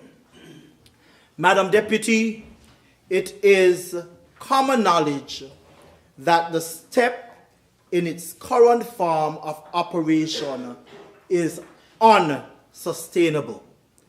The former administration recognized this and promised reform, but did nothing more than a cosmetic change to the name for the program. When we took office, we also recognized that change was required. Over the course of the last 10 years, the focus of the program has pivoted from skills training to a full-blown employment program. This pivot is concerning as it robs most of the participants a genuine chance to develop life-changing skills which can help them to attract better paying and permanent jobs. We have not just sit by and lament or look at the deterioration of the program as persons would and its inefficiencies. This administration set wheel rolling for initiating reform in 2026. To this end, in October of 2024, and I would have mentioned it sometime in the House, we commissioned a STEP Reform Committee, which has delivered its report to Cabinet, and I want to thank all of those persons who made themselves available and give up their time free, without cost, all of the professionals, to ensure that we had the document. The STEP Reform Committee concluded that the program in its current form, exhibit room for improvement in its operations to improve efficiency, effectiveness, and sustainability. The program needs to be grounded in best practices and procedures.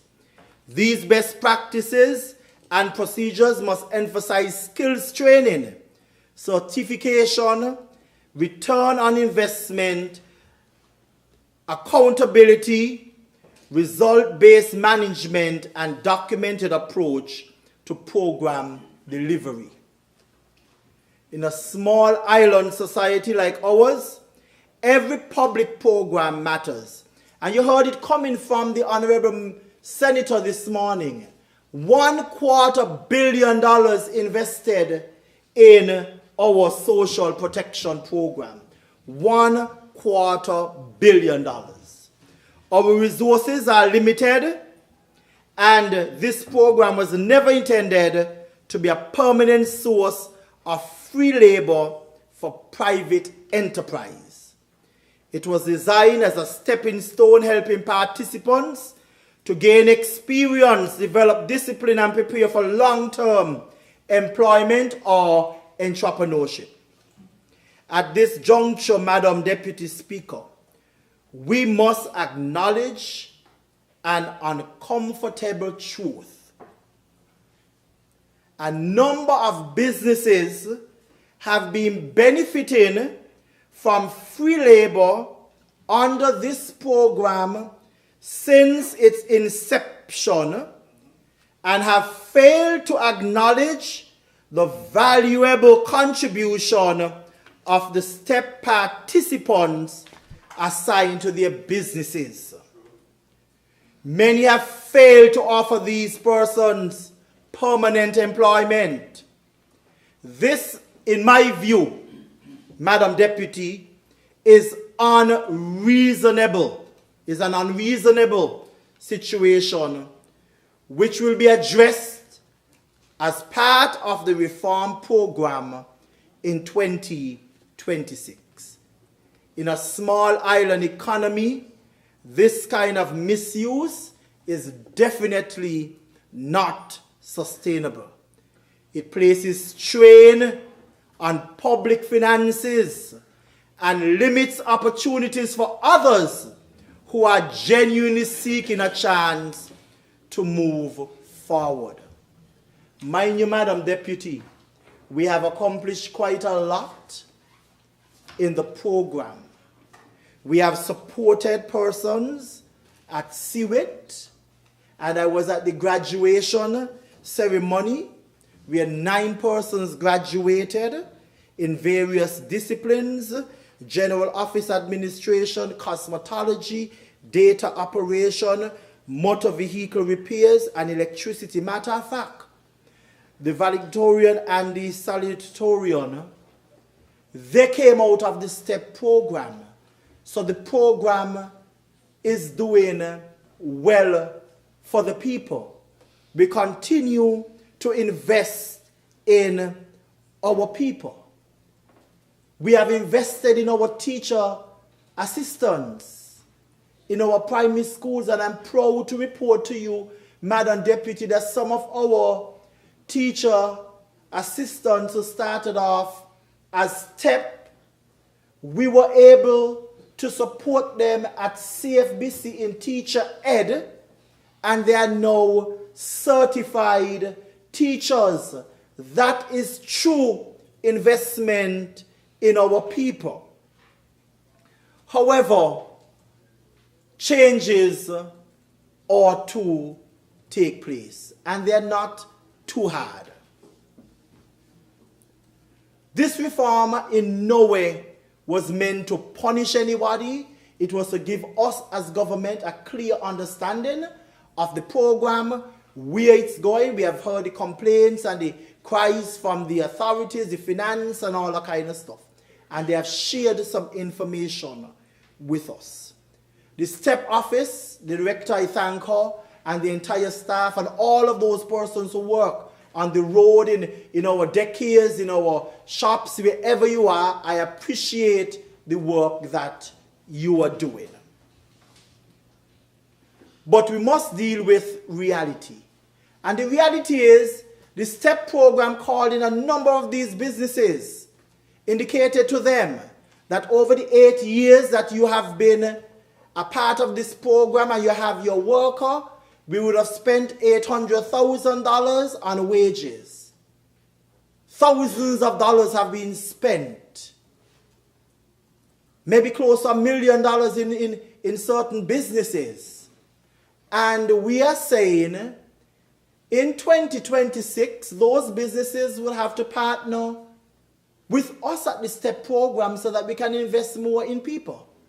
And in the dialogue discussion, we've asked them to start to pay half of the wage until they can eventually take the person. Now, you're not going to have someone working in your salon, Madam Deputy, for 8 years and not doing a good job and keep them there. So my plea is that we are hoping in 2026 that these businesses will recognize that they have a responsibility to work with us as well. Nobody with a right conscience will think that this is too difficult. No one will be sent home. No one will be losing their jobs.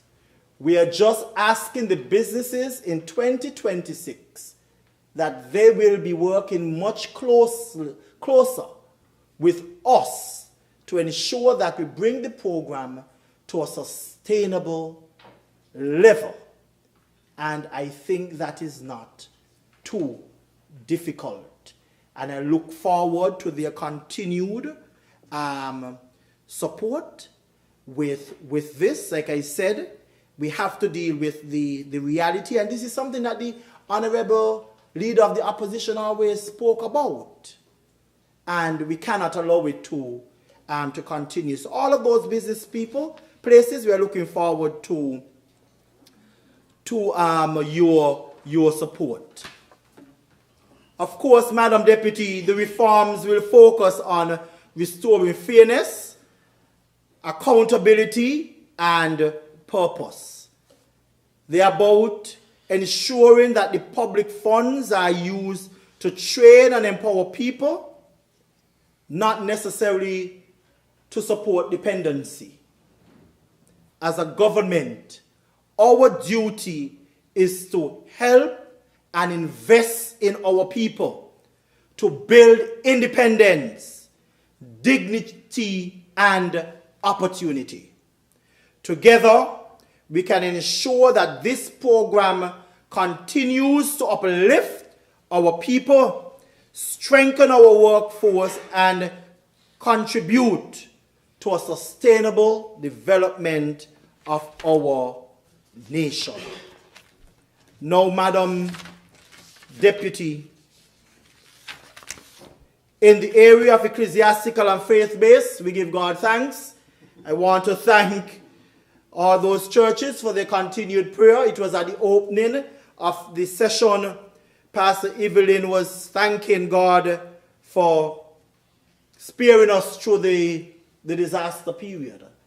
But I believe that there are still some men and women on the wall who pray constantly for the nation, and I want to thank them and encourage them. The ministry was able to accomplish what was set out, living up to the theme, evangelize in 2025. So there were a number of engagements and interdenominational services and international partnerships that took place. And I want to thank the PS and the entire staff in that area. And in 2026, we look forward to the continued support from that end of it. And I must say that it has been a tremendous support from the spiritual end.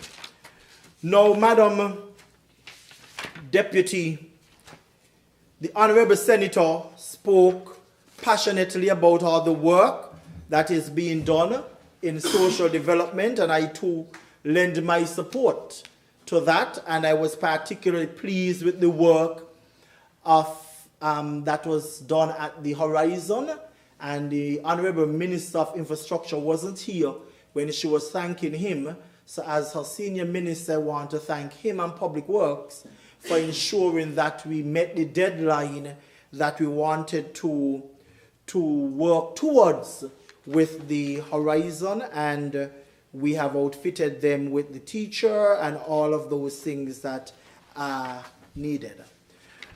Now, in closing, Madam Deputy Speaker, as we move this nation forward to becoming a sustainable island state, it is evident that continuous growth in all of these sectors is critical to our success.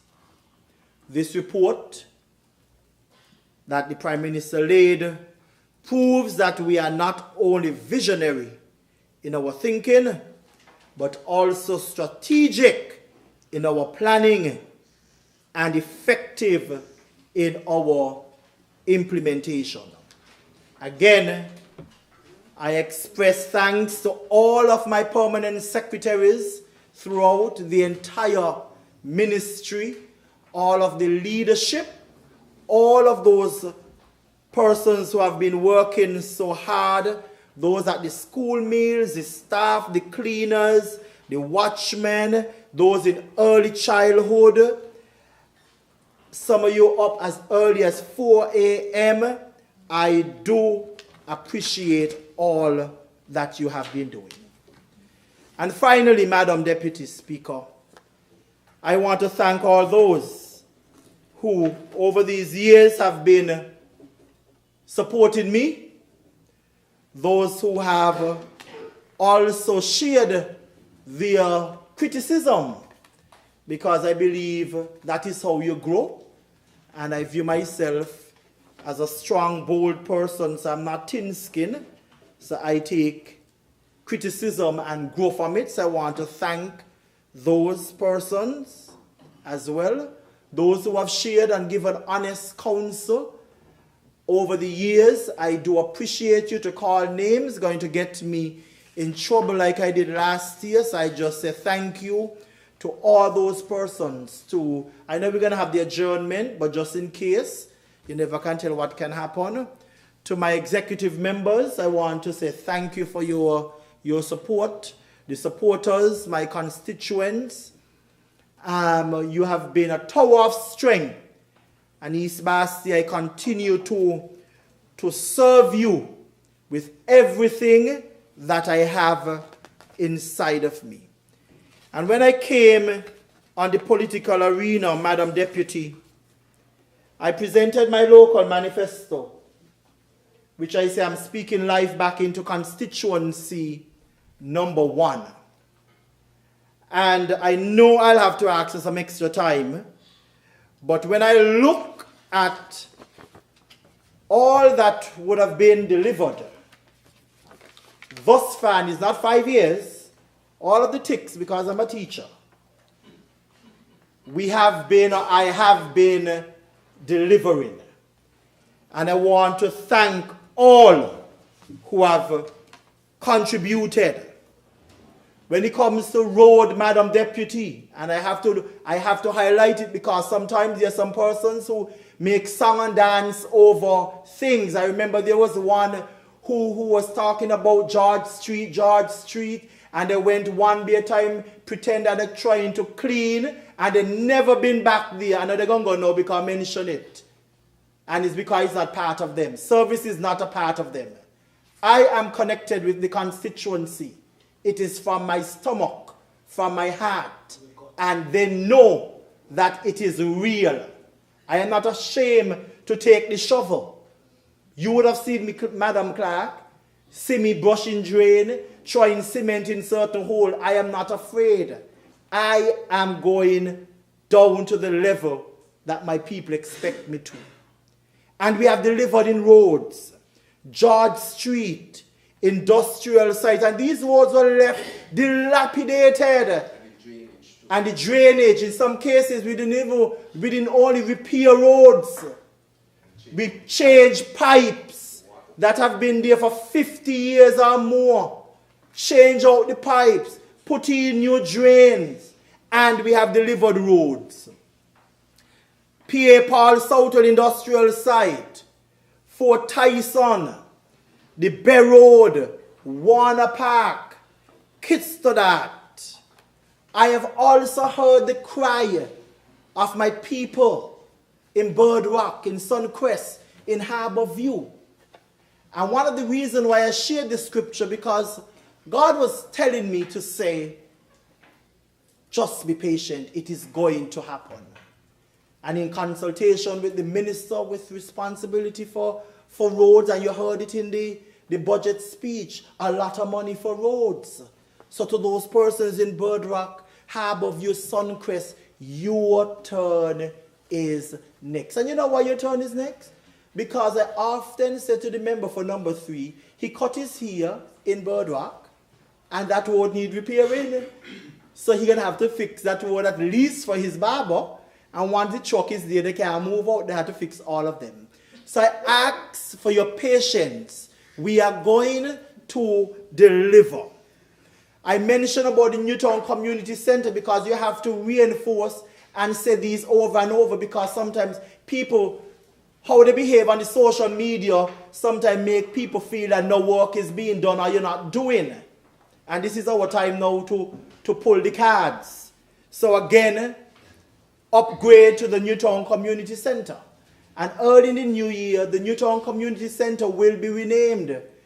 The community development officers, they went out in the community, did their research, their consultations, their interview, and the most favorable name came back was Mr. Earl Clark. So early as January, we are going to rename the East Bastia Community Center to the K. Earl Clark Community Center. A man that is well deserving of that honor. The Tucker Clark roof was giving problems. We were able to fix that in a quick time. Just a few weeks ago, I had my first Kids Can Cook in our primary school, utilizing the 5 schools that are in my constituency. And I want to congratulate, yes, may I have some more time, Madam Deputy? Okay, you can ask the question. Okay. So the question is that the honorable member for St. Christopher 1 be given additional time, not exceeding 30 minutes, to do his presentation. Those in favor? Aye. Those against? The ayes have it. I won't even take 5. I'm just wrapping up. Yes, so I want to congratulate the George Moody Primary School for winning the first ever Dr. Jeffrey Handy Kids Can Cook competition. From what I saw, Madam Deputy, it was a keenly contested competition, and those young boys and girls look like real professionals. I mentioned the work that is being done at East Street and West Street. The support that I have for my seniors, not only in the daycare, but regular packages are dropped off to our seniors.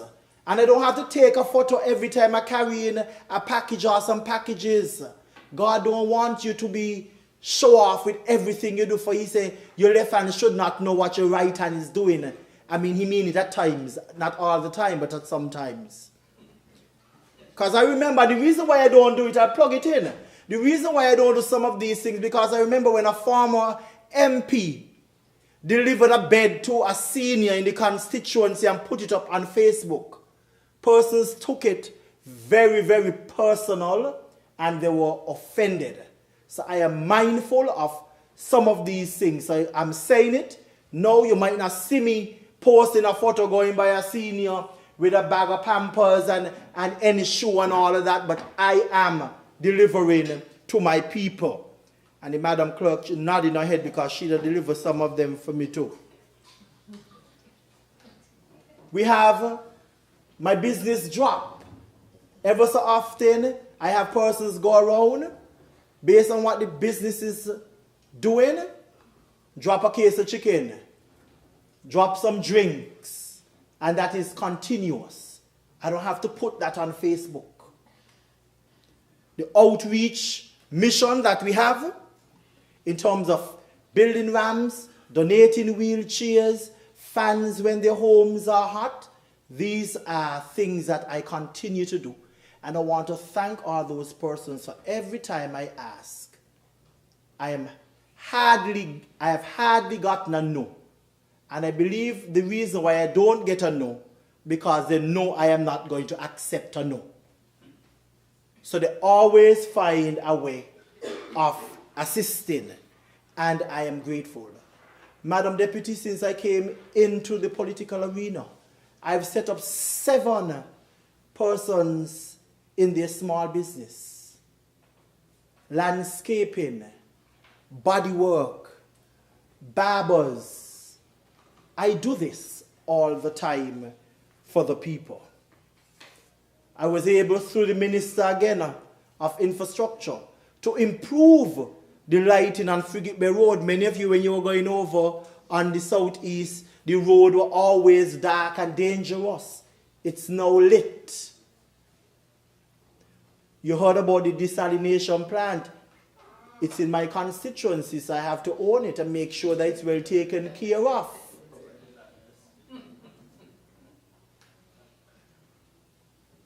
And of course, even those apartments that were given out under the former administration, the PDV apartments on Wellington and West Street, I have brought much relief to the residents there because they were living in some uncomfortable condition with a sewage system where everything used to come up all over the house. NHC was able to solve that problem. And of course, that is in my constituencies, I must speak about that. The honorable member for number 4 came to my rescue when I talk about the upgrade of the Newtown playfield. And then I went back after him because it was in my local manifesto that we were going to upgrade Kim Collins. And he gave me more than an upgrade. He gave me a brand new stadium. So I am grateful for the support from the honorable member for number 4. We work as a team here together. I've developed our street sport festivals in Taylors and on Newtown Bay Road. So East Bastia, I am committed. When I came saying to you that I am with you, and I am with you. I came back again, and I say, I am still with you, and I am still with you. And as I move forward, I will forever be with you, East Bastia. Thank you for your support, and may God continue to bless each and every one of you as we go into this Christmas season. And as I leave, Madam Deputy, I promise you 3 scriptures, but I'm going to leave this one right now. Philippians 2 and verse 4. Sometimes it's when you reach home, you might realize or understand exactly what, but I'm just sharing as they came to me. Let each of you look not only to his own interest, but also to the interests of others. And this is a reminder that progress comes when leaders and citizens prioritize collective well-being. May it please you, Madam Deputy. Thank you, Honourable Member for St. Christopher 1. I recognize the Honourable Member for Nevis 11.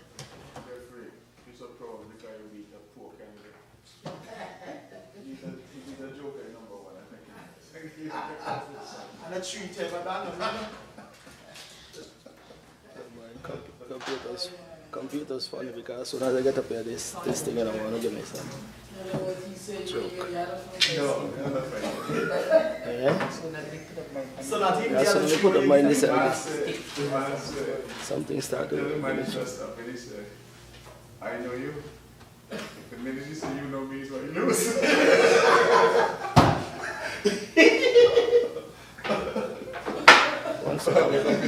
As soon as I could get up. Give me 1 sec, Madam Speaker. Start all over. I'll get it.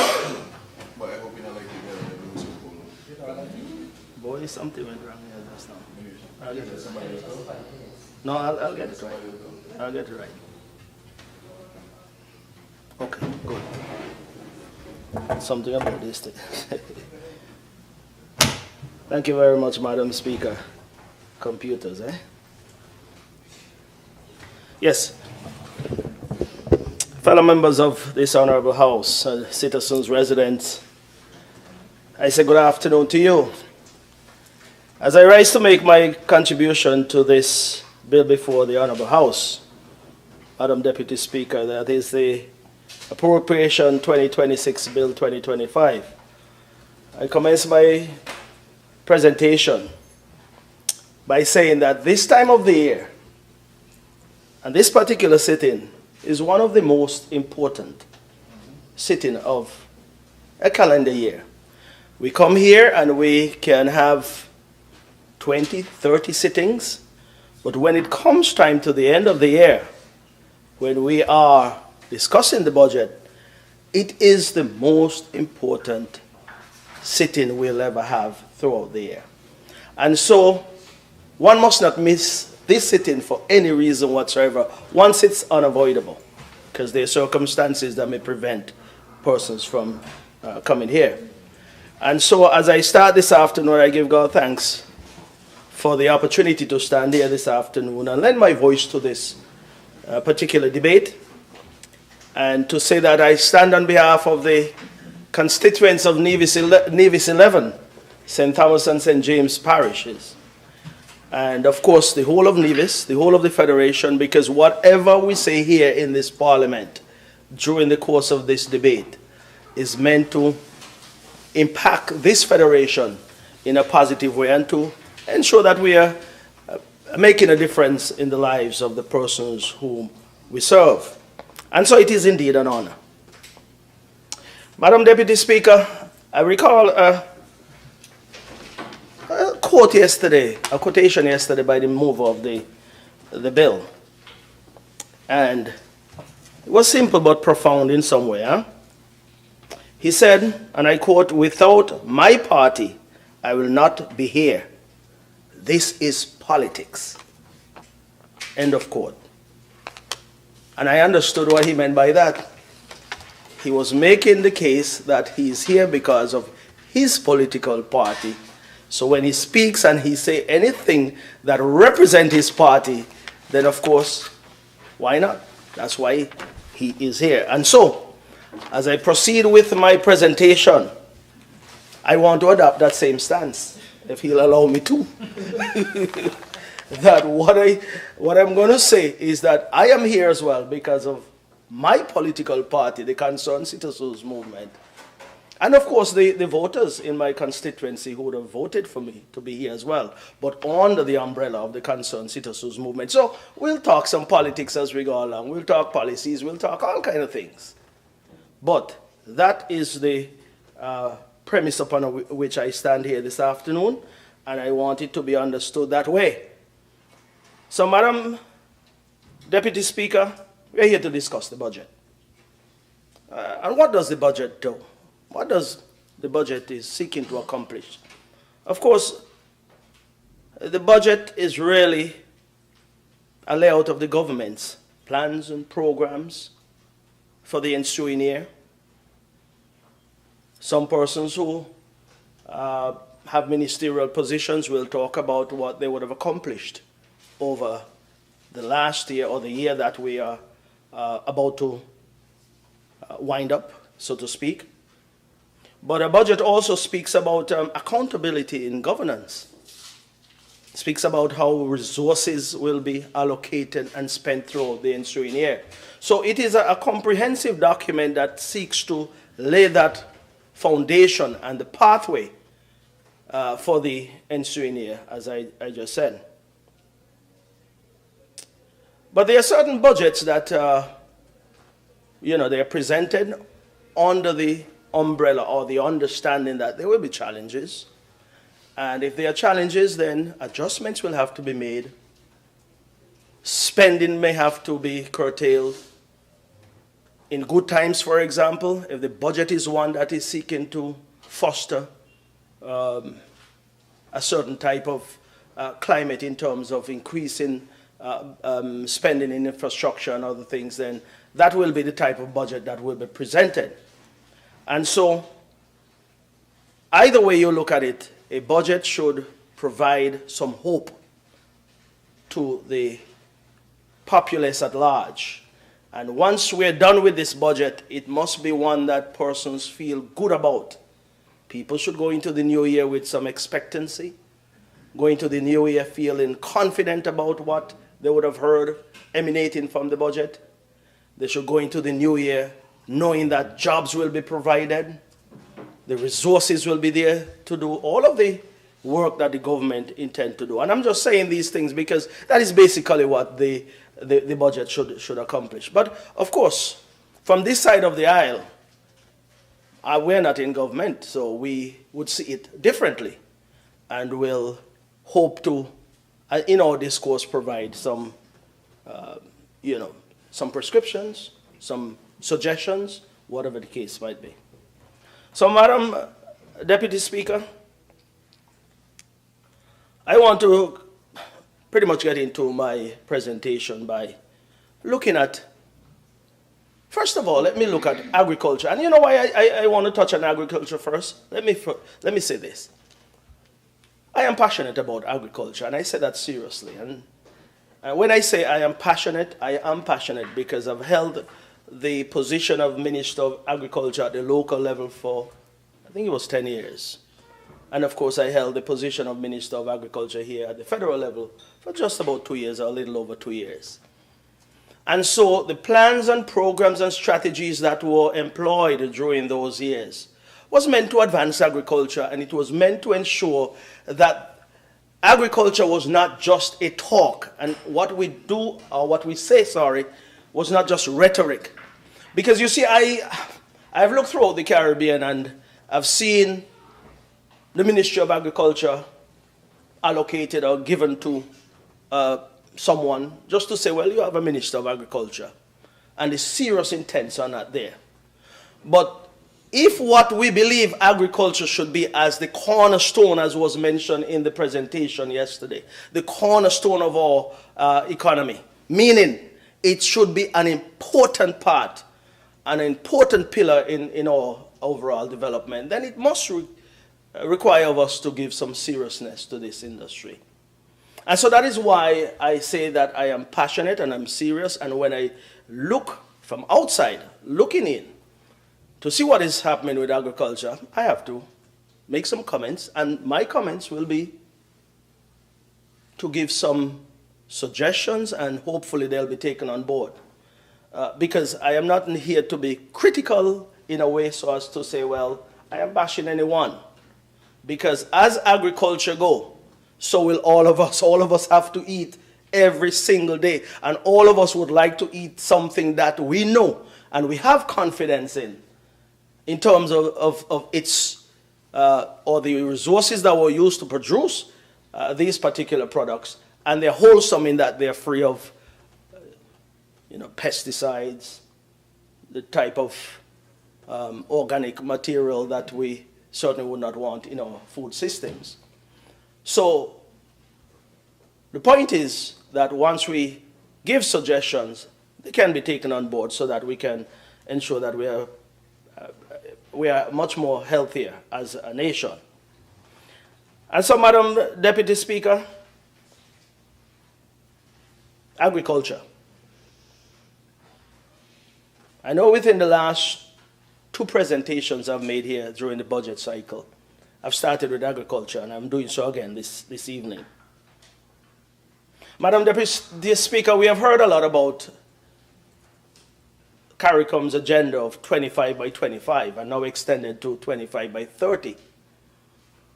And I asked myself the question, well, what have we missed over the past 2 years, 3 years, so as not to achieve, or if we did achieve, why did not we achieve exactly what we would have set out to achieve under this agenda? Under the 25 by 25 agenda, now extended to 25 by 30, what was envisioned, or what was to be accomplished is that CARICOM nations should have reduced imports by 25% by the year 2025. And so we have to say, to accomplish such feat, we should have seen, resilient in the agri-food system. We should have seen, food imports reduced into the region. We should have seen an effort whereby we can say, when the analysis is done, that we would have accomplished what we would have set out to achieve. Question is whether we have or whether we have not. The answers might very well be provided to us by the minister responsible and the member from number 4. But the member from St. Christopher 1 would have started out with scriptures, and I had one in my presentation which have always been guided by Madam Deputy Speaker. And that is Proverbs chapter 14, verse 23. Simple. And it goes like this: all hard work brings profit, but mere talk leads to poverty. And I have used that as my mantra over the years because everybody knows that I work hard, and I've been labeled as the hardest working minister from time to time. I didn't give myself that label, but I am so happy when people label me with that because I have always exerted the effort. And so, Madam Deputy Speaker, this particular proverb, a scripture of Proverbs, contrasts between hard work and idle talk. It emphasizes diligence and effort in anything that you do. And that is why I embrace it as a scripture that is my mantra and my guiding light. So it's action over empty words. But let's look at some specifics, Madam Deputy Speaker. Let's start with the allocation for in the budget for this upcoming fiscal year. Based on what I am seeing here, Madam Deputy Speaker, I'm seeing $21,364,753, which was allocated to agriculture. That is on the recurrent and capital expenditure, which is about just over 2% of the budget. And something told me to have a look at what is happening throughout the region. Because when I looked at what have been allocated to agriculture in Dominica, for example, it's about 2.3%. Antigua and Barbuda, 2.8% thereabouts. St. Lucia, 2.6%. Grenada, 2.09%, sorry. Guyana was the exception, but Guyana has not had a budget presentation yet for the upcoming year. So this is from 2025, 7.5%. Jamaica is just about 2.2%. Now, I look at these percentage and I say, is this enough for agriculture throughout CARICOM, that is, I'm talking? Is 2.4% enough and would allow us to create the food import reduction strategies that we want to implement here in St. Kitts and Nevis? I ask further whether 2.04% is enough to even make the cannabis industry the new frontier that we are hoping to make it, or which we are pursuing. 2.4% in some of these budgets may seem small, yes, because 2.4% of 2 million would be, in terms of quantum money, would be more, in that case, as against a budget of, say, $500,000 or $500 million or $1 billion. But the amount that has been allocated by most of these countries, in my opinion, based on the importance that all of these countries affix to agriculture, in my opinion, is small. and in my opinion will not get us to where we want to get to. And so that is where my appeal will start in terms of, let's turn talk into meaningful effort in terms of putting more into agriculture. The space is there and it can be done because monies are spent on areas in this country which are questionable in my opinion, but agriculture should not just be a talk. Action must accompany what we say, and the results will be there to see. And so, Madam Deputy Speaker, let us do more in agriculture. I'll go further in saying, Madam Deputy Speaker, that the talk we've been hearing about a sustainable island state, it also includes agriculture, a part of that agenda. But I ask this question as well. When we speak of a sustainable island state, it means you have St. Kitts, you have Nevis. Sustainable island, both coming together, one state. I want to ask the question, and I'm not in a position to answer, so I'm asking. Do we have a working relationship between the Ministry of Agriculture on St. Kitts and the Ministry of Agriculture on Nevis?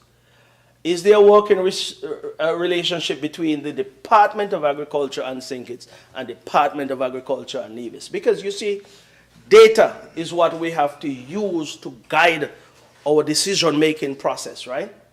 And how you use that data will determine the success on either side of the channel. We cannot say we are producing 10 pounds of something in the St. Kitts, 20 pounds in St. Kitts, and not knowing what is happening in Nevis. That is not how you'll build a sustainable island state. You must know what is happening in St. Kitts. You must know what's happening in Nevis. Both islands must be sharing data. Both islands must be examining those data to see what needs to be done to make or enhance agriculture on both sides of the aisle. I asked this question, like I said, I am not sitting in the seat, but I don't think I'll be out of place to ask these questions because obviously you hear the chatter, you hear the complaint, you look at agriculture on both islands and you see the potential and you see where we should be, where we're not. And so that is why I'm asking this question. Production is taking place in Nevis. Do we know what is going on there? Production, we'll hear from the minister and you'll hear a lot of pounds. You'll hear about pounds in watermelon, X amount of pounds in meat production. But the question is, are we working together to see if we can increase all that? Because it may sound good that you have 1,000 pounds of something here, but one establishment can take that 1,000 pounds. But I feel that there must be more collaboration and more sharing of data and more working together to ensure that when we produce data for local, regional, or international agencies, it is the correct data so that we can make a much more informed and a forceful case to any international or regional agency that we interact with. So that is point number one that I wanted to touch on, yeah? And like I said, I'm not saying these things to create any rancor, and no one should get personal or feel that I'm being personal in some way. I want to make sure that we are doing what it is in agriculture that we have set out to do and what we want to accomplish. Greenhouses. Oh, I'm going too far? No. I'm going good? No. Okay. So greenhouses. The point was made earlier by the member for Nevis 10. I want to say something about greenhouses. The effort has been there for many years to enhance greenhouse production here in the Federation. I go all the way back to 2010 and recall that 37 greenhouses were distributed in St. Kitts in 2010 out of funds received or funding from the SIDF. 37. I don't know if any of those are still in operation today. I doubt so. Since 2010, I recall when I was the minister at the federal level, we distributed 10, 5 on Nevis, 5 on St. Kitts. So 37 plus 5 on St. Kitts, that's 42. Now I'm hearing that we have another 20 on St. Kitts. On Nevis, all of the other greenhouses on Nevis were procured by persons or farmers there who would have taken commercial loans to get those greenhouses. But the interesting thing is on Nevis, there is a success story over there. As far as I'm concerned, all of the greenhouses on Nevis, are under production as far as I know, because I do visit some of these farms from time to time. And I'm going to call some names because there's a gentleman by the name of Mackie Truss. I call him the pioneer in greenhouse production. He has, I believe, 3. He was the recipient of one of those greenhouses that we distributed in 2021. And he have all 3 under production. He's a success story. Another person would have gotten a greenhouse back in 2021, Mr. Richard Paris. He is one of the persons who have done a phenomenal job in greenhouse production as well. As a matter of fact, you can go into either Rams here or Value Mart and you see his products. Paris Greens? Yeah. Another person who did not get a greenhouse but have 5 greenhouses that he would have invested in his hard-earned money, Mr. Druni Pinney. Irvin Pinney Jr. Yeah. About 5 greenhouses, yeah? And they're under production. Then you have Daniel Atherton, who has 1. And you have Anthony Gager, who has 1. He got one of the 5. I'm calling these names because I had a philosophy then that if someone shows me that they're interested and they can do the work and they're willing to, I'm willing to give them a greenhouse. Let them go and produce. So back in the day, Mackie had 2, we gave him 1. Richard had 1, he now have an additional 2, and so on. So here's my thing, member for St. Christopher 4. I know what you're trying to accomplish here, but if the effort is not there, well, bring some to Nevis. And I'm dead serious. Mackie can do with another 1 or 2. Richard can do with another 1 or 2 once they have the space. Because they have demonstrated that they are serious about the technology. And the technology has produced thousands of pounds of tomatoes, thousands of pounds of lettuce, thousands of pounds of cucumber, thousands of pounds of all of the other stuff, kale and whatever else. And that is my thing. I am not too hung up on numbers and trying to sound good about anything. I believe in what I see. It's the results I'm after. And that is the seriousness that we have to give to agriculture. Once someone shows and demonstrate that they're willing to do the work and they're willing to produce, man, give them the hand up. Let them produce more. Let them make the difference that needs to be made. And so I make that point for you to consider, member for St. Christopher 4, that we can see the results from those who are in the technology. Give them the opportunity to produce more. Let them be more productive. Let them be more profitable. Let them make a difference in agriculture in St. Kitts Nevis, and you'll be a proud minister when it's all said and done, because it would be an initiative that you would have undertaken. So that is my suggestion there with that. Bayford. In 2021, I smile because I went up to Bayford and I was told that that place was closed down since 1993. And in 2021, I drove up there and it was nothing. An abandoned facility. And I probably was a crazy man then. Not so crazy at all, but I say I must have been crazy because I saw some potential in it. And I said, let us start the task of cleaning up and turn it into something where we can actually say we have an area where we can do livestock production. We call it the center of excellence. big name. And what I'm pleased about is that, you see, life is like a relay, you know. And sometimes when you run in a relay, you pass on the baton, and once the person who you pass it to and they run with it, and they go to the next stop and they do well with their leg, it's a good thing. That's how relays should be. So I want to say, well, the minister responsible would have taken the baton and run with it, because I'm now hearing that we are exporting one-day-old chicks to a neighboring island. I won't call the island's name because we do have a good working relationship, and I don't want to get the name of the island mixed up in what we are saying. Huh? But my understanding is that October, 500-day-old chicks were exported to the neighboring island. Sounds good. And it's good headline, yeah?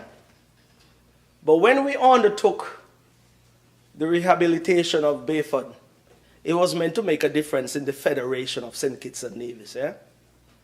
It was meant to make a difference and to ensure that our farmers are getting the support that the ministry and department here at the federal level can give. And so, I don't want to get caught up with this export business, but I understand that 3,200 birds have been produced. And I think all 3,200 should have been in this federation given to farmers here. And I say that with confidence, and I say that without anyone, as I said before, taking it personal. That is my view. That every single one of them, because you know what happened, Madam Deputy Speaker? While those birds were on their way down to the neighboring islands, farmers from Nevis were up at RLB collecting birds from Miami on a Amerijet. Makes no sense to me. It makes no sense that you're exporting and still importing when you're trying to eliminate imports. That is the whole thrust behind the whole thing. That should be the effort. That if you are producing locally, let us get it to the point where we can eliminate those imports that are coming in from Miami and wherever else, Barbados and wherever else. They're not importing from us. They're making sure that their farmers, they are fully satisfied. And I want to thank the Republic of China, Taiwan, and their technical mission for their assistance in this regard, because when we started that project back in 2021, the ambassador then, and I want to thank him, Ambassador Lin, we had the conversation and we looked at the poultry industry here in the Federation, and we saw and still see potential. And so these layers that were sent, we have been saying all along that we are pretty much self-sufficient in egg production in the Federation. Only in the month of December there is some shortage. We want to go through the whole 12 months. And the move of the bill yesterday would have said that cruise ship have been calling, yachts have been calling, all kind of entities have been calling. And we would like to have the poultry industry at the point in this federation where we have that excess where we can sell to those entities that have been calling. But we want to satisfy every demand that we have here on the island of St. Kitts and on the island of Nevis within the Federation of St. Kitts and Nevis. And so Bayford, in my opinion, is already playing the role or playing the part that it was intended to back in 2021. And I'm pleased about that, commend the minister and his team for such. Because like I said, as these institutions go, so does agriculture, and all of us will be proud in the end. Madam Deputy Speaker, let me touch quickly on the night market. I understand we are celebrating our 5th anniversary this year. Very good. And I'm happy that we started that in 2021. 2021? Yes, 2021. 2021, yes. I'm happy, like I said before, when a baton is passed on and you run with it, one must be commended. And so that night market continues to play the part or the role that it must play, and that is to bring farmers, vendors together under that roof there at the Bastille Public Market on a given night, and so they can make some additional funds, monies, and I'm pleased that it's still going on. I'm also pleased that when we thought about removing the agriculture open day from Lagreed, where it was too small then, space was limited, to the Newtown playing field in 2021, that I feel was an excellent move. It's gone into a larger area now, which means it has grown. It has grown, and I must commend all who have continued to pursue that as well. Listen, as I said before, all this is meant to ensure that we are building agriculture, not just a talk, building agriculture to the point where it can be the pillar that we suggest that it is, and we know it can be. Yeah? Okay, Madam Deputy Speaker, moving right along. I'm going to come off of agriculture just now, but let me make one last point. I did say that there should be greater collaboration between St. Kitts and Nevis if we are to build this sustainable island state. The point that I want to make, Madam Deputy Speaker, is this. And I didn't get any brief from the member for Nevis 10, but the point must be made. I've seen some delegations traveling to the various parts, Nigeria, wherever else, and I've never seen the Minister of Agriculture from Nevis a part of any of these delegations. Never seen. And I'm not speaking on behalf of him or the member for Nevis 10.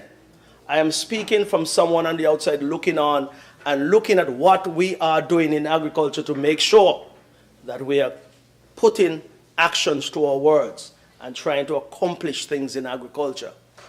The reason why I bring that up, Madam Deputy Speaker, is because before I became the Minister of Agriculture at the federal level, in 2018, 2019, the Minister of Agriculture at the federal level was unable to go to various conferences. So instead of sending a permanent secretary from St. Kitts or a permanent secretary from Nevis, the Minister of Agriculture from Nevis was selected to go. I went to Mexico, Costa Rica, Brazil, Argentina, Cayman Islands, representing the Federation of St. Kitts and Nevis in agriculture. I will say that I was much more informed as a result of these attendance at these conferences. I say that because for us to ensure that both sides of the aisles are benefiting from resources, from training, from whatever is available to us, so as to pursue our goal of establishing a sustainable island state, then Lord, the minister from Nevis must be considered. I'm not begging for him. I'm just saying it makes sense. It makes sense that in agriculture, which impact the whole federation, then of course, the minister from Nevis should be considered. And like I said, he didn't send me here with a message. This is my message that I'm imparting here this afternoon. So that is something to consider, so that at least the minister from Nevis, if he's a part of the whole agenda to push this sector, then he should be. And get that experience to ensure that when he comes back, he can implement exactly what would be implemented in St. Kitts. And so we can achieve what we want to achieve and the successes that we're looking for. So I'll leave agriculture for now because, like I said, I just wanted to impart a few points and a few suggestions because I am not about talk. I'm about results. We can talk, but let's do talk, as they say, that get results. And talk that get results is putting some serious action into what you do. Huh? Okay, so let me move along, Madam Deputy Speaker. Fair share and CBI receipts. I will say before I go any further, as I stand here this afternoon, and I've always had this thinking, that I refuse to be lectured by anyone who has never advocated for fair share for Nevis, has never agitated for fair share for Nevis, who is not on record to say that they want Nevis's fair share. What I mean by that, there are some pundits out there on Facebook and on radio and all over the place here in the Federation who seem to want to knock this party, the Concerned Citizens Movement, and its leadership, member for Nevis 9, when it comes to the fair share issue. He said this morning he was the one who coined the phrase or something like that. I don't remember the exact wording or his exact quotation. But I can say that when it comes to the matter of fair share, I give the member for Nevis 9 wholehearted credit for bringing this fair share issue and fair share matter to light and to advocate on a daily, weekly, monthly, yearly basis. He has been the champion of that. And so, like I said, no one is going to lecture me. I'm going to ignore some of those noise because, you see, people who are talkers are really, most times, just spectators anyway. They're just on the side talking. It's who in the heat and who in the seat and who is advocating is the one who I listen to. Because if you do nothing, say nothing, bring nothing to the table, well, it's nothing in the end. But people who advocate for things, or advocate for things, are those who I want to listen to. So, Madam Speaker, we listened to the responder to the bill this morning, the member for Nevis, or Nevis 9, and leader of the opposition. And he gave us some figures, interesting figures. And I'm hoping that persons who are listening, but you know the thing about communication? Repetition is always an effective way to communicate. Repetition. So, Madam Deputy Speaker, if I repeat some of these numbers that were said this morning, it's meant to ensure that those who didn't hear will hear now. Madam Deputy Speaker, we were told this morning, and we know the records show that between 2010 to 2015, based on the CBI receipts, in 2010, we were told, and we know for a fact, that $140.9 million was received through that program, and zero was received by Nevis. Mark you, let me say this. 2010. And let me say this, and let me put down the marker. CCM was not in government during that time. History would show who was in government at the federal level. Don't need to repeat that, but I'm dealing with the numbers. 2011, $241.9 million was generated. Zero was received by Nevis.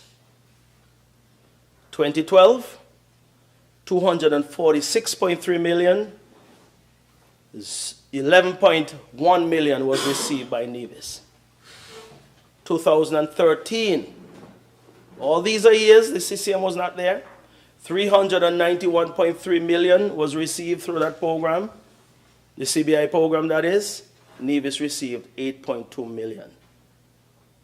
And so if you look at the global figure that was received through the program, through the sale of our passport, St. Kitts and Nevis passport, it was $1,434,800,000.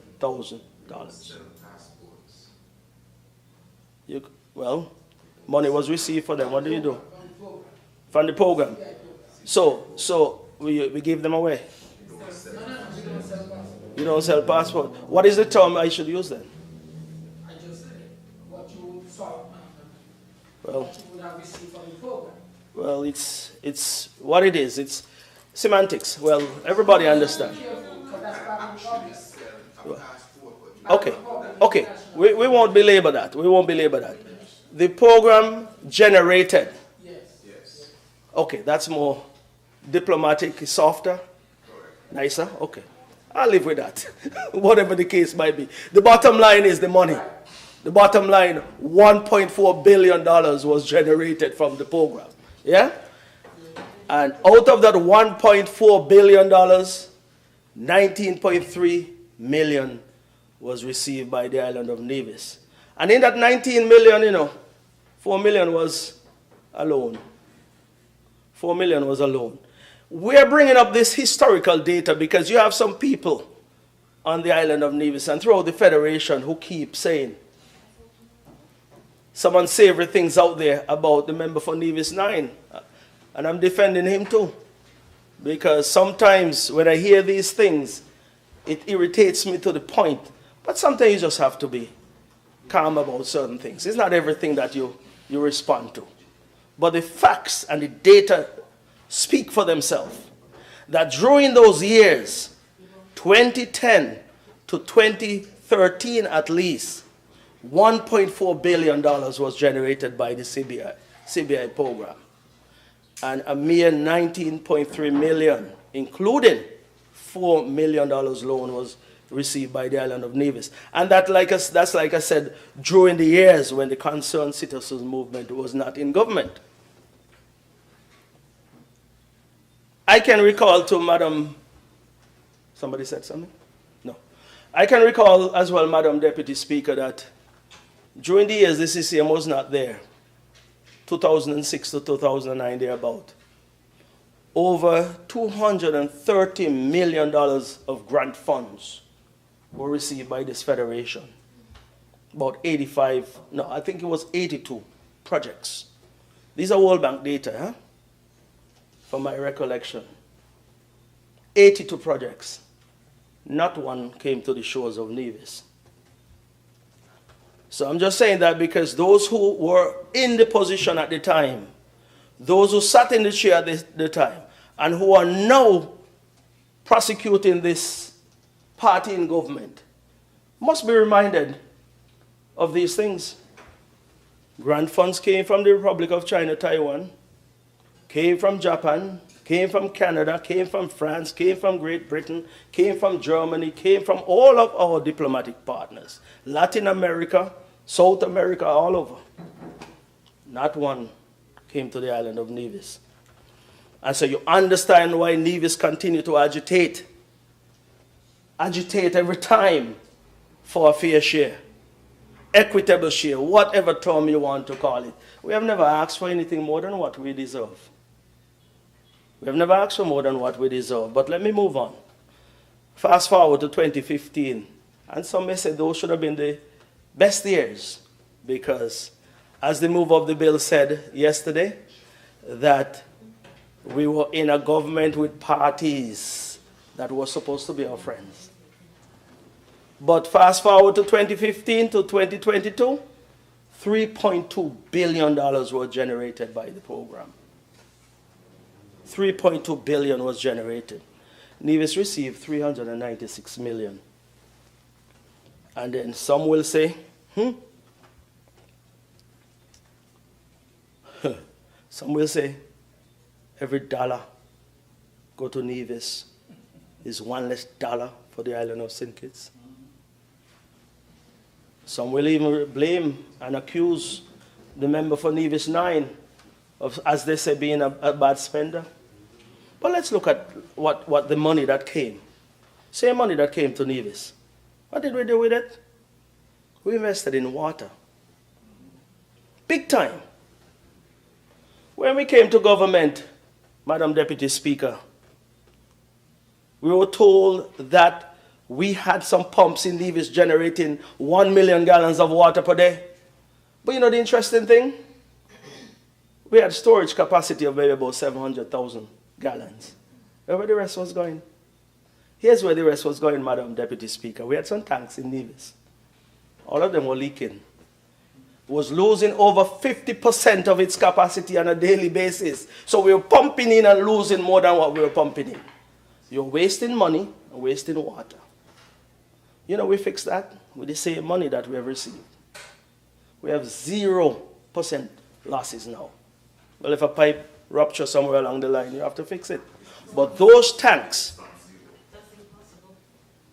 well, you up there? You want to tell me it's not zero? You tell me it's not zero? Come and prove me otherwise. Well, you, listen. You see, 5 compared to 50, you got to say nothing is lost. Okay, leave it as that. But we have sought to fix that problem, Madam Deputy Speaker, built new tanks all around Nevis. No losses. Maybe challenge, but I'm telling you, 0 losses. That is where the money have gone. We have invested in electricity, never rented any generator in Nevis. We came into government in 2013 and met the system in disarray. I was the senior minister then. They made up Calypso and all. Electricity going brap, all kind of stories. We inherited that. But you know what? We have fixed that. We have fixed it. We have bought generators in 2016, 2021. Prior to 2016, as soon as we came in, we bought a generator as well. One of those refurbished 2 megawatts generator. So we would have added 3.8 plus 3.8 brand new base load generators plus 2 megawatt of a containerized used generator. How many megawatts is that, Matthew Meshier? 9? I'm speaking because I am happy with what we have done with our money. And we must be proud of what we have done to bring Nevis to where it is now as to where we are coming from. And we got a lot of licks for that. So what? Why you didn't tell your colleagues to do the same incentives? Well, listen. Listen. This thing is like cricket, you know. Everybody go in and make their score and then you add it up. Well, it's up to whoever don't want to put their head down and make their score. We put our head down and make we score. We bat. Play the patient, watching the ball and playing those. You understand now? Okay. Let's move on, Madam Deputy Speaker, because we did a lot with our money, you know, little pettings where we get. I call it pettings compared to the lion's share that was, you know, used other places. But Madam Deputy Speaker, we invested. You same Wally Water Taxi facility that my colleague from Nevis 10 spoke about? Yes. Let me say something about that. He said it's 1.2 million. I keep a monthly track of the data. So I'm more current than he is. So don't feel anyway, colleague. We're up to 1.4 million passengers going through that facility. If you want to do the rudimentary maths, just say an average of $30 is paid per person who travel on those water taxi going to Nevis. To and from Nevis, I must say. You do that, it's over $40 million you're talking about those operators have generated. I'm not counting anybody's money, but the investment in people and investment in what we are trying to accomplish is what I'm trying to get at. Put the money aside for now. It's good money, but I'm going to come back to it. But the investment that was made, we get with a little whatever, you know, and we tell ourselves, put the money into something substantial. $6 million was invested in that facility, and we get enough licks for it every day. Some people said the PA look like Robinson Crusoe would remember it when it come and all kind of stories. Rubbish. We understand where we were heading. And look at the operation now. All local operators, local people are working, making money to support their families. Social Security is making money.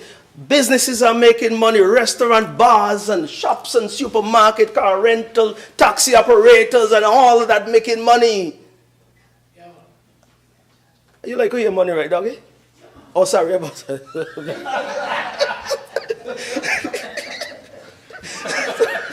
My apologies. Because some people seem to have a problem with... It's on. Yeah. Okay. Some people have a problem when you hear people are making money. They're supposed to make money. What do you think we're here for? Is money make the whole machine go? So money is being made.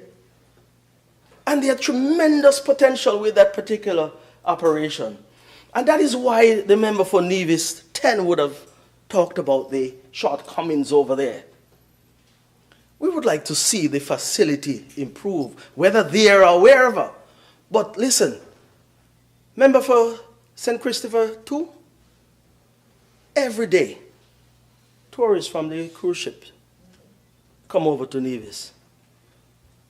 They say you never get a second chance to create a first impression. The impression that we create for our visitors must be important to us. So when they come, they see this lovely facility in Nevis, yes? That's their first impression. But before they come, they're fighting to get onto a boat. You know? And it's something to consider, and please give it some attention.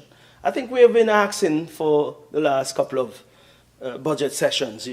It's time to invest. Invest in it so that we can secure that place and make sure it is doing what it should do for both islands, yeah? Well, that's true too.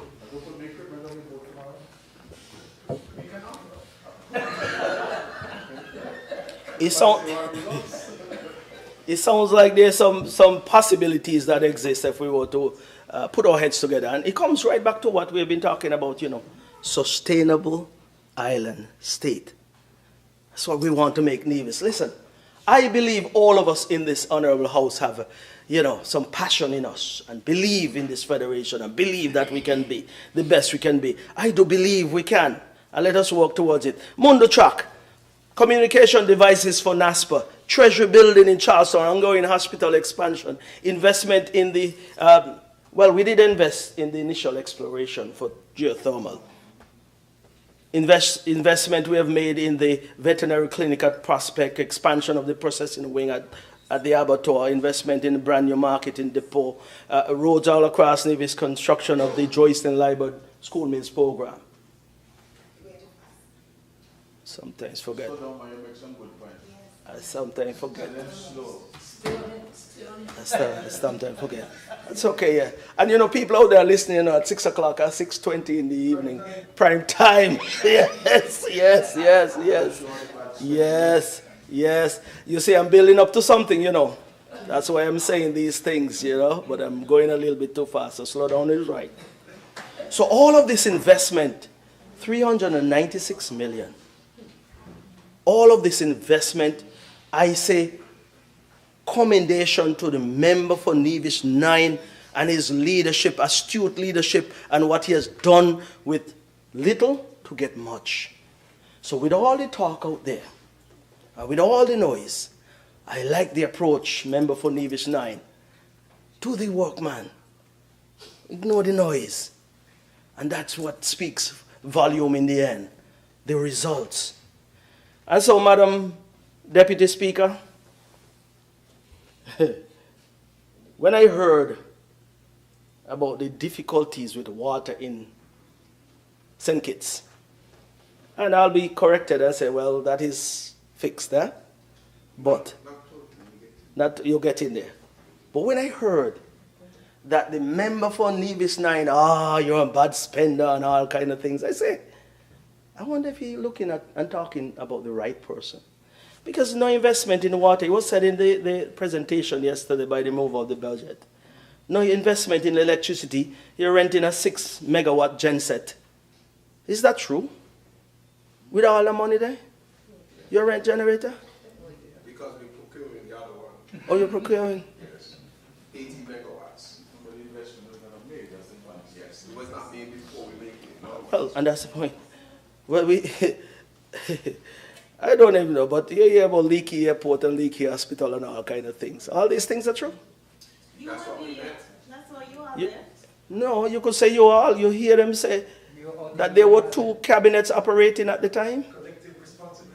Okay, well, that is a sophisticated way of looking at it, yeah. But the reality is there were 2 cabinets because we get on the boat at 8:30 in the night and the cabinet continues. You guys, I'm not really talking the thing. These things are well known. These things are well known. No, listen, I can talk about these things because that is not how you operate if you're in a unity situation where you're, supposed to be working together. So when I hear the noise out there and all of the fluff that I'm hearing, and you go to a town hall meeting and say, I'm going to talk the things and I'm going to do this. Well, talk the things now, but talk the truth too. That is what I'm saying. Talk the things, but talk the truth, and don't tell me about no one who was in the seas for a couple of years now. You talk what you know, not tell me what somebody said. That was said, you know. I believe so. But look, you think that is bad? You're talking about Bastia High School now? With all the money, $3.2 billion, Basti High School should have been a beautiful edifice. A long time ago, long time ago, with this kind of money. 21 million was spent. Oh, really? No. I'm not going by what I hear, is what I know I didn't know. 20 is in the same administration. 21 million. Interesting. When I got there, another payment come to my office to sign off. 300. Well, maybe that's why colleagues who are in cabinet couldn't get anything done in their constituency down here. That's what it was? Okay. Anyway, Madam President, with all this money, you know, money was borrowed to build the second cool spear down there, right? Borrowed. When you had all these monies. Borrowed.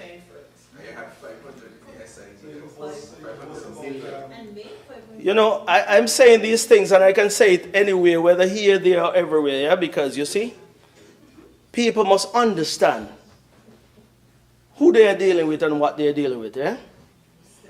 Because you can't be knocking Nevis and knocking the leadership of Nevis when in truth and in fact you're no better. You haven't produced anything to suggest. If you suggest that a man is the best stewardship of finances and you collect that kind of money, you should have had industries and syndicates that are employing over 500 persons per industry. Meaning, you use the money to do things in the Federation or in the island of St. Kitts and in the island of Nevis, where you have that sustainability factor where persons are in, for example, the poultry industry. You know people must eat chicken. So you invest in that to make sure people are working. Small farmers out there who have a permanent job can then have this little thing on the side where they produce 1,500 to 2,000 birds so that can subsidize their salaries and their earnings. That's how you build people and make them, you know, much stronger in their effort as a people. That's what you do. Not build yourself or build those around you, but build persons throughout. And that is what irritates me when I hear all of this rhetoric and people latch on to these things. Man, ask questions, examine people. Examine them for who they are. Yeah? Because they'll come and they'll huff and they puff and make the noise. I don't care about that anyway. But the results and the facts and the evidence point to something different. Madam Deputy Speaker, let me move along. Special Sustainable Zone. Madam Deputy Speaker, the act that was passed in Parliament earlier this year, I believe it was in August, to create a framework to designate areas for high-quality, sustainable development. It was passed in August, yes. And what that was meant to do, Madam Deputy Speaker, is to attract investment with strict environmental and social standards, creating jobs and providing us with some economic diversification here in the Federation of St. Kitts and Nevis. But Madam Deputy Speaker, you've heard a lot of things being said about this particular bit of legislation, and also about the proposed Destiny project on the island of Nevis. A lot of things are not true for sure. A lot of things are not true. And that is what really bothers me sometimes, is that people are willing to listen to some and take what they say and run with it as if it's the gospel. And I will say this to you, Madam Deputy Speaker, and say it to the general public. I like to listen to people who have had success in life. I like to engage them. And I can call a lot of successful business persons and a lot of successful persons who have done so many things in the Federation of St. Kitts and Nevis and internationally as well. But I know for sure I am not listening to anybody who have failed in life, because the only thing I can learn from them is how to fail. And that is a fact. So I listen to people who have progressed in life and have succeeded at what they have done. So most of who are out there talking, as far as I'm concerned, you point to what they have accomplished? Nothing. But I'll say to you that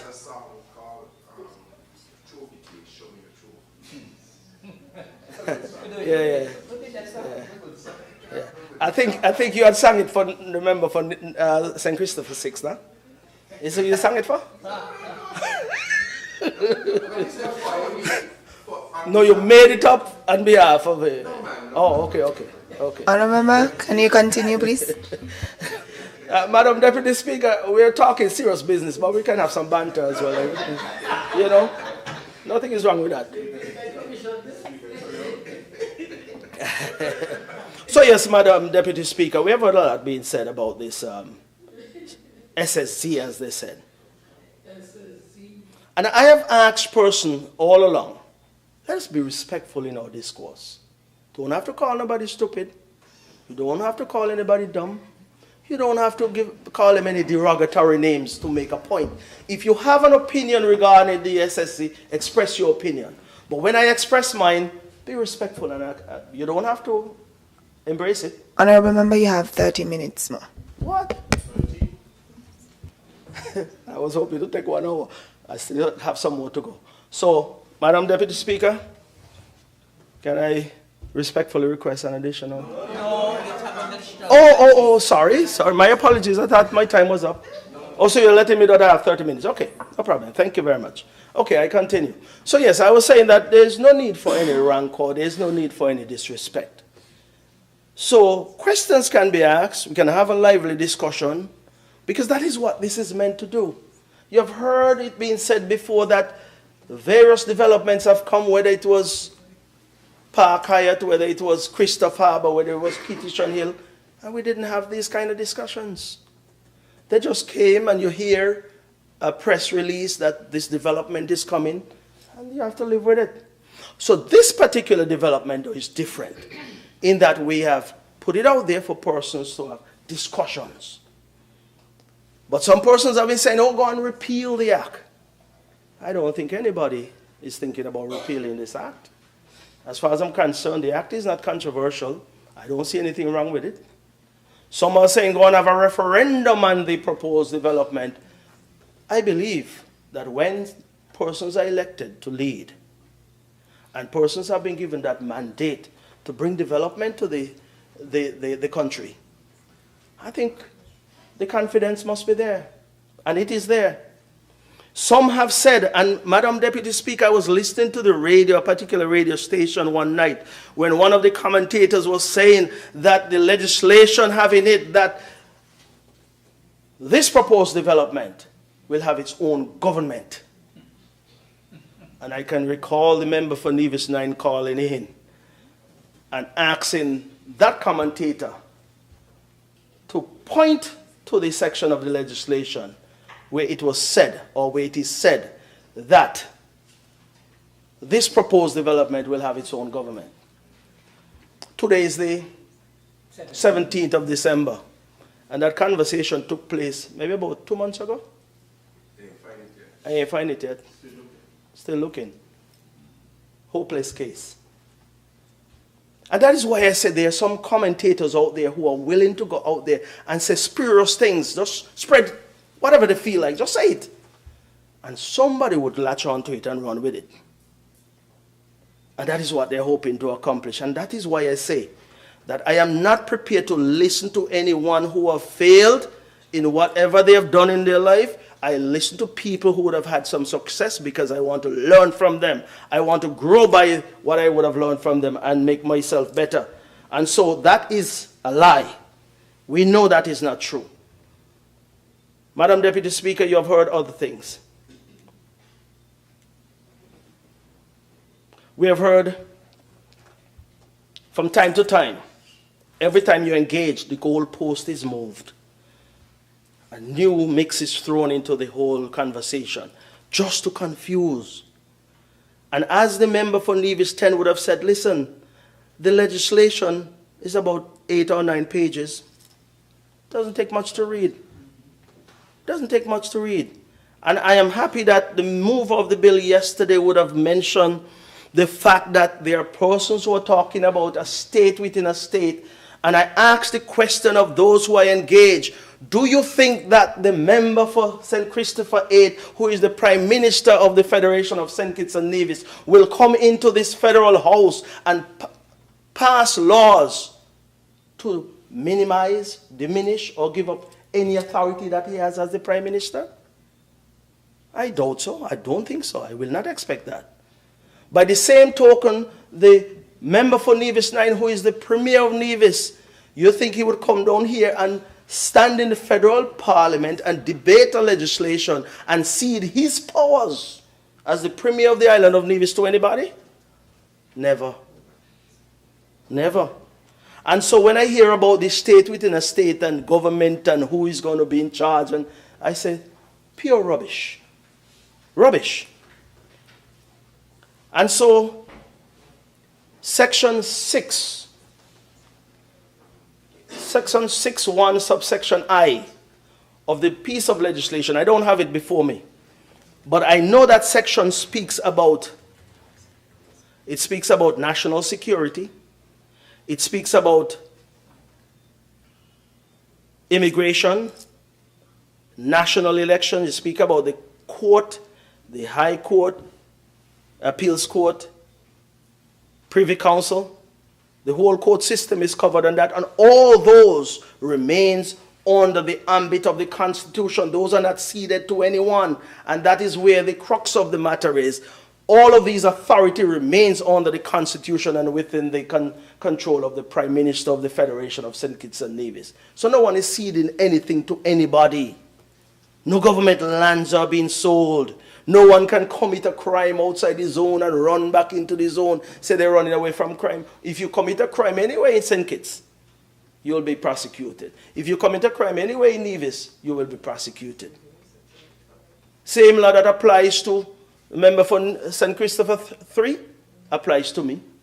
The same law that applies to John Public out there applies to me and everybody. And so I don't know where we come up with all of these kind of things just to create confusion and to confuse people.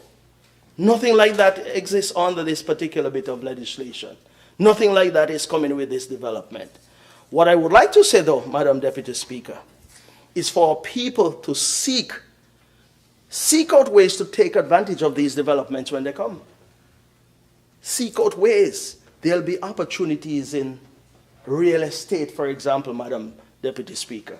And what I mean by that, people are going to move to the Federation, more so St. Kitts, or Nevis, sorry, and they would want somewhere to stay. So if you have a half acre of land, an acre of land, seek to establish a rental unit on that piece of land so that you can get into the rental market to make money. Heavy equipment operators will make money. If you have land in that particular space and you're offered land elsewhere, then you go and you establish something on that land. If you want to sell it, you sell as well. When you sell it, you're divesting, and then you go and reinvest in another piece of land somewhere to do something with that land. So there are opportunities, and there are good things that you should look at, the positive side of this development, because there are positives about it that will be to the advantage of all of us in this federation, but more so, those of us in Nevis who see the benefits in these, go ahead and take advantage. I just spoke about population, people coming to St. Kitts and Nevis, most of Nevis. Population size. We have been hearing some discussion about that. There have been some talk about 7,000, 10,000 persons being in this particular space if it were to happen. I want to mention this, Madam Deputy Speaker. Nevis is currently 13,000 thereabout, our population. I think it's about 38,000 thereabout. 38. When I look at the square miles on Nevis and St. Kitts, for example, in Nevis we are 36 square miles. You know, that works out to be about 360 persons per square mile in Nevis. 360 persons. Do the maths. St. Kitts would be just about what? About 558 persons per square miles. You go to a country like St. Martin, French and Dutch St. Martin. Dutch side is about 18 square miles, 44,000 people. It's about 2,500 persons per square mile. The French side is about 36,000 persons. That's about 2,100 persons per square miles. A place like Bermuda, which is 21 square miles, 63,000 persons. That's about 3,000 persons per square miles. So we talk about population as if Nevis have a population. We don't have a population that is competitive in any way. Businesses can't survive in Nevis with 13,000 people. There have to be functions in one night. Well, if you have two functions in one night, well, one person will have to find a way to both. How they'll do it, I don't know. But the bottom line is, countries develop with people. You need people who are spending and consuming. And if we expect Nevis to realize its true potential, you need people on the island. People to take up the rental properties. People to consume, whether consumer goods or durable goods or whatever goods there are.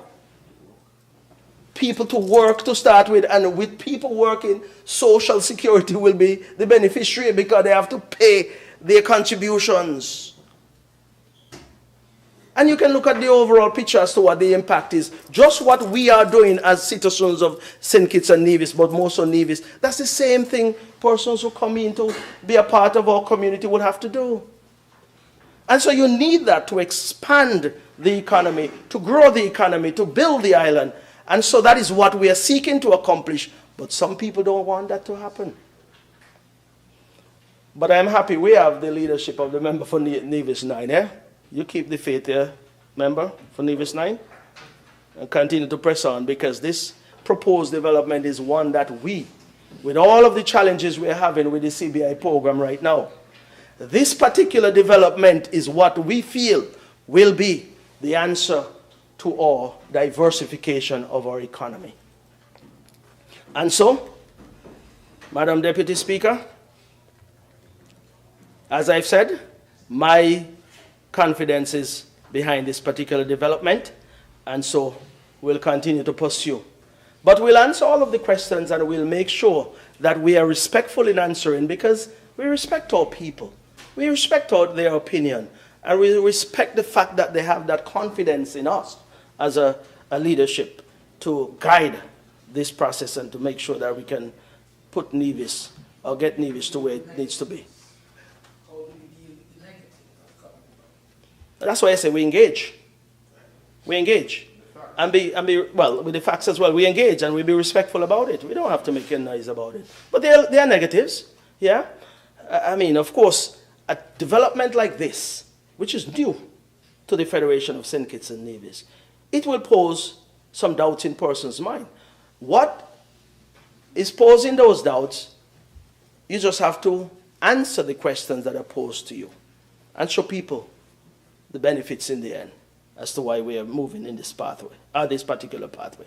But anyway, Madam Deputy Speaker, before my time runs out, let me just touch on one or two things quickly and move on.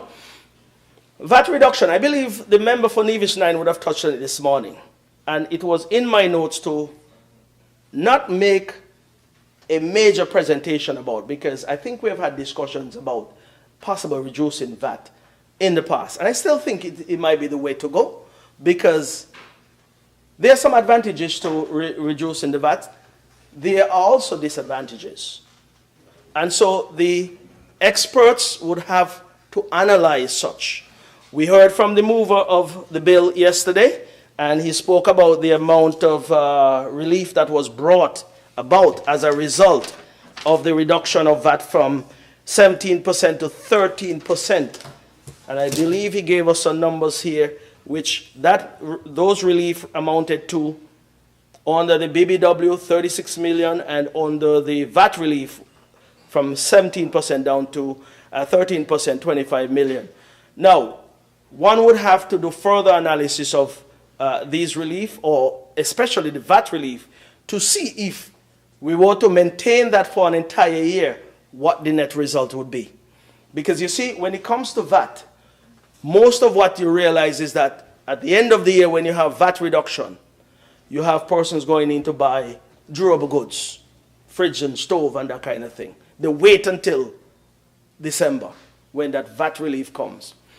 Meanwhile, throughout the year, they're struggling with the same old stove, and they'd love to get rid of it, but when they look at the cost, including VAT, some people hold back. Yeah? So I believe the analysis has to be looked at from the standpoint of what the government may lose and what may be gained by the consumers out there. So that is something to look forward to. And I suppose the experts will have to analyze all that to see where the makeup and the shortfalls can be made up as you go along. And that is just a suggestion. Yeah? So, Madam Deputy Speaker, I believe you said I had another half hour. I'm not going to go there, but I'm going to go in my wrap-up phase now because the intention was to just, make as short a presentation as possible and to give those who intend to speak later a chance to speak as well. But I'd love to hear some of the responses from the member for St. Christopher 4 in terms of agriculture. And I want to say, Madam Deputy Speaker, I am confident that this federation, irrespective of all of these challenges that we face on a daily basis, which are existing throughout the world, because everywhere you go, you start to look at what is happening. You hear what is happening in the United States, and whatever happened there would impact us. For example, you had this shutdown of their government for about a 45-day period. That, of course, as simple as it looks from us here, looking at the television, it had major impact on the economy in America. And, of course, if persons were planning a trip to the Federation of St. Kitts and Nevis, someone may have been impacted negatively and said, well, I can't take that trip this year. So these are things that we have to be cognizant of and pay attention to because they have impact on us. And so if we are having challenges, they are challenges because they are external forces that create these challenges, but we just have to continue to press on. Madam Deputy Speaker, I'll leave it there for now.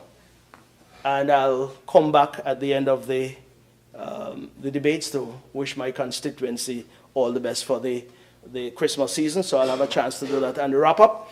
But I will leave it there for now, and it was my pleasure lending my voice to this debate this evening. And, it's what it is. We'll continue to forge ahead as a federation and make sure that the people of this country continue to see some good days ahead. May it please you, Madam Deputy Speaker. Thank you, Honourable Member for Nevis 11. I recognize the Honourable Member for St. Christopher 4. Madam Deputy Speaker, with your leave, I rise to make my contribution to this debate on the Appropriation Bill 2026-2025. Madam Deputy, I want to lend my support to the mover of this bill, who happens to be our esteemed Prime Minister and the Honourable Member for Constituency Number 8. And as Minister with responsibility for agriculture, sports, small business, including cooperatives and the creative economy, I wish to present this address, showcasing how we are investing in our people and powering progress across these areas specifically, and how we are building our sustainable island state together. But Madam Deputy Speaker, allow me to begin my presentation by talking about how we've been investing in our people in the area of sports and sports development. Madam Deputy Speaker, this budget that was moved by the member for number 8 speaks to our young people as it relates to sports development. Speak to those training after school, Madam Speaker, and it speaks to the parents as well, all those sitting on the sidelines, happily looking on as their children develop.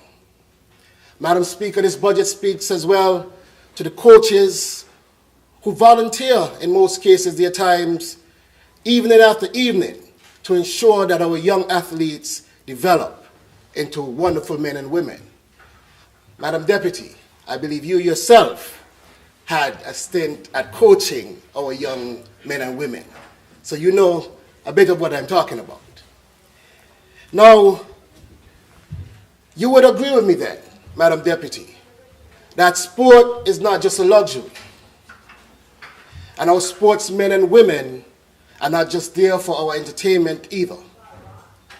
We in this government do not see sport as just recreation. Madam Deputy Speaker, sport is a strategic pillar of our national development and a powerful vehicle for social transformation. Sports build healthier citizens, empowers youth, strengthens communities, and it stimulates economic activity. That is well documented. In fact, Madam Deputy Speaker, if I were to look at our own federation, and we were to look at this year, 2025, when we reflect on a sport such as cricket, which the Caribbean has been well known for, and we look at our own contribution to the development of Caribbean cricket, we would have seen that our federation would have been doing exceptionally well, having hosted the West Indies versus Bangladesh females in January of this year. And then we moved on to the St. Kitts Cricket Association 40 Over League in February of this year. Then we went on to host the West Indies Senior Men Regional Championships from February to April of this year. We then moved on to the West Indies Senior Women Regional Championships, February to March of this year. We hosted the Big Six cricket tournament from March 17th to 22nd of this year.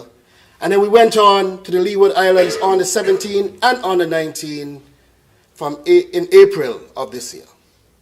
After that, Madam Deputy, we had Cool and Smooth tournament in May of this year. And then we had the West Indies on the 19 men's June and July of this year. Following that, Madam Speaker, we had the West Indies versus Australia men also in July of this year. And then, of course, we went into CPL in August of this year, and the CPL tournament went on even though beyond St. Kitts into September. Following the CPL tournament, we had the Leeward Islands Senior Men's Championship in October of this year. And we had the St. Kitts Cricket Association Keith Atherton T20 November into December now of this year. Madam Deputy Speaker, just about every single month on the calendar, we've had cricket development in St. Kitts and Nevis. Never before has this been this way. And so, Madam Speaker, to be able to do that, we had to focus on infrastructure. We've put a targeted focus on infrastructure, Madam Speaker. We have been working at developing our facilities. And let it be noted that when we took office in 2022, when we looked and did a report on our national stadiums, be it the Warner Park Cricket Stadium, Warner Park Football Stadium, Warner Park Netball Stadium, Warner Park Tennis Stadium, the Kim Collins Athletic Stadium, and Basketball City for our basketball players. They were all, every single last one of them, all in deplorable condition. And the public has seen that and has been commenting on that. We met them all in deplorable condition. And I laughed earlier when the member for Nevis 9 spoke about his own experience in the past administration and the popular phrase, surplus after surplus. But somehow, with all the surpluses, all of our national facilities were in deplorable condition. All, every last one of them. And so, as the Minister of Sport, I had to get to work. Because I was elected not just to complain about situations, but to find solutions. And I said to our people that given the fact that all of them are in deplorable condition, we will not be able to fix them all at once. And we set out on a pathway to achieve our goals in fixing these stadiums. We started with Warner Park Cricket Stadium, getting it ready for play. That cricket stadium has now seen its success in hosting cricket at the highest level, at every level, every month of this year. We then moved on to the Warner Park Netball Stadium, which in 2024, we hosted the International Men's Competition in Netball of the Americas. We then moved on from that to do some work on the lighting in Warner Park cricket and football stadiums, and now we are moving on where the work is ongoing at Basketball City. Now, Madam Speaker, I want to talk about some of this work. Basketball City, Madam Speaker, I was told was laid in the early 80s, somewhere around 81, 82, Dr. Douglas, maybe? And I remember when we were removing the concrete because we had to replace it, the head of the Basketball Association brought it to my attention that what we were doing was removing something that had been there since the early 80s and had not been touched since. But let's go even more specifically. The surface of the court was extremely damaged. And I remember it was last year when they were playing a tournament there, and I was there observing the games, and a young man tripped on that surface and injured himself. And I said to them, no more of that. We have to get an upgraded facility for our athletes to be able to play in a safe environment.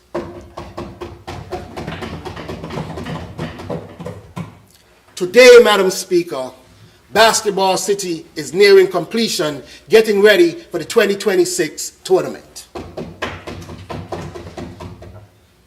Promises made, promises kept. Madam Speaker, I also want to turn attention to the Connery Football Stadium.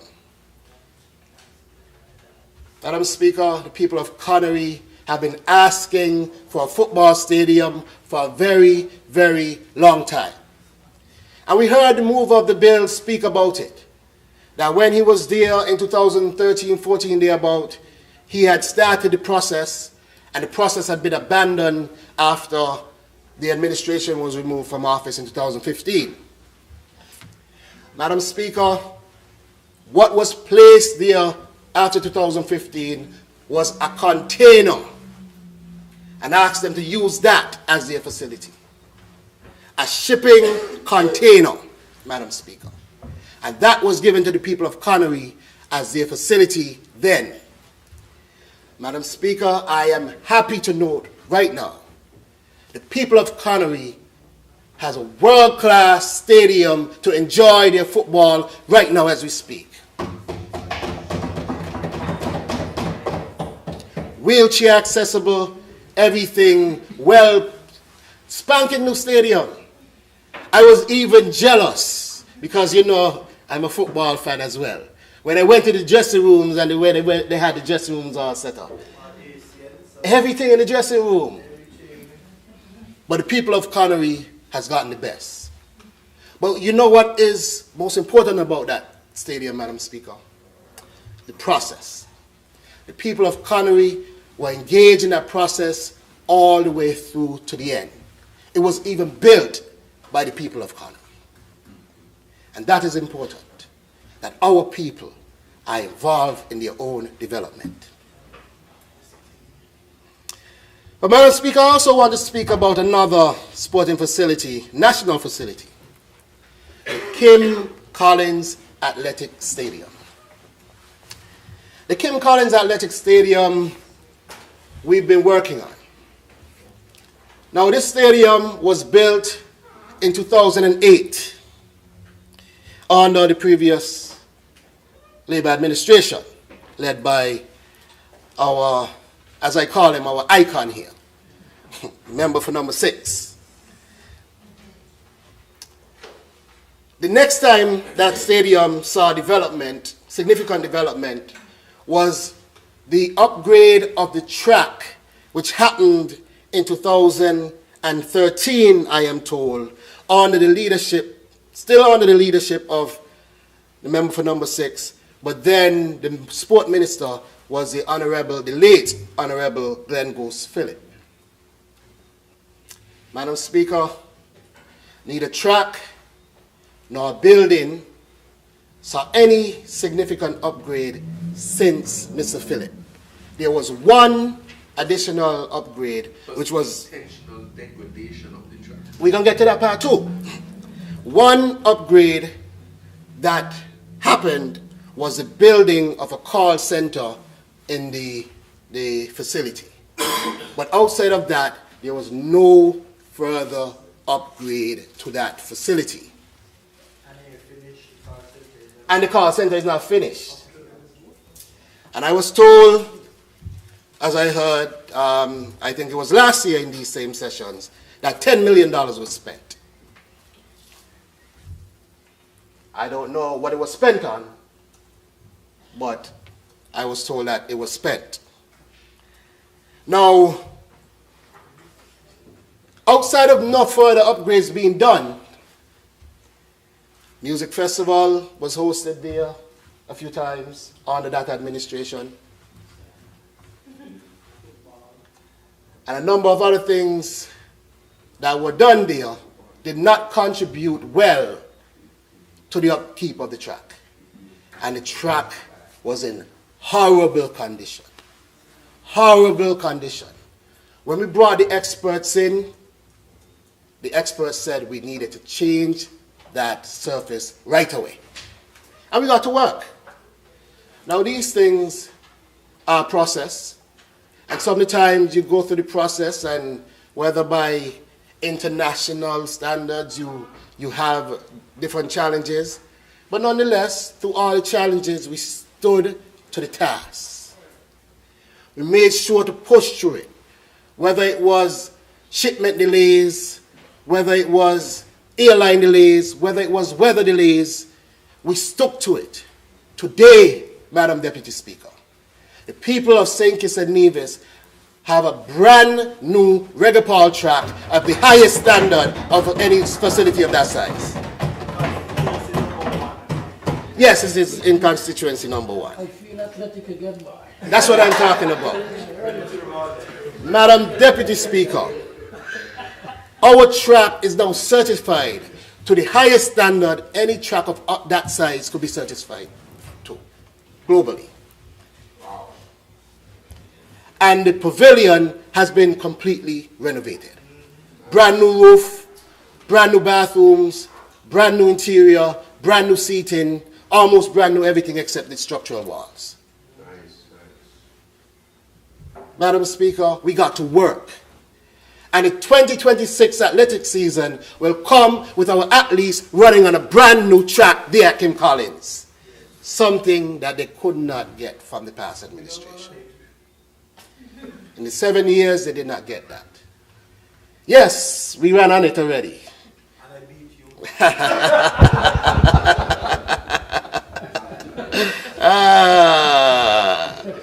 Well. How much well, you said? 5 well.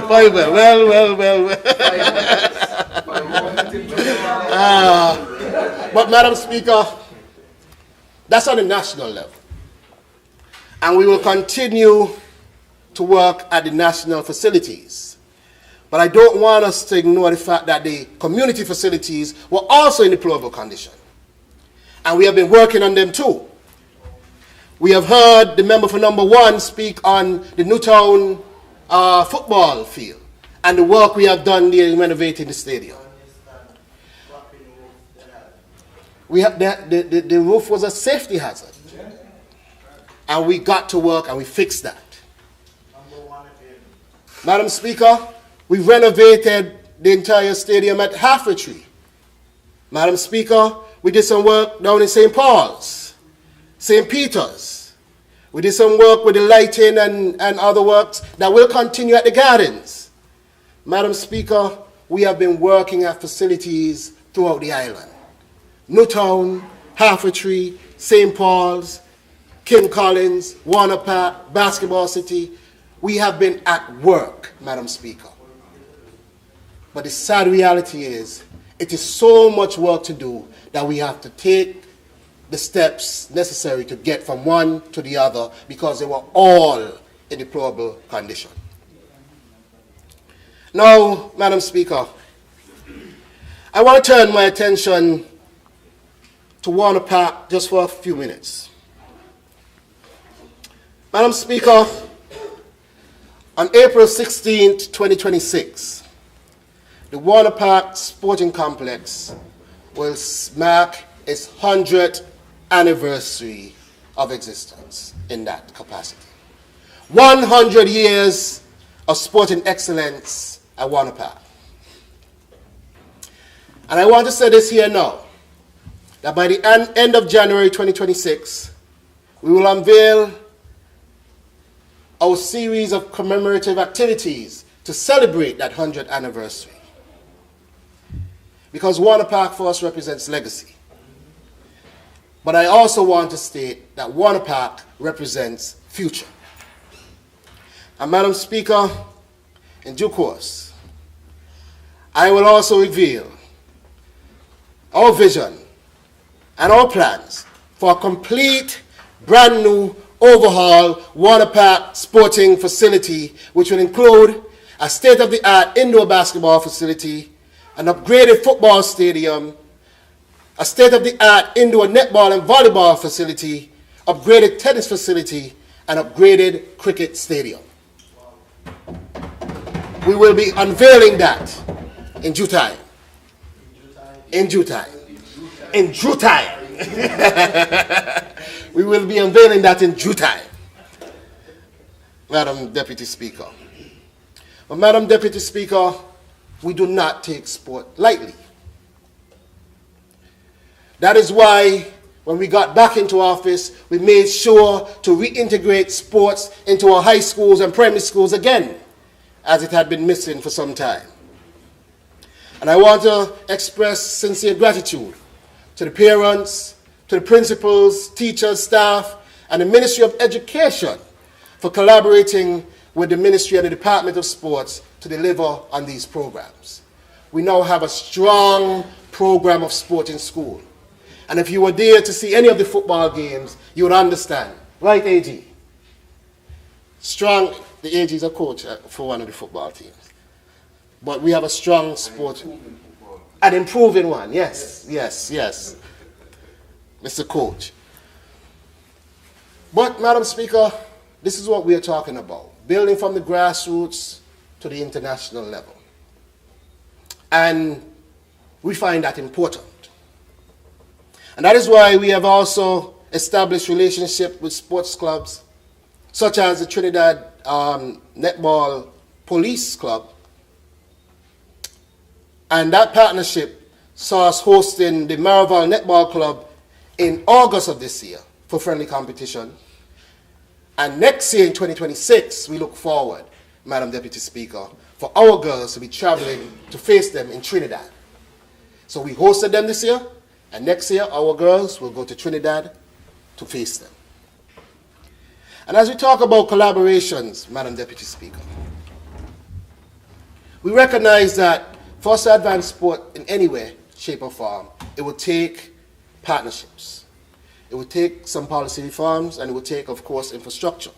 And so while we have been investing in infrastructure, we have also been reaching out to establish the right partnerships, and we have also been looking at how do we develop the right policy.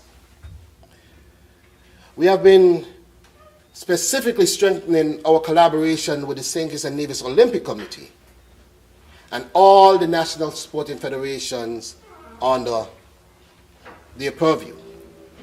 In fact, it was just last week, Madam Deputy Speaker, that the ministry met with the representatives of the St. Kitts and Nevis Olympic Committee and Pan American Sports Organization, we are introductory meeting with a sport methodologist contracted by Pan Am to the St. Kitts and Nevis Olympic Committee to develop, along with the ministry, a comprehensive sports development plan for St. Kitts and Nevis.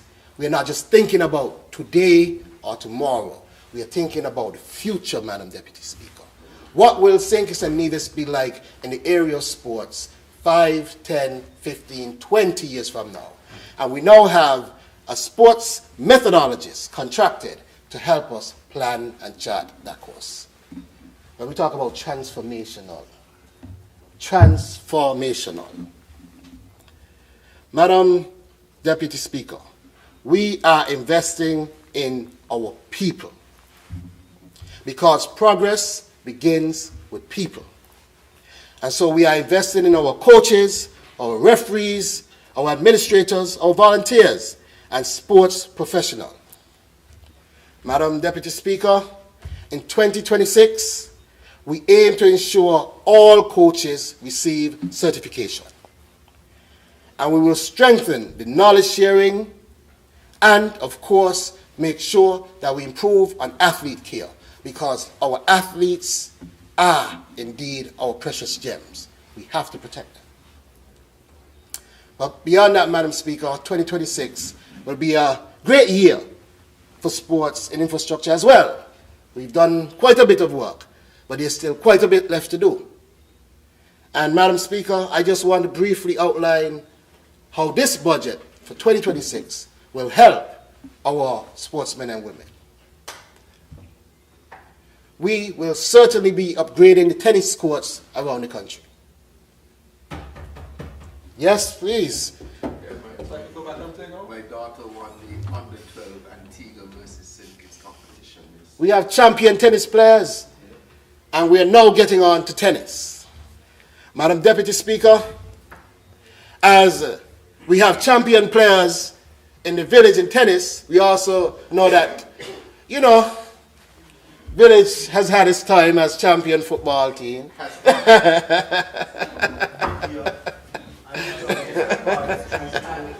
and while the Olo just enjoy their time at the top of the table, we want to ensure that we support the village and its football development. And that is why in 2026, we will be constructing a stadium in the village in Limekeel. We will be finally constructing a stadium in the village in Limekeel in 2026. Thank you. So hopefully that will help you to compete against us. And community is involved.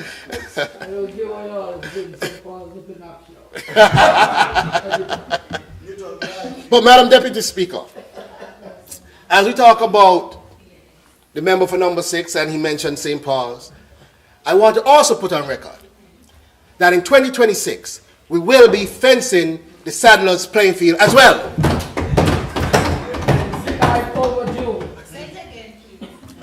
In 2026, the Saddlers playing field will see their facility fence. That is what we are saying. Investing in our people and powering progress. Madam Deputy Speaker, we will also be getting round to some work that are well overdue down at the Gardens playing field as well.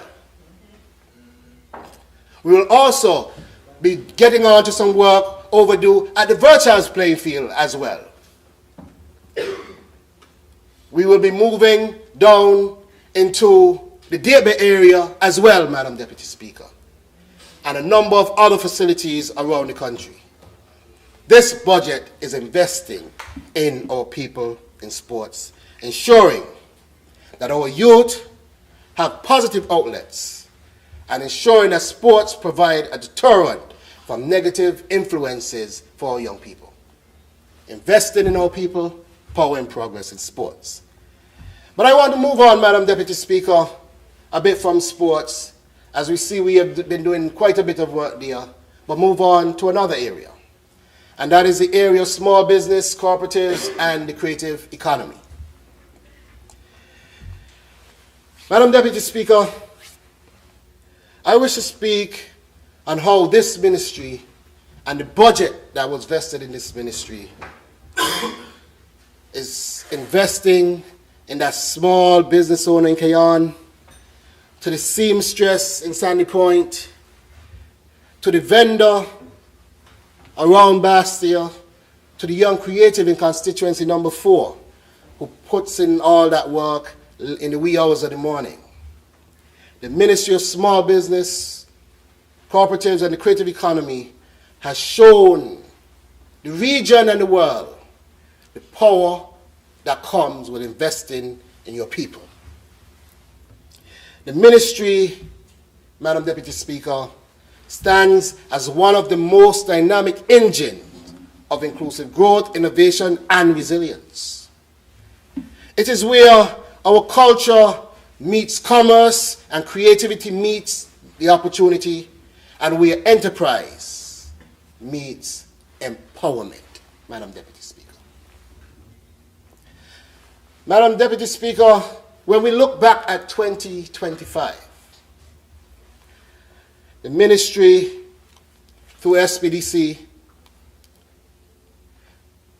did training sessions in 2025 alone for hundreds of MSMEs, Madam Deputy Speaker.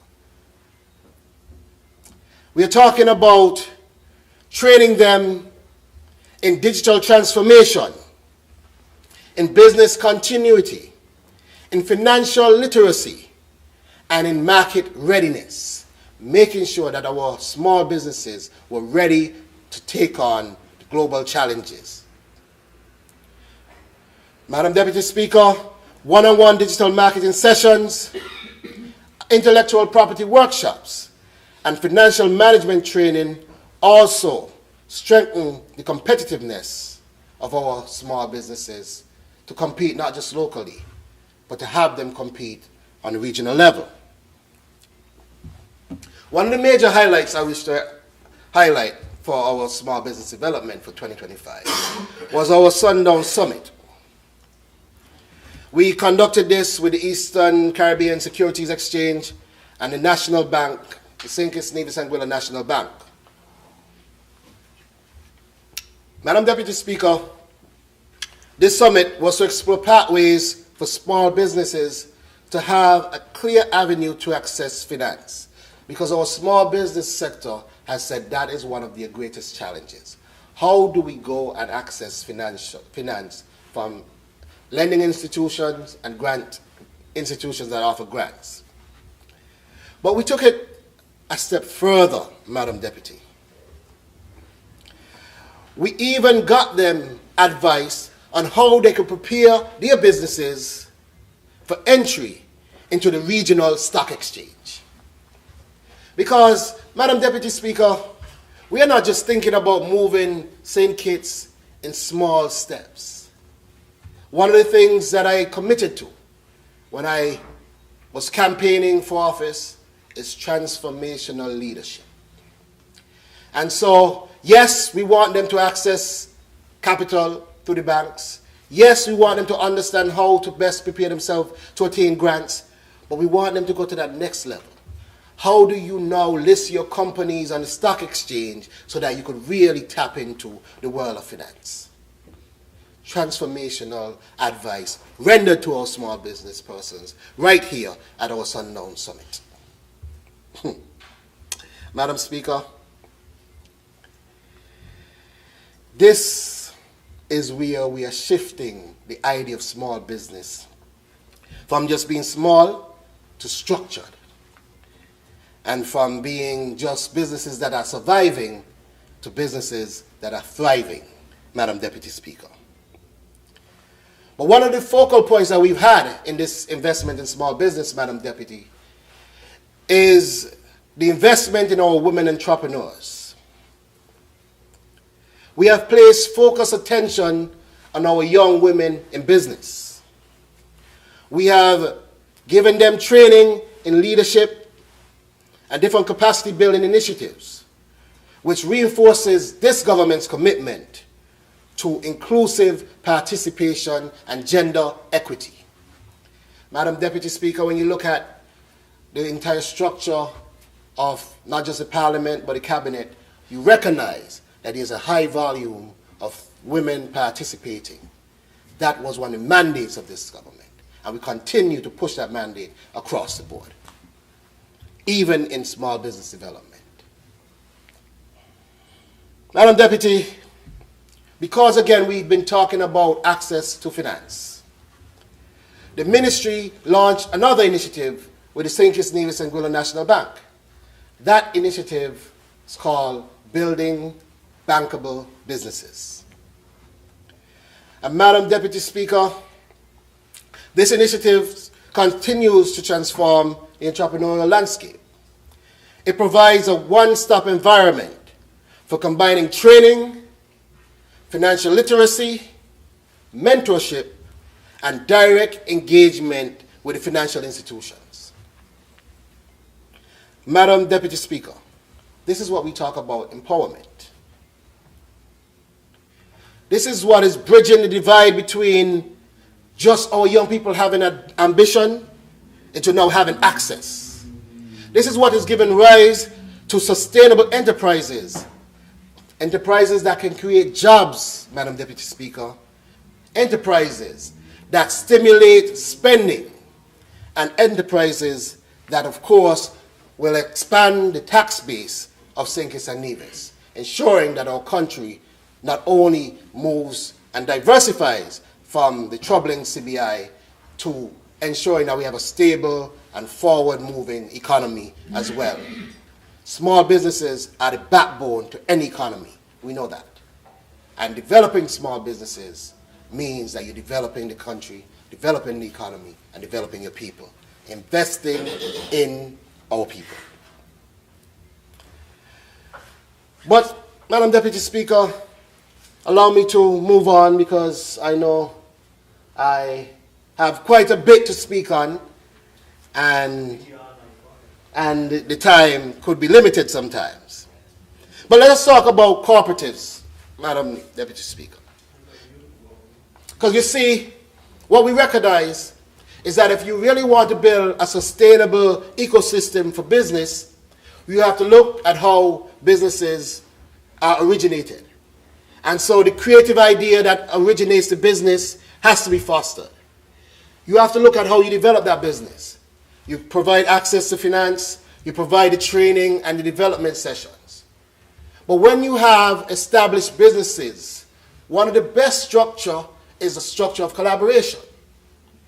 And the member for Nevis 10 could speak to that as well. A structure of collaboration, and one of the best structures that we have been utilizing is the structure of cooperatives. Madam Deputy Speaker, we have been powering progress to the development of cooperatives. The Gideon Force Organic Farm is one that jumps out. The Datebay Fisheries Corp and the other Fisheries Corp, because there's quite a few of them, also jump out as well. But one of our shining stories, Madam Deputy Speaker, that has not been given a lot of mention is our Junior Savers Cooperative, where young people in all the primary school are able to save under the cooperative structure. This has been a shining light across St. Kitts and Nevis. And we have been strengthening this, Madam Speaker, and ensuring that it has the right structure and guardrails. Because we've seen some troubling matters over the last couple of years with that, and we had to make sure that we restructure it to give it the right stability and guardrails to be a strong force for our young people. It encourages our young people to learn about financial management at an early age and protect that through the development of the cooperative. Now, Madam Deputy Speaker, this year, as I talk about developing cooperatives, we spent a lot of time developing the Cooperative Societies Act, revising it, Madam Deputy Speaker. And the groundwork for that was done this year, setting the stage for us to move into 2026 to go and pass those revisions into law and develop that Cooperative Societies Act. So we're looking forward to strengthening the Cooperative Act in 2026. Cooperatives need to be developed, structured, so we can establish strong grounds for our business sector to find the right collaboration for development. And that we are doing, Madam Deputy. But Madam Deputy Speaker, beyond just developing cooperatives, I want to speak on the creative economy. Madam Deputy Speaker, when we took office in 2022, this government decided to put together a construct called the creative economy. That construct to date has done phenomenal work, having only been formally established in 2022. What do I speak of, Madam Speaker? We can look to the most recent CARIFESTA in Barbados, where we had over 80 persons in our delegation, and where St. Kitts and Nevis stood tall, stood loud, and stood proud in Barbados. St. Kitts and Nevis was the talk of CARIFESTA this year. In fact, I want to give credit to my good friend and brother Jahir for her outstanding achievements there at CARIFESTA. When I saw the artwork that she created with braids, I myself had to applaud and say, wow, St. Kitts and Nevis got talent can done. Wow. Madam Deputy Speaker, culture loud, Eska, and proud was the slogan, and we couldn't be any more proud of our delegates. Our talent is world class, and we have known that. And with the creative economy, we have been harnessing that talent and pointing it in the right direction. Madam Deputy Speaker, another bold initiative that was done this year by the creative economy was the Afri-Caribbean Exchange program that was launched. Now, Madam Deputy Speaker, I want to speak on this one a bit, because this program was initiated in March of this year, when I visited Nigeria for the first time. And formal discussions on that visit led to signing of a number of memorandums of understanding. Those MOUs, Madam Deputy Speaker, laid the foundation for what happened after that. And so after March, by June of this year, we had a 777 landing here directly from Nigeria with over 100 delegates to participate in a cultural exchange here in St. Kitts and Nevis. Over 100 delegates flew directly from Nigeria to St. Kitts to participate in this. Now, Madam Deputy Speaker, what does this really mean for the Federation of St. Kitts and Nevis? This, I want us to put into context, that the United States of America on a whole has a population of just over 300 million, thereabout. Nigeria, as a country, has a population of over 200 million. Madam Deputy Speaker, I was reading an article in Barbados Today some months ago, where they said that if we are able to divert some of our trade into the South-South mechanism. What does that mean? Diverting trade to countries outside of the northern countries. Right now, most of our trade is done with America and Europe. But if we are able to divert trade south, including countries in Africa, South America, and the likes, the Caribbean region, just by doing that, not by changing anything that they order, not by changing their standards, but just by doing that, shifting where they order from, can save over $1 billion annually. Do we understand what that means? The Caribbean region can save over $1 billion annually.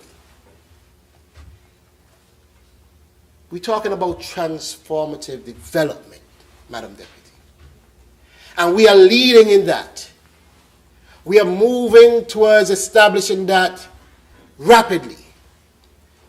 From March to June, we've had that delegation. Following June, we had a delegation that came back for Caribbean Week of Agriculture in September. At that delegation, we sat with that delegation, myself as the Minister of Agriculture, as well as Dr. Jules, who's the head of the OECS. And what is developing from that is that in March of 2026, myself as the Minister of Agriculture for St. Kitts and Nevis will be co-chairing an agricultural summit with the Minister of Agriculture of Nigeria, where the OECS ministers will be brought along, and the ministers from across, some ministers from across Africa will also be brought to the table. Establishing relationships for the development of agriculture and South-South trade. St. Kitts and Nevis again at the forefront of that agenda, leading that agenda. This is transformation at work. And the member for Nevis 9, it was in his presentation, spoke to the idea of sometimes when you establish something, people don't see it right away. And then later on, people understand the importance of it. But I think we are getting closer to the understanding of why is it important. Because if we be fair and honest with ourselves, we are one decision away from turmoil if we stay in the same space that we are. And I'm not talking about our decisions. We saw what happened to Antigua and Dominica. We need to make decisive action to protect ourselves in any event. And we are moving towards that steadfastly, Madam Deputy Speaker. Madam Deputy Speaker, the momentum didn't stop at Caribbean Week of Agriculture. A few weeks ago, Madam Deputy Speaker, a delegation from St. Kitts and Nevis visited Nigeria to participate. The delegation was invited by a foundation in Nigeria, Miss M Foundation. Initially, 40 individuals from St. Kitts and Nevis were invited. Cultural practitioners, farmers, regular persons, ministers, and what was disheartening for me was the fact that students from our local high schools were invited to be a part of an exchange program. And because of unforeseen flight delays and cancellation, they did not make it on that trip. But they have been rescheduled for March of next year. But let me talk about that cultural program. Because in June, when they came from Nigeria to St. Kitts, we did a program where the young persons from Nigeria had a forum with the young persons from St. Kitts. To date, as we speak even now, they are in a chat forum where they continuously communicate and share ideas. That is international engagement and youth development at work. What we were doing now was a program where we were taking one young person from every high school in the Federation. Unfortunately, when we reached out to the Nevis end, they said that they did not wish to participate. And so we focused on St. Kitts. But we were taking one person from every public high school in the Federation to Nigeria, pairing them with a young person from Nigeria, and doing a planting program. Now, the idea of planting a tree wasn't just about planting a tree. It was creating a forum for them to communicate, share ideas, and interact for years to come. And the idea with that was for that same child from Nigeria to come and plant a tree on this side. And so they have a common cause to communicate across the Atlantic. Youth development, visionary, forward-thinking development of connecting our countries in meaningful ways. Madam Deputy Speaker, this is the kind of development that our country needs to see. Because coincidentally, in that same period of time from March till now, St. Kitts and Nevis became the first country outside of Africa, the first country in the Western Hemisphere to enjoy full visa-free access into Nigeria. That's a good move. Congratulations. And some of these things, Madam Deputy Speaker, most people may not recognize the importance. But you know, when I understood how valuable that was, and it warmed my heart. When we were traveling through London to Nigeria a few weeks ago, one of the members had a passport for a world superpower. And I would refrain from naming, but a world superpower. And the authorities in London said to that person, "Don't you have another passport? Because this one won't get you in without a visa." He had to take out his St. Kitts passport to get into Nigeria without a visa. Eh? When our passport is showing more power than passports that we've revered all the years, we should be happy and proud for our development. These are the steps towards national development.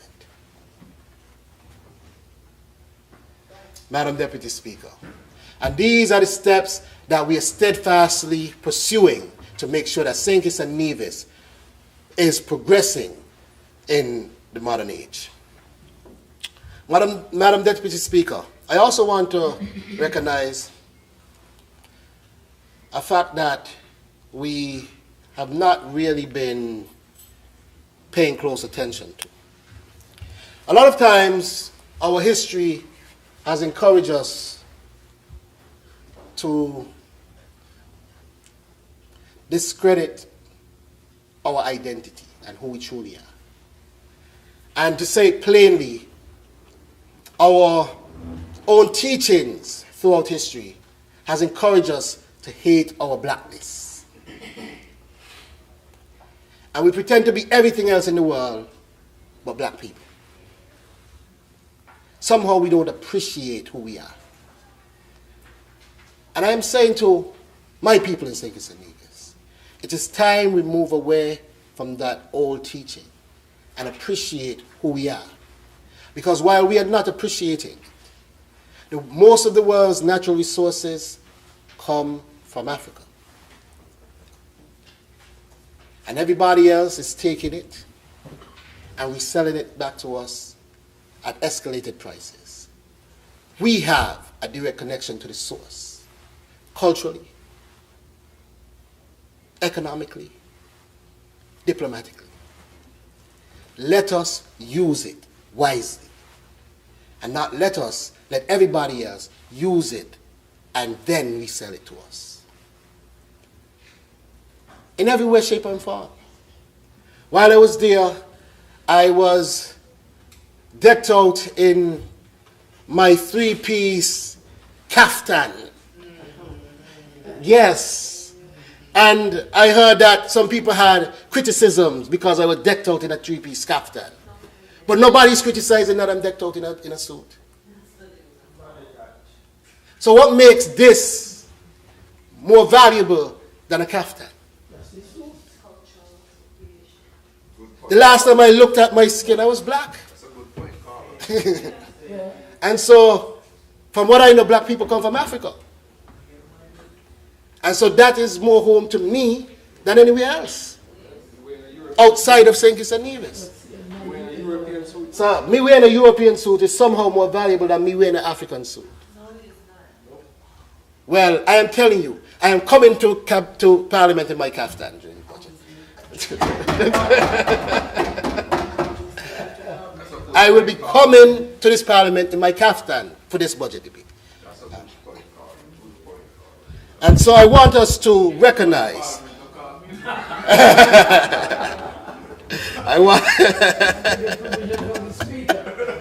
But it is a suit, an official suit at that. And it looks good and fit nice. That's right. So I am no longer going to hate my blackness. And I am encouraging our country to no longer hate your blackness. Embrace your blackness. Embrace your roots and your culture. Embrace our people. We are part of the African diaspora. Africa has been our home, and we know this. We should not run away from that fact. And I just wanted to highlight that because I think it's important to say it. I think it's very important to say it. But Madam Deputy Speaker, while I was in Nigeria, I also had the distinct honor of commissioning an Afro-Caribbean Cultural Center there. This is a space where artists from the Caribbean and artists from Africa will be able to display their work. Our own artists in St. Kitts and Nevis will be able to display our works there in Nigeria. Again, remember I told you, Nigeria has a population of 200 plus million people. So you know what that means for exposure and development of our artists? Madam Deputy Speaker, I am proud to know of what is happening between St. Kitts and Nevis and the African continent, specifically that which is happening in Nigeria. I also want to touch on the fact of something that moved me while I was there. While I was there with the delegation at the foundation launch, the launch of the Miss M. Anora Foundation, I saw our people show up and show out. I saw bloggers like Mr. Glasgow, who was able to document the realities of Africa that he had never been taught before. But more importantly, I saw how our own Sankofa Maccabee captivated hundreds of Nigerians with a song that they felt was written about their own circumstance. Mama Africa calling me. The east side, west side, south side, north side, it's time we come together. And he had a room of hundreds of Nigerians captivated by his song. In fact, they have since told me they want to get that song on radio over there, and they want him to shoot an official music video. Our own Ras Sankofa Maccabee. But I also saw Desjour rock the crowd. Now, we know Desjour has been one of our top artists for a while, but to watch him perform on the African continent was a distinct joy and pleasure for me, Madam Deputy Speaker. And these things make me feel proud. Now, Madam Deputy Speaker, I also want to move on and talk about a bit within that same ministry, because I want some time to talk about agriculture. All right, so I want to move forward within that same ministry and talk about, briefly, our sugar mass, our national carnival. Our national carnival was vested under my interests in 2022. We hosted our first carnival then, and immediately one of the things that I did, because we had short notice, was to launch Sugar Mass Awards, which has been doing phenomenally well in recognizing some of our people. Ms. Skerritt and so many of those were so honored to have received their flowers before they pass on to the graveyard. Over 50 plus years of service, some of them, to our National Carnival product. And I was happy to be the minister to launch such an initiative. But not only that initiative has grown, our National Carnival product has grown, Madam Deputy Speaker. And even now, as we speak this year, we saw the launch last week. And at the launch, we saw how many persons came out to celebrate the opening of Carnival. But we also saw a phenomenal display of local talent at the Talented Teen Show, the Republic Bank Talented Teen Show. Madam Deputy Speaker, I believe we had well over 3,000 plus people inside looking at our young contestants. Oh, yes, I was there. Yes, you are. Yes, you are. Madam, These guys were, I was there. Madam Deputy Speaker, I want to, Madam Deputy Speaker, commend our national talented team, 2025 to 2026, Madam Deputy Speaker. But as I'm talking about her, I can't help but feel a bit sad, because on the night of the pageant, I was next to her while everyone from her principal, her mother, her family, her friends celebrated her success. Celebrating her success on the stage, and I stood and enjoyed the moment with them, Madam Deputy Speaker. And less than 24 hours after, I had the most difficult experience in observing our National Carnival chairperson ushering her out of the Junior Calypso show before she heard the news that her mother had passed. And I want to ask for a brief moment of silence for the extraordinary Janet Johnson, who has given her life to service of pageantry, of culture, and of artistic development. She has given her entire life to it. And if you may, Madam Speaker, we have a moment of silence.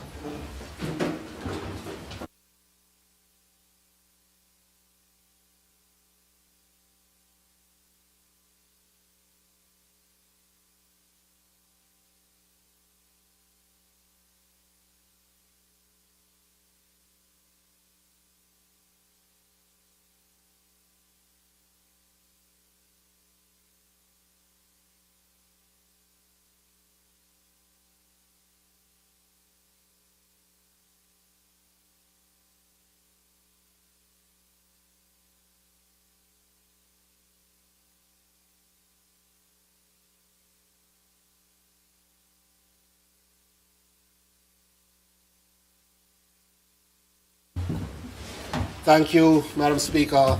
Thank you, honorable members. I believe that... Honorable member, you have 30 minutes. I believe that her contribution is worth reverence of the highest order. But Madam Deputy Speaker, I have known Janet for a long time. In fact, in a past life as an entertainer, my first music video, no, sorry, my second music video, Janet was actually one of the featured females in that music video. This has to be some 20 years ago. I have known Janet for quite a while. And Janet has always been a bubbly, lively spirit. Sometimes it seems like nothing ever bothers her until you get her on that side. But she has always been able to just exude vibrance, no matter where she went. And she was very supportive in so many ways. And when I think, what would she want for us here in the country, notwithstanding the unfortunate situation? Thinking about who she has been, I'm quite sure she would say, Sugar Mass, play on. Sugar Mass, play on. And so I want to encourage us, as we honor her, to continue to celebrate as she did, be as vibrant as she was. When I looked at the video with her on stage celebrating her daughter's success, you saw her in living color. And I don't know if it's unparliamentary to say, she could walk up. That's Culturally.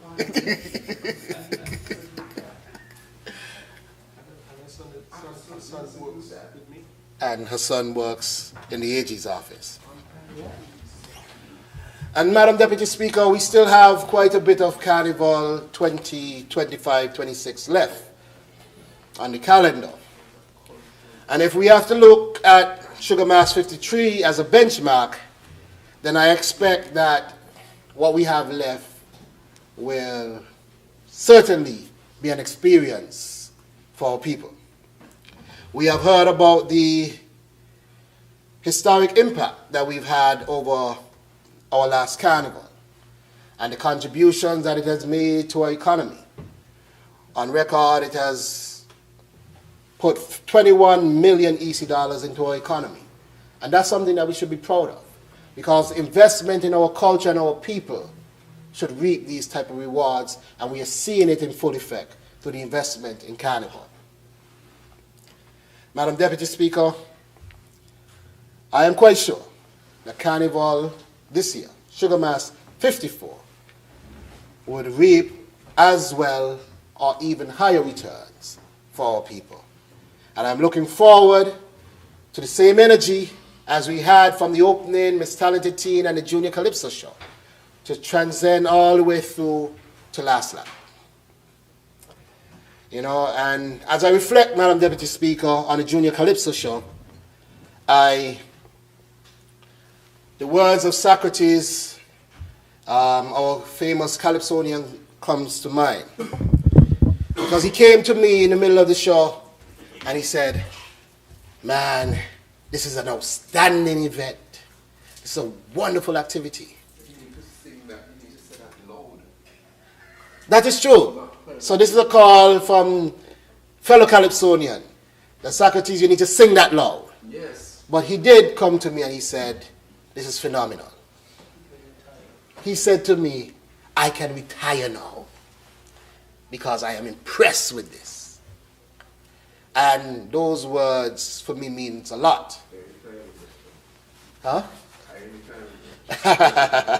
Socrates, you still have a competitor here that's still challenging. He got to finish the song. But, Madam Deputy Speaker, as we move forward, I want to take some time to talk about the creative economy in 2026. In 2026, the creative economy will continue its global ascent. We started an initiative in 2024, which was the Creative Power Arts Convention. and we are hosting it again in 2026, where we are bringing industry leaders from across the world to St. Kitts to train not only our people in St. Kitts and Nevis, but people across the wider Caribbean. So we are looking for the industry's best. Last time we had Russia, and we had Scott, and we had so many of the industry's best in different areas of artistic development. And this time we are trying to take the bar even higher. And 2026, we anticipate that the Creative Power Arts Convention will be a featured highlight for our artists and their development. We have also, through our connection again with Nigeria, been able to tap into some of the top producers in Nollywood who are now looking to collaborate with film producers on St. Kitts and Nevis and the wider Caribbean, who are looking to collaborate in developing those wonderful African movies over here in the Caribbean. And we have had the interest of these people, and they are saying that they are ready in 2026 to come into the Caribbean, come into St. Kitts and Nevis, and have that development going. But let us understand, Nollywood is recorded currently as the fastest growing film industry globally. And we have the interest of some of the top producers of Nollywood that are saying, let us work together. Let us collaborate. Again, St. Kitts and Nevis leading the way. Madam Deputy Speaker, beyond just our culture and film and all of that, another thing that I found heartwarming was when I went to Nigeria and I saw Mother Becky's teas being enjoyed and warmly embraced by the people of Nigeria. When I saw them pulling out the bottles of Old Road rum in Nigeria. Because when they had visited, they had fallen in love with these products and had taken them back because they had loved them so much. And the pepper sauce, that's right. Madam Deputy Speaker, what this says to me is that in opening up the right transport routes between St. Kitts and Nigeria, our products can find a home among 250 million people. I hope we understand what that means. I hope we understand what that means.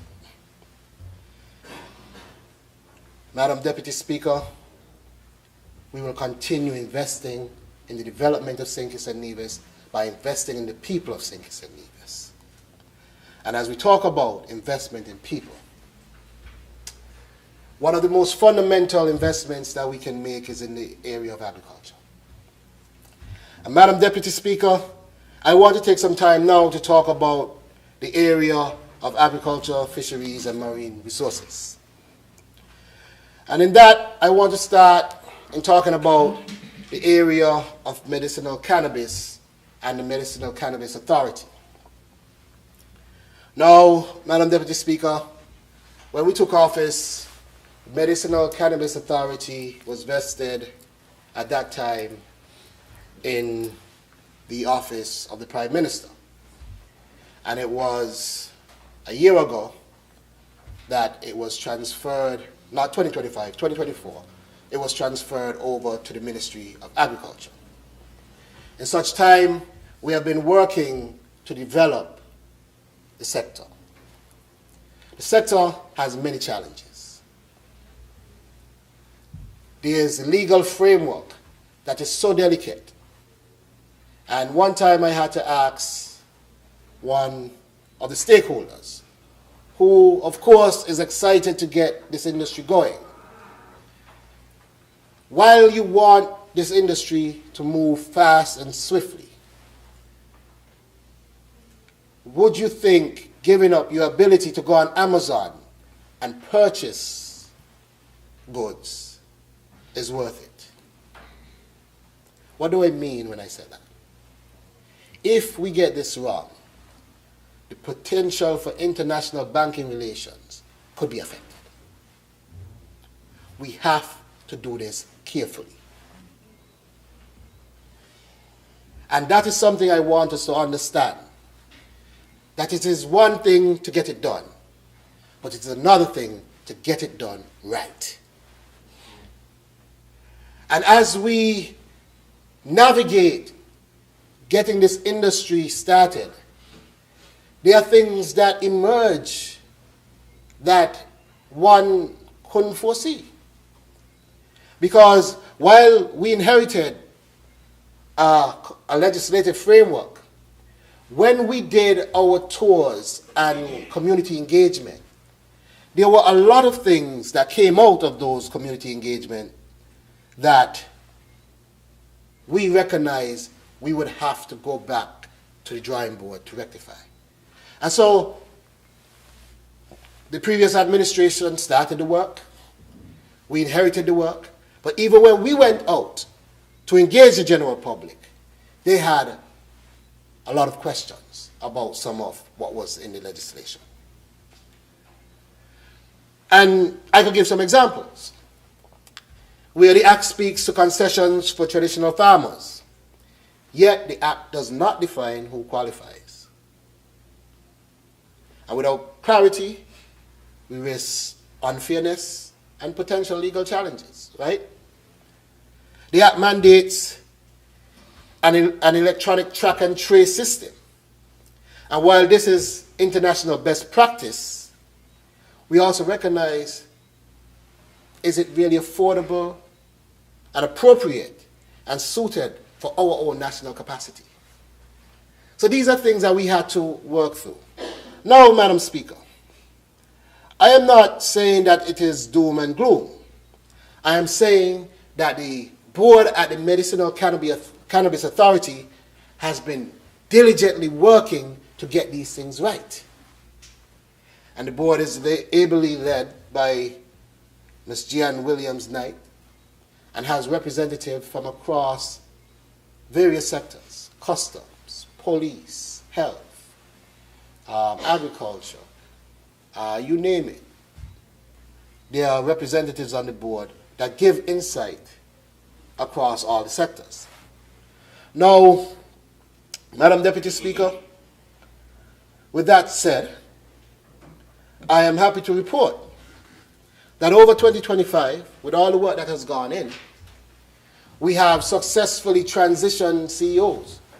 We know that we had early 2025 the resignation of one CEO, and we successfully transitioned to a new CEO. We have successfully opened the authority's physical space, which is on Princess Street.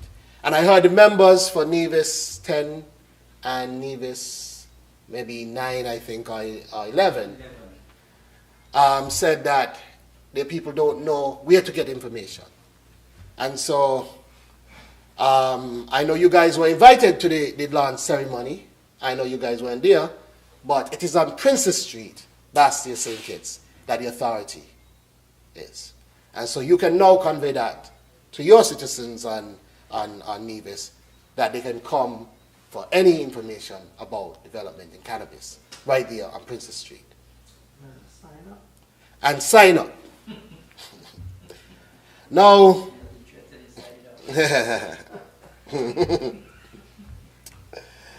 there's a lot of work that has been done. And to get it right, we've had sessions with the Chief Medical Officer, we've had sessions with the Bureau of Standards, the Council Against Drug Abuse, who's actually vested, again, with the communication about the legislation and its effects. And so, to the member from Nevis 10, you had asked that question. And that, again, the Bureau, the Council Against Drug Abuse, will be rolling out a full-fledged campaign on the legislation and the development of that. Now, Madam Deputy Speaker,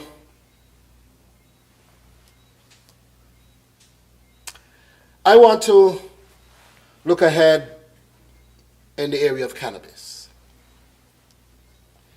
To 2026. We see the area of medicinal cannabis as an area where in 2026 we are set to launch the official website. And that website will help in providing clear guidance on licensing, timelines, and all the other requirements. But this would also help in improving the transparency and the efficiency of information and public engagement and understanding. But also, Madam Deputy Speaker, in 2026, we are looking to launch the SKN Cannabis Cup. And what is this, Madam Deputy Speaker? It is a competition for our local growers to establish where we are in the industry. And I'm not just talking about what is St. and Nevis' position in the global industry, but what are our standards currently with our traditional growers? What are their strengths and their weaknesses? What areas do we need to develop? What areas do we need to harness that they have a high level of skill? And from that information, then we see how we roll out the licensing in next year. So the whole idea is that we test the industry. We ensure we understand where we are. And we use that data to roll out into the year. And this has been guided not just by the local authorities. We have engaged a global expert, Dr. Marshall Emmanuel of the University of the West Indies, a well-respected botanist and cannabis researcher globally. And he is expected to be on island in short order. I understand could be within a month or two. And he will be helping with training our growers. He will be helping with the public education. He will be helping with developing testing standards and a pathway to certification for all the medical practitioners. Dr. Emmanuel has been instrumental in the development of industries across the Caribbean. And what we now have are the lessons learned and the pitfalls that we should be avoiding, and which would help us to avoid some of the major pitfalls. Madam Speaker, we are moving in that area. And some may say we are moving slowly, but I say we are moving responsibly. We are moving carefully so that we avoid any undue pressure on our economy. Madam Deputy Speaker, we are committed to getting this done correctly for the benefit of the people of St. Kitts and Nevis, and making sure that when we roll this industry out, our people have the right benefits. But as I recognize time is going, Madam Speaker, I want to talk about food security for a bit, because a number of questions were asked and a number of matters, I think, need to be discussed, Madam Deputy Speaker. Madam Deputy Speaker, when we look at the budget and we look at capital projects and infrastructure development, we see areas like the agro-processing unit, where we have fully renovated the agro-processing unit, and we have been procuring equipment which are now here actually and installing them to help our agro-processors amplify production. What does this mean for the local man on the ground? Madam Deputy Speaker, when we sat down to create our 25 by 25 plan, we looked at the entire agricultural value chain.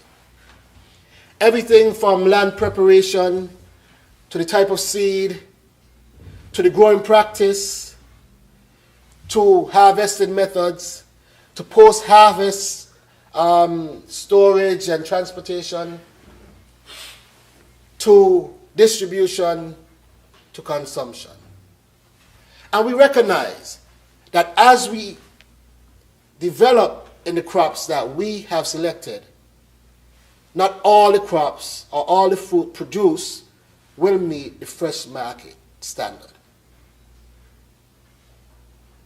Some of them just won't meet that standard.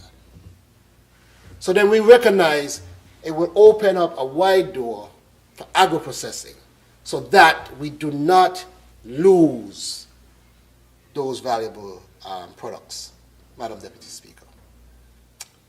So as we grow more, there'll be more that does not meet the market, and we need to do something with them to increase value and extend their shelf life and make them marketable.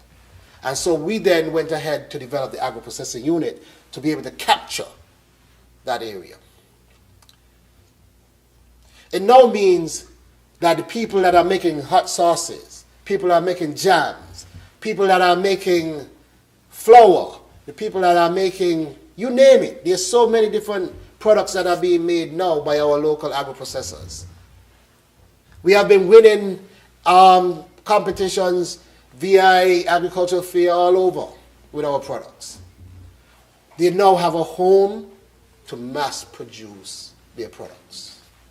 We have built out a facility that they can utilize to mass produce their products. That is what we are talking about. Reduce wastage. Because post-harvest wastage is a big issue. We're talking about reducing that wastage and turning that into value for St. Kitts and Nevis. But this has been a comprehensive plan. This has been a very comprehensive plan. We have measured even how we produce among the 14 crop varieties for different scales of land, and how that production fits into the value chain.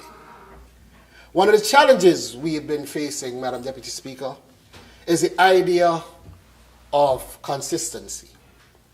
We have been training our farmers. To date, from we launched this program to now, we have done dozens of training sessions. But again, sometimes it is difficult to pass on new tricks to people who are seasoned in their ways. But we continue to try, Madam Deputy Speaker, because our farmers have been used to seasonal planting. They plant when the rain is about to come. We are saying to them, the market doesn't necessarily work in that fashion. The market demands a level of consistency.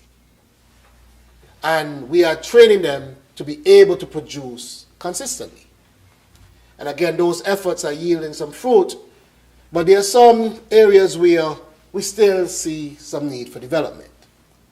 But Madam Speaker, let us look at some of those areas where we could speak to, some areas of development and some areas where we do need to, where we see some success. And, when we launched the program, we had a few things that came out of our discussion. Farmers were saying climate change was one of the biggest issues. We are drought at the time was affecting their cultivation. We got to work. We ordered and distributed over 200 water tanks and irrigation system to our farmers. Now, and we did that free of cost. Now, I have been visiting farms, and I could tell you, I was impressed with Mr. Omar Williams down in Middle Island. I remember visiting his farm before he got the supplies. And he said to me, I had never received anything from the Ministry of Agriculture before. He got the supplies. And within a year of receiving the supplies, he opened Middle Island Market. And you could go down to Middle Island Thursdays, and I think Fridays, and purchase fresh produce from his farm down at Middle Island Market. And again, he gives credit to the support that we had given him to be able to increase production and be able to supply his community with food. I could speak of Neil Mitchell down in Date Bay, member for number 6. Yeah. Neil currently has, I would say, over 5,000 sheep and goat. And when I visited Neil's farm some months ago, Neil said to me, Minister, I hope you are going to be minister for at least the next 10 years, because I got 10 years in this, and I want you to be the minister while I'm here, because this is the best I ever see this.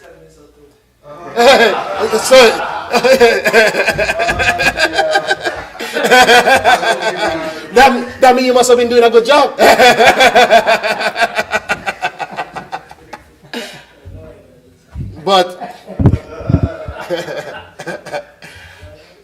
But that's Neil. I speak of Terence Acosta, who has one of the best cattle operations in St. Kitts and Nevis. And again, Terence Acosta has credited the department for their support in enabling him to run such an effective operation. But one of the people that, for me, inspires me a lot is Mr. Leon Anthony. I am inspired by Leon Anthony a lot, because I remember in my days where I was committed to farming, Leon Anthony would always win Farmer of the Year. Yellow. Yellow. Would win Farmer of the Year. When you were minister, he won Farmer of the Year, correct? And I remember being in Costa Rica, and Dr. Mohammed was doing a presentation for Cathay. And in his presentation, they were studying Yellow's farm as a model of excellence at a university in Costa Rica. And Yellow's has been able to allow us to use the model of his farm to share it with the rest of the country, to share his success with the rest of the country. And every time Yellow see me, Yellow said, Minister, but this is the best agriculture ever been. And what is important about that is that I don't even know Yellow to be politically aligned with our institution. But he has been committed to agriculture, and he has said how he feels about the state of agriculture. And this is a man who has been winning Farmer of the Year well before I was even minister. Honourable Member, your time is up, so you would have to act. I would like to request additional time, Madam Speaker, to finish my presentation of this Honourable House. The question is that the Honourable Member for St. Christopher 4 be given additional time, not exceeding 30 minutes, to do his presentation. Those in favour? Aye. Those against? The ayes have it. You may proceed. Thank you, Madam Deputy Speaker, for allowing me that time to finish my presentation. Now, Madam Deputy Speaker, I want to talk about production data. Because when we talk about agriculture, we hear a lot of conversations. And I always say agriculture is a vulnerable sector. If it has too much sunshine, there's a problem. If not enough sunshine, there's a problem. If the wind blows too hard, there's a problem. If not enough wind, there's a problem. If the rain falls too hard or too long, there's a problem. If not enough rain, there's a problem. It is a vulnerable sector. But at the same time, we have to meet it with its challenges and push forward, because we cannot survive without food. And so we constantly brave these challenges and keep pushing and finding innovative ways to be able to consistently produce supplies. Now, Madam Speaker, we have seen some of our crops showing phenomenal resolve an excellent potential in development. Not just for the domestic demand, but to be able to become export crops. I speak of crops like carrots, where we've seen over 186% increase in production. I speak of crops like sweet pepper, more nominal, but we've seen a 22% increase. I speak of crops like watermelon, where we're exceeding by 112%, Madam Deputy Speaker. Crops like tomato, where we're seeing 53% increase. Yes, we do have crops like cabbages where we have seen increase, but at like 1%, and we do have some crops where we have not seen an increase. But Madam Deputy Speaker, this is what we are doing. It is a work in progress. And we are developing, and I see this development going quite well. One of the things that we have done to transform the sector as well is the plant material that we introduce. Last year into this year, we introduced 150,000 pineapple slips, 60,000+ banana and plantain slips, and 15,000 coconut slips. Now, Madam Deputy Speaker, I just want to give a brief outline of what that means. The average cost per pound for pineapple is what? Remember from Nevis 11? Average cost per pound, pineapple? Huh? The average cost per pound for pineapple? Okay. And the average poundage for a pineapple is how much? 3 pounds. So $8 per pound by 3 pounds. That's about how much that is? $24. And let's just keep it basic for the maths, by 150,000. 24 by 150,000, that's a bit more difficult, but that's about 4 million. So we see how this contributes to the society. So the pineapple alone, just by a static standard, could bring near $4 million, right? And if we do a similar exercise with plantains and banana, you average what, 30, 40 pounds a lock? And they sell for what, $3, $4, $5 a pound? By 60,000? Again, you see, we're looking at millions and millions of dollars being injected into our economy. But this wasn't by accident. We studied this before and recognized how can we build agriculture to that level. But why did we choose some of these crops? One, based on import statistics. But two, based on survival as well. A crop like banana. A green banana is a starch and a vegetable. And as a starch could produce flour that could then produce byproducts like dumplings and cakes and pastas. And so without changing our diet, we can rely on what we grow. A ripe banana is a fruit, and again can produce desserts and can also produce different commodities, juices and so many other things. And we've thought this too.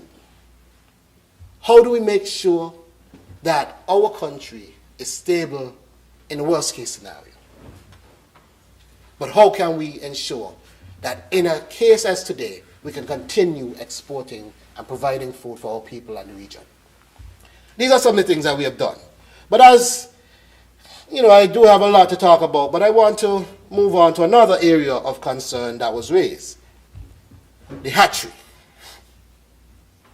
Now, my good friend from Nevis 10 and my good friend from Nevis 11 has indicated that they're not sure about the operations there and the 2025 agenda. Now, I want to just put on record, my good friend from Nevis 11, when I was elected in 2022, in short order, what did I do? I came over to Nevis and I paid you a courtesy card. Correct? Okay then. Unfortunately, shortly after that, he He left. And my good friend, huh? He left to come back. Okay. You guys will determine that part. But he left. And my good friend from Nevis 10 took over office. And what did I do? I came over and paid you a courtesy call, didn't I? Yes, of course. All right. We established a 25 by 25 task force. And it had members of St. Kitts, and still has, members of St. Kitts and members of Nevis, correct? Yes. All right. We even hosted some of those sessions in Nevis, which you were present. Yes, of course. And we still continue to share information. And so, as you were presenting, I was wondering, how is it that you don't have the information when your team has their hands on it? But nonetheless, with that said, I think I provided some on the 25 by 25, but I want to talk about the poultry. Now, I am quite sure that you are very much familiar with your poultry farmers, correct? Now, sorry? So now, just for clarity, because it was asked, to date, our hatchery has hatched 9,314 day-old chicks for distribution. We have distributed those chicks locally, and when I say local, I mean federally, and of course, regionally. Federally, I know you said that people from Nevis were at the airport importing chicks. I don't know about that. But we do not block imports either way because people have a choice on the varieties they wish to rear. But if you know Daniel Sankey, he purchases from us. How much you got now? 75? If you know Ingle Lawrence, purchases from. And if you know Andrew Leach, purchases from us. And so, again, you know, just for your update, because somehow it seems like the information isn't reaching all the way up. I'm just someone outside looking in, so I'm just asking. That's okay. So I'm providing the updates that you are asking for and ensuring that if the information isn't reaching up, that we have a chance to share that information. So these people have been purchasing from the hatchery already, and we are supplying them. In fact, we are now expanding our hatchery so that we can supply the region. Because one of the things that was recognized in our OECS meetings is that St. Kitts and Nevis has the best hatchery in the entire OECS. And all the OECS countries would prefer buying from us than buying from Miami. So we are now expanding our hatchery to be able to service the entire OECS. We are already doing St. Kitts and Nevis, close territories. We want to do the entire OECS. And that is on the agenda and part of our own investment. Now, while I could talk about storage and all these other things, I want to move on and wrap up and talk about fisheries, Madam Speaker. Because agriculture is one of those industries, as we know, you plant a seed, it has to grow, and then you harvest. Fisheries depends more on the hunt. And so fisheries has seen more rapid growth than necessarily the area of agriculture. Because while the animals and the plants are growing, the fisher folk are out hunting. And that's why, Madam Speaker, last year, we saw the industry earning $19+ million, which is a $10 million increase from when we got into office. I've seen the data from January to June of this year, Madam Speaker, and we have already surpassed our 2022 figures. So we are well in line to either meet or exceed last year's figures. Now, what does this mean for the industry and the agriculture sector? It means that instantly, between 2022 when we started, 2 years after everybody else, might I put on record again. Remember, St. Kitts and Nevis started 2 years after everybody else. In 2022, when we started, we have already added $10 million just by fisheries development. So if you're asking about where we are, I'm giving some information to understand that the sector is moving. Are there challenges? Yes, they are. Are we meeting those challenges head on? Yes, we are. We have human resource challenges. We have climate challenges. We have so many challenges. But wherever we meet those challenges, I will be willing to address them head on and make sure that this industry has a fighting chance to become, again, one of the industries that contribute significantly to the national development. That is my mandate. And we work day in and day out to secure that. It's not going to be perfect. Agriculture never is. But I can assure St. Kitts and Nevis that in the end, it will be worth it. Because when anything such as COVID happens and the boats may not be able to come, God forbid, we must be able to survive here in St. Kitts and Nevis. And if we have chicken, and we have rabbit, and we have all the different livestock, and we have bananas and plantains and tomatoes and ground provision and the whole works, we can eat. Cook a pot of soup and eat. And the soup will go a long way. So, while we are seeing these successes in the fisheries sector, we are not forgetting sustainable development and management of our marine sector. And we have been pursuing quite a bit of management efforts. We could talk about our biodegradable panels for fish pots. And we have done a lot of training with our farmers on that. We can talk about our approach to, our enhanced approach to sargassum management. We received 2 tractors this year to help with the coastal cleanup. And awaiting more equipment for next year. And so we see 2026 where we'll be able to tackle sargassum management more effectively. I also want to talk about our fads, because for me that has been a shining story. I remember in my first series of meetings, how much time do I have, Madam Speaker? 16 minutes? Okay, good. When I got into office, we had meetings with our fisherfolk. And they said to me that their most productive fishing grounds were the 2 fads that came from our relationship with JICA. Right? And I asked about them. They said they were subsurface fads.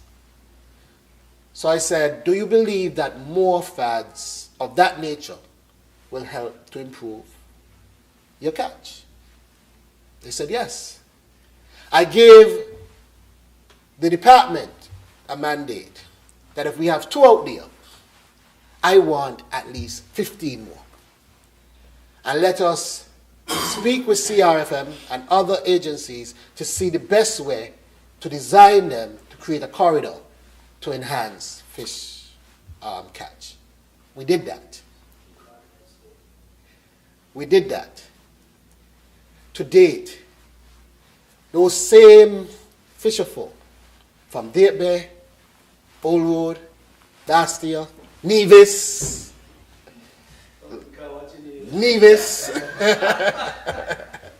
collectively built over 21 fads which they are now deploying. I think they have the last 8 to deploy. There were 2. They have done now 21 to add to that. And so we believe the sector can even grow even further than where we are now, sustainably, easing the pressure on coastal fisheries while doing so. So, biodegradable fish pot, stopping the ghost fishing, deployment of artificial reef in our coastal regions, where we're using the old conch shell to create nurseries for young fish, enhancing our coastal fish stocks again, and training and deploying more fads for more deep sea fishing, more pelagic fishing, easing the pressure on coastal fisheries. sustainable development while economic development work hand in hand. Right, remember from the Nevis 11? That's right. There you go. Because you ask the questions, I have to answer, right? And remember my colleague for Nevis 10. And for the matter that was raised about collaboration, I spoke to my own effort to collaboration. But I could go even further. When I hosted the Minister of Agriculture for St. Martin, as we were discussing trade between St. Kitts, Nevis and St. Martin, I didn't host those discussions alone. I brought the minister over to Nevis to have discussions with a member from Nevis 10. Did I not? Yes, of course. There you go. When Southern University came here on the invitation, I did not host them alone. I brought them over to Nevis to meet with the member for Nevis 10. Did I not? Yes. Okay. When we had Tabasco come here, I did not, again, host them alone and say, this is for St. Kitts. Brought them over to Nevis to have discussions with the member for Nevis 10. And everything that I have been doing, I have tried my best to make it a collaboration between St. Kitts and Nevis. Now, sometimes we get invited, and you know you were a minister on a trip, and they said they would pay for the minister. And it's not in my jurisdiction to necessarily invite or send somebody else. But again, I note what you asked, but I just wanted to be clear that I have made tremendous effort to ensure agriculture is a federal matter and not just a St. Kitts matter. In fact, you guys have been growing peppers for Tabasco as well over there, right? Tested? Yes, we have tested. There you go. There you go. Because we have made it a federal effort, not just a St. Kitts effort. And I was adamant about that. And that's why when I came in office, I came over. I didn't ask you to come and see me. I came over. And when you left office, I didn't say, well, I met with the minister already, because there was a new minister. I went back again and I met with the minister, because it's a federal effort. And we stand on that. I mean, I heard you guys talk about this government in glowing colors. How we have been better at collaborating than the previous one, that you were actually a part of.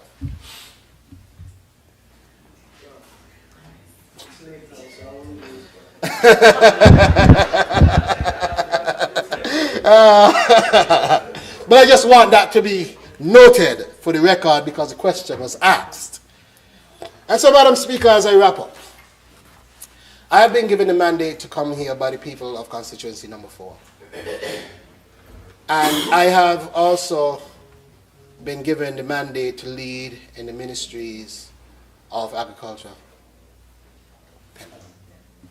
The ministries of agriculture, fisheries, marine resources, sport, small business entrepreneurship, cooperatives, and the creative economy. And we have been putting significant work in every area of each ministry. Not every ministry, but every area of each ministry. The Ministry of Small Business was created when this administration got into office. And today we talk about the ministry as if it's been around for a decade. Notwithstanding that it has only been 2 years since formally established, outside of a name on the book. We launched that in 2023 September. And in the past couple of years, we have made significant strides in supporting the small business sector. Likewise, the creative economy. And in the area of sports, we've seen the tremendous work we've done in facility enhancement and upgrades. Brand new stadium in Connery. Complete overhaul in Kim Collins. Renovations of Netball City. Renovations of Basketball City with a brand new court. Renovations at Warner Park Cricket Stadium. We bought a brand new Jumbotron for Warner Park. That was almost $1 million. We did work on the lights in Warner Park football. We've renovated Half-a-Tree Stadium. We've renovated Lambert Stadium. We've done work at St. Paul's. I mean, All of this in 3 years, Madam Speaker. 3 years. And guess when the last time basketball was done? Certainly not in the last decade before now. Guess when the last time Kim Collins was done? 2013. When was the last time netball was done? And so, it baffles me how the same people who could not get it done are now the loudest talking about it needs to be done. 2 terms, Madam Speaker. 2 terms. 7.5 years. And they couldn't do it. Surplus after surplus and couldn't do it. And in 3 years, look at what has been done. And they're still making it seem like more should have been done. And they keep trying to mislead the people. We told the people of St. Kitts and Nevis we will deliver an indoor basketball facility. But we never said that Basketball City will be that facility. I have clearly outlined in my press conferences that Basketball City will not be that facility because it's too small a space to do a proper indoor facility. But some media, propaganda sites, they're not no media house, propaganda sites, keep peddling lies, thinking that the people of St. Kitts and Nevis are foolish people. But I know that the people are not. And they won't run any show here. And so, we are delivering on an indoor facility. Basketball City, we are bringing it up to play in order, and the indoor facility will follow short. But nobody can tell me how to run that from the outside when you never did it when you were there.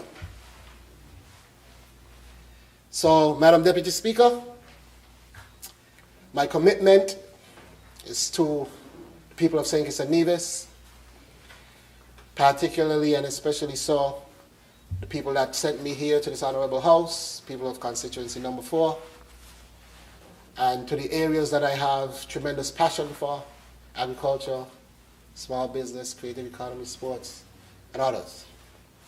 I was given that job.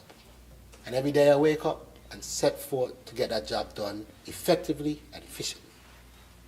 And every time I step, whether on the island or off, there's one thing in my mind, to make sure that the people of St. Kitts and Nevis benefit and that this country can punch above its weight in any arena. Any arena. And I will continue to do that. That is my job. That is what the people have elected me to do. And so, Madam Speaker, I am happy to support the move of this bill. The budget for 2026 is well positioned to invest in our people and continue powering progress in St. Kitts and Nevis. And I am happy to have my colleagues along with me and the Prime Minister support to ensure that we continue doing this effectively. And before I sit, Madam Speaker, I just want to recognize my lovely wife and the members of the ministry who are here to support me tonight. But again, Madam Speaker, may it please you. Thank you, Honourable Member for St. Christopher 4. I recognize the Honourable Member for St. Christopher 3. Madam Deputy Speaker, with your leave, I would move that this House stands adjourned until tomorrow in the forenoon at 10 for us to continue the budget debate. Seconder, I recognize the Honourable Member for St. Christopher 2. St. Christopher Deputy, 1, sorry. Madam Deputy, I rise to second that motion. See you at 10. Thank you. The question is that this Honourable House stands adjourned until tomorrow at 10 a.m. Those in favour? Aye. Those against? The ayes have it. This Honourable House stands adjourned.